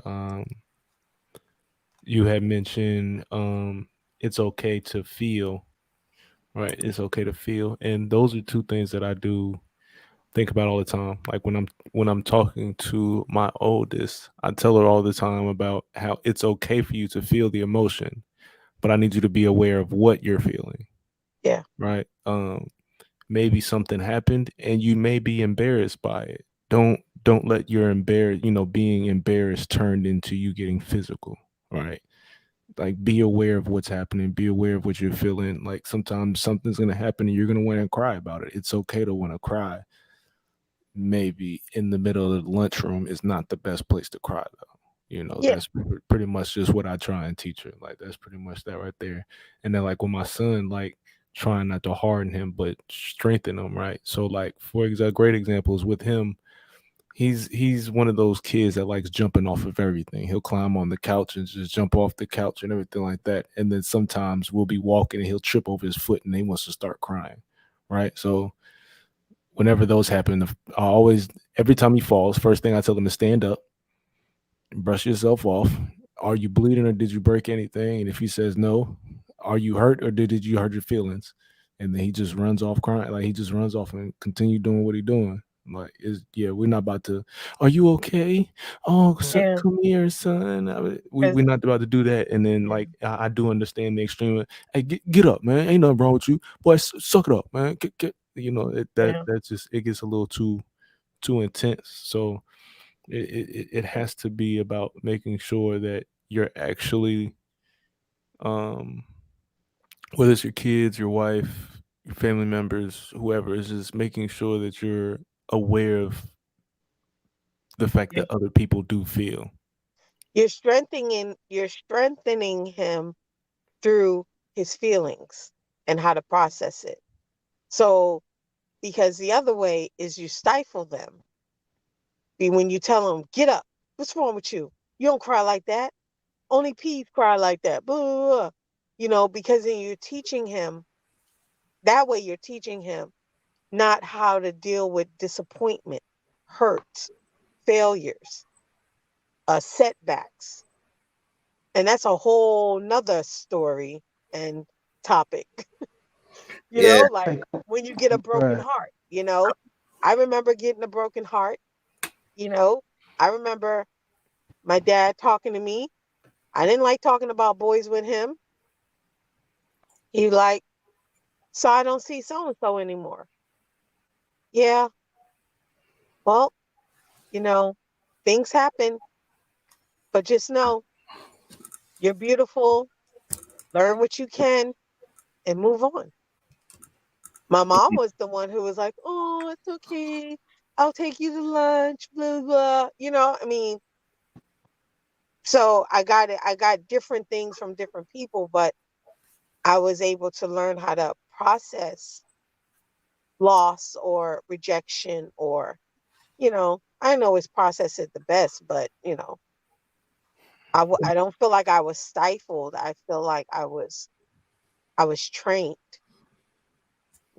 so I think it's good how you're helping your son process it versus telling him how to deal with it.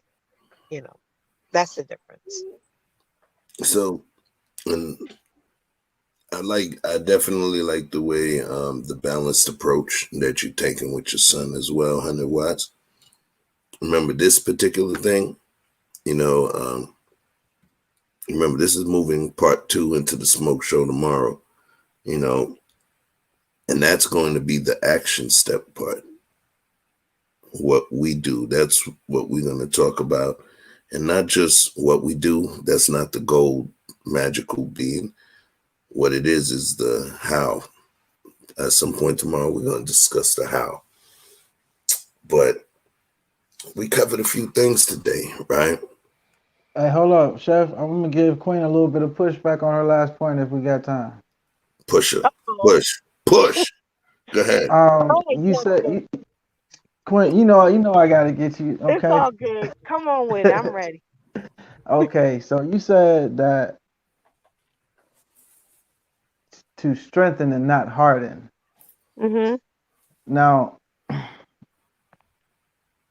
let me give the best analogy I can give, right? I went to a construction school.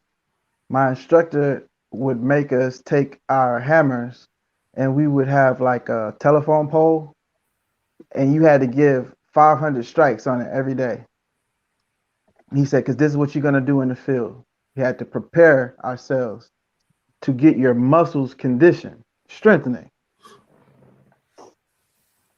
But the byproduct of doing that was we also built calluses on our hand that started as blisters that were painful. But at some point, it became our protection. So what I offer is that sometimes, just like I think, Chef, we were speaking about creative players, sometimes certain attributes come with others. So if you want to build your little girl up to feel good about herself, then you may overdo it and make her feel entitled. You know what I mean? So same thing with your boys. You want to make them strong men, strong enough to bear the weight of the world and everything else that they might have to encounter. Then they're gonna really honestly need some of those calluses that makes them a little numb, that makes them a little stoic, that allows them not to cry in front of the family and be the man for you that you need, that you respect, and cry in private. You understand? So so watch this. Watch this. I gotta cut you up real quick, Quinn. Okay. Cause he just pushed back on you, right? I know. But I gotta push back on his pushback. All right. And kind of put an underline and bold on what you said, because what you said pretty much connected to what I said earlier and put it on the screen. Galvanize or galvanizing is the process of applying a protective zinc coating to steel or iron to prevent, right? So that's to protect pretty much the integrity of the metal itself, right? Dude. Vic, when you talked about building a callus, right? The calluses you build up. The actual term that you're doing is you're galvanizing your epidermis, because wherever the natural pressure points exist on your hand, on your skin, or on your foot, on your toe, depending on how you walk, that's where the corn or the callus is going to pop up on your foot. So literally, that is actual organic galvanization of skin. But your callus is not going to stop you from breaking your foot if a car runs over it. The callus on your knuckles, no matter how many fights you have, it's not going to stop if a sledgehammer hits your hand. The bone is still going to break. The only thing the callus does, it's not to harden. It's to protect the integrity from the rust, from the things that could get, the emotions that could get below your epidermis and have a negative impact on you. So callus, so the pushback that I was giving was literally, you and her was saying the same thing. You get me? The callus, the galvanization, and she was stating just as long as you don't break it. Right. In the process. I think it's all about a balance too. I do think that we can't move through this world, especially this day and age, being people of color sensitive. So we have to develop some sort of protection as far as how we're gonna move. If I work with all non-Black people and I'm the only one there, I have to develop a shield around me and my heart where I'm okay with the the maybe insensitiveness of comments because of lack of whatever. Let's just say lack of knowledge. Let's give them a benefit of the doubt and be able to move through that without necessarily being hardened or being too reactive to it. What you doing tomorrow? What you doing tomorrow? What are you doing tomorrow? I'm gonna be on your show. All right, so stop giving up the bag right now. Stop giving up the bag. You giving up the bag. You got, you know what I'm saying? How you gonna give them the entree before the appetizers? Hey, I didn't know where you were going. Hey, I'm just. Oh no, trust me. The thing is, if I allow the conversation to bend a certain corner, we're gonna be doing another one of those streams till 5 in the morning. You feel me? Yeah, you're right, and I'm home. So I'm with you. Special treats for hubby. All right. So listen, I'm the ultimate wingman. Anyway, so we got to bring it back. We have to bring that thing back to this thing. Who controls our news? One of these things looks like the other, but one of these things definitely ain't the same. You got your man Juicy, Gabby, Lori, Squidhead, Gamehead. I just realized who you were calling Juicy. Juicy Smoothie. I was like, who's Juicy on there? I just saw the arrow. I was like, what? Oh, you can see my mouse? Yeah, yes. My man. Oh, okay, cool. My man, Young Juice. Right? Juicy Smoothie. The Juice Man. Right, the Juice Man. And then rest in peace, we got the Burnses. This happened. This was a major story. Multiple children lost their parent, and you heard nothing about it. Black millionaires. We ain't getting to the why. We can unpack the why and other things. Black millionaires. But what makes them different than all of the other stuff you see on the screen? This was the one they kept from us. You know what, guys? Rocks, I gotta go. And I will see you guys tomorrow on the stream. I appreciate look forward to it. Thank you. Have a great night. You as well. Thank you, Flower. Appreciate you, Queen. So, you know, before we wrap this thing up here, these folks were different. These folks are different. And I'm going to kind of take you to the next piece, the next part. And this is going to be the lead into tomorrow's conversation. Because it's not just one network. It's not just one network that's doing this. It's a multitude of networks. It's a multitude of people that are doing this stuff. Serving us information, pulling information back. Some of what Truth was saying, not some of what he was saying, is part of a different conversation. We got to pace and unpack. If we feel we wise, then we got to walk them up the road of knowledge. He talked about what's being plastered in our faces. But just as much as this stuff being plastered in our faces, there are things that are being hidden from us. There are things that are being hidden from us, kept from us. And you want to start asking yourself why. And we finishing the stream around 4 a.m., right? But this is the piece that's going to walk us into tomorrow's stream and be ready to smoke show. Let's talk about the information and who controls it. Who controls the information that we consume? The world might never know.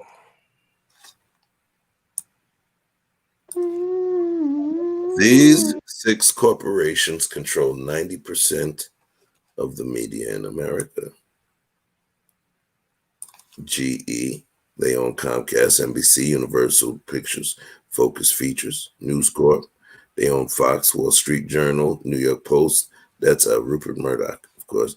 Disney owns ABC, ESPN, Pixar, Miramax, Marvel Studios. Viacom owns MTV, Nick Jr., BET, CMT, Paramount, Pictures, also Univision, which is the in Telemundo Spanish stations. Time Warner owns CNN, HBO, Time Warner Brothers, CBS owns Showtime, Smithsonian, NFL, Jeopardy, and 60 Minutes. But CBS changed. Yeah, they don't own Comcast. So what you see here in CBS, it's not CBS anymore. It's actually Comcast. They got it from GE. So this is all Comcast holdings. So when we talk about it, understand there's information that comes in. We always have to start thinking about who is feeding us this information. Who? Follow the money. Follow the money. Watch this. There's restaurants. You ever gone to a restaurant that you thought was a dope restaurant, and then you went to another restaurant and it's like they had the exact same shit on the menu, and the sauce was like the exact damn same. And then you go and you look, you're like, yo, it doesn't make any sense. How they make their tartar sauce the exact same? I don't understand. It doesn't make any sense to me. What it is you ain't following the money. You don't know who's who. Okay? And trust me, I'm finna land this plane. Finna land this plane right in your head. Let me give you an example. And we ain't gonna talk about news, right? We're gonna talk about food because they call me chef. A company called Landry's. All right? Landry's. And I learned this on my own, where I had to Google this shit because it was like, yo, there's a thing called Beurre Blanc, right? It's like pretty much, it stands for white butter. It comes with lobster. And I was like, yo, tastes the same as another one. Landry's, they own fine dining restaurants. Del Frisco's, Maestro's, Morton Steakhouse, if you're from Chicago, Illinois, Strip House. They own Bubba Gump. They own Joe's. Bubba Gump and Joe's Crab Shack is owned by the same freaking people. McCormick and Schmick's, Atlantic Grill, So when I say this, Rainforest Cafe, you'll have some of the same restaurants right next to each other. I said all of that to say what? You got to start understanding where the stuff is coming from in order for you to understand who's colluding and what's the grander scheme of things. There was a term that they came with, and this is the homework for y'all.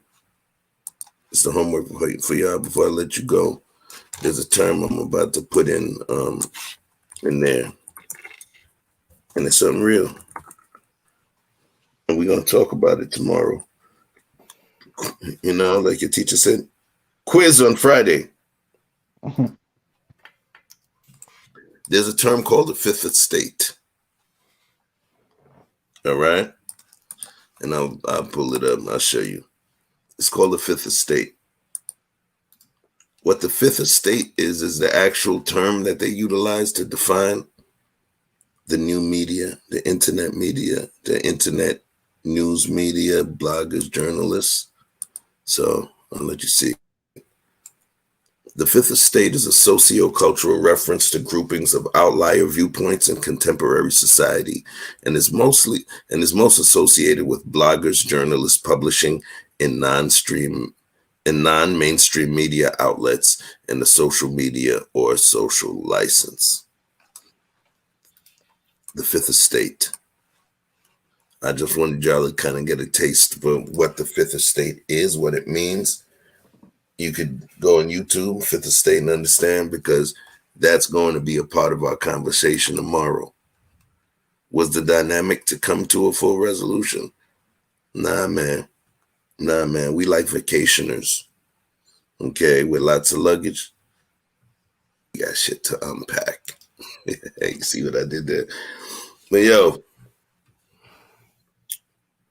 we definitely got to run this thing up the flagpole, and we definitely got to figure out that there's something going on. But it's not a small conversation at all. So what I'm going to do is allow y'all to prep yourselves for the next piece of the conversation, because that's where there's going to be some action steps that takes place. And that's going to be where, we talk about it. And we also going to have a shitload of smoke as well, so be ready for it. If you ain't ready for it, you're gonna get smoked. You know what I mean? All the smoke. Right. Bring it. That's what we here for. Hey. Tomorrow I come in violence. Well, yo, man. So far, I just want each of you guys to kind of give, your feelings on the information that we unpacked today, in terms of what you see, what you feel, before we leave. And the ideas we talked about.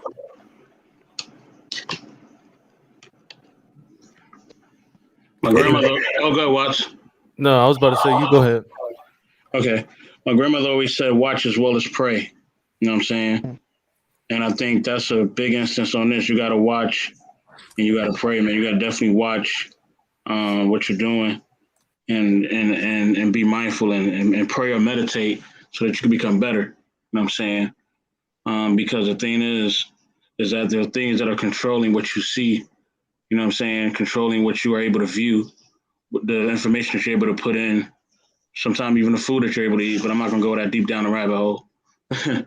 So, remember, everything that you are giving or you're able to obtain as far as media has been passed through before it got to you. You know what I'm saying? So just always remember that. You're not going to get the 100% source. You're going to get the third-party source, maybe sometime the fifth or sixth-party source. You never get it direct. You know what I mean? You always have to go through a connect. You know what I mean? So always understand that. You know what I mean? And it's unfortunate. I do want to send a shout out to the whole Burns family, man. I hope that they're all doing well. I wish them health, recovery, peace, healing, throughout this hard time for them. Also, the young lady that lost her life as well, with the homeboy that she yeah, you know what I'm saying? Juicy, yeah, he was on that juice. But you know what I'm saying? And Squid Game thing, I'm not gonna watch that. I'll leave that to Queen and my brother. They watch that. They fill me in about that stuff. I don't even care about that. But yeah, man, just understand that everything that you're getting has been filtered, you know what I mean, and has been processed. So please remember that. Thank you, Chef, for having me on. I will be coming through tomorrow. You know that. For sure. Chef, you muted. Damn it. I always be forgetting that, man. We working. I'm a work in progress. Tell them about the channel before you drop, family. I'm rocking with you to the end. You know that.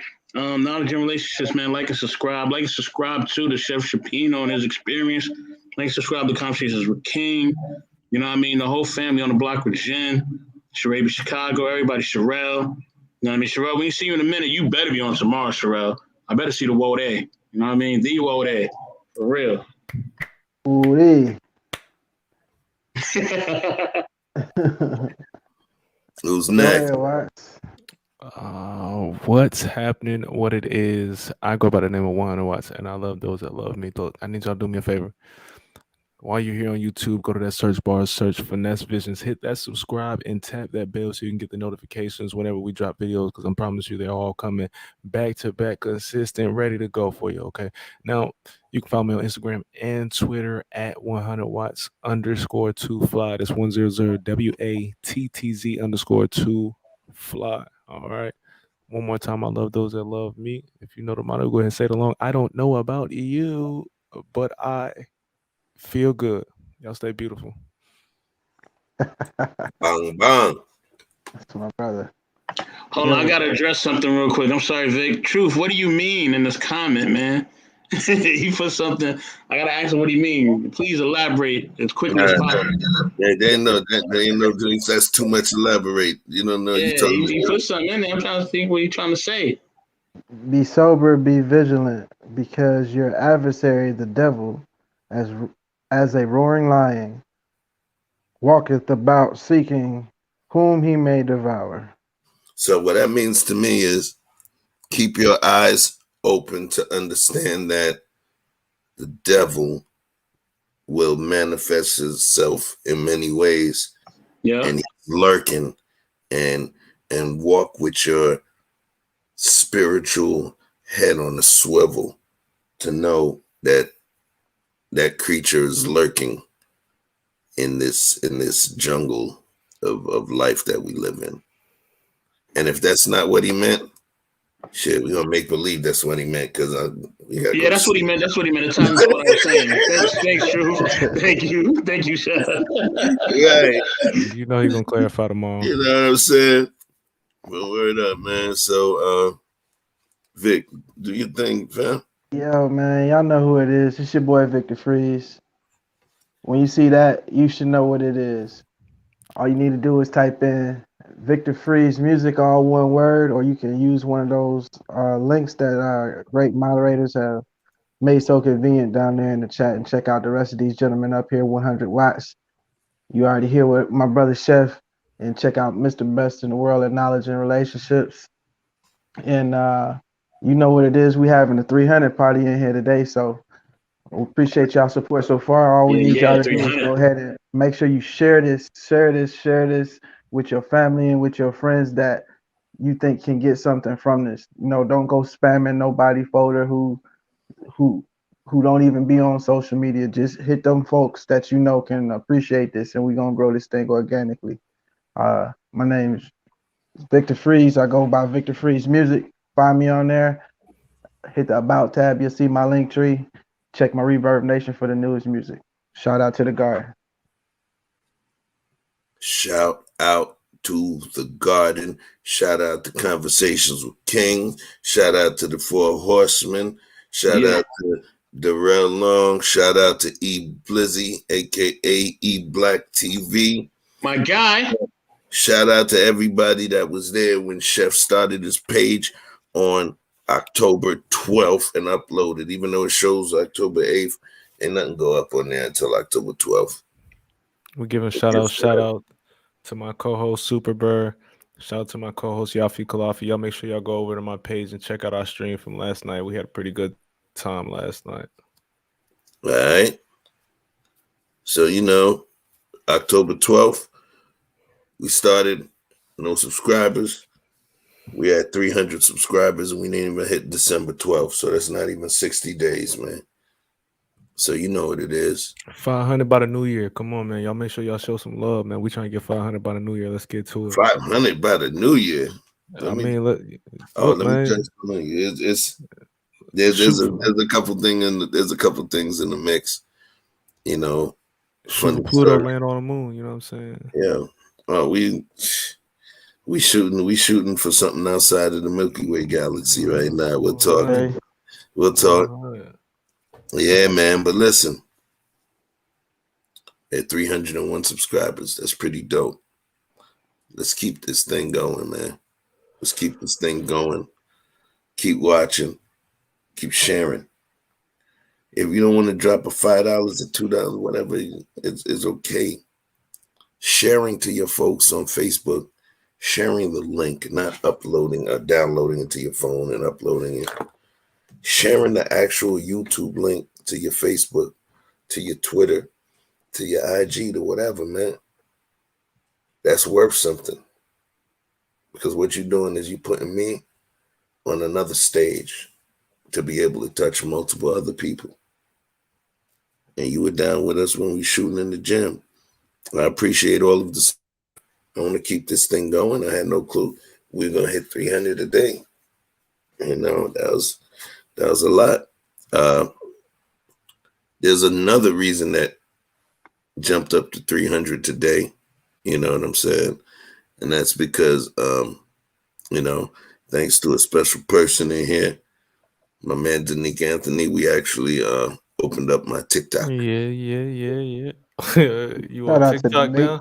I'm on TikTok. I'm teaching niggas how to twerk. You know what I mean? Bust it wide open. No. But yeah, so right. Wow. First of all, I got moves, yo. Anyway, so straight up. Seriously though. Tapping out. what it was,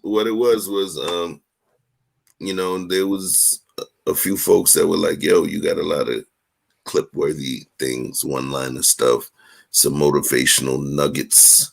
You get what I'm saying? To share that would benefit folks on the short form. So it's like, yo, let's give it a shot. It's one video. That thing is like literally, you know, a few hours, that thing went over 100 and something views, getting a bunch of likes coming in, and it's linking over back to the YouTube page. So, you know, take that lesson too. If you got some stuff that you could truncate to short version, it brings you some followers as well. So look, that's all I got, man. Thank y'all for participating, but we are not finished. Tomorrow at the Smoke Show, we're going to start off, you know, talking about the things that we was talking about. We got this part over. Next thumbnail. You get it? I'm sorry. I was looking at something else. Yeah. Well, you good. Prepping for tomorrow. Yeah, don't worry. We got something nice going. Something very nice. But nonetheless, look, man, I love y'all. It's been real. We got to build. We got to unpack. We got to have some laughs. All of that good stuff. Look at you. Look at you. My man. All right. Because you already know what it is. We already know what it is. Even though it's 4:14 a.m. Eastern Standard Time. All right. It will not stop us because you guys were rolling with us. You were riding with us. So, you know what we're going to do? We're going to make sure you do one thing. We're going to make sure you're going to be doing one thing. You know what that is? Let me get rid of these guys to keep them more sexy. Yeah. Thank you for joining the show. I wish everyone safe travels home. But I just want to make sure you understand, no matter what you do, on the way out the door, I want you to do one thing, and it starts with a V. It's called mother effing vibing. Let's go! Club phone jump, it's the weekend. Dream come true with the freak friends. Hitting down doors, that's a defense. Rolling with all, that's an offense. It me change, you let me preaching. With a bull shaking to my maybe drop bands. So they won't buy, and I say, so they won't buy you to keep playing. Baby, tell me what you want. Julian, I know you need fun. Ever since remember we been knocking at the door. Y'all been moving paper, we be running up the school. Y'all before that pill, we was sleeping on the floor. West side Africa, you know the shit ain't hard. I don't care what they say. We don't care. Driving all night long. I don't care what they say. We don't care. Pop it, baby. Come roll with me. All night long. My times relax, my mind's relaxed. I got now from who got next. Here's my number, just send a text. You got a man and she responds, nah. Okay, sure enough. I'ma let you go, don't wanna hold you up. I'ma call your phone when I put it up. Whoever let you go must be dumb as fuck. Wait for. Girl, you so fine, I'll pay for. Fly you first class to LA for. Body so blessed, I pray for. Body so blessed, I pray for. Because I don't care what you say. I don't care what they say. We don't care. Vibing, driving all night long. I don't care what they say. We don't care. Vibing, driving all night long.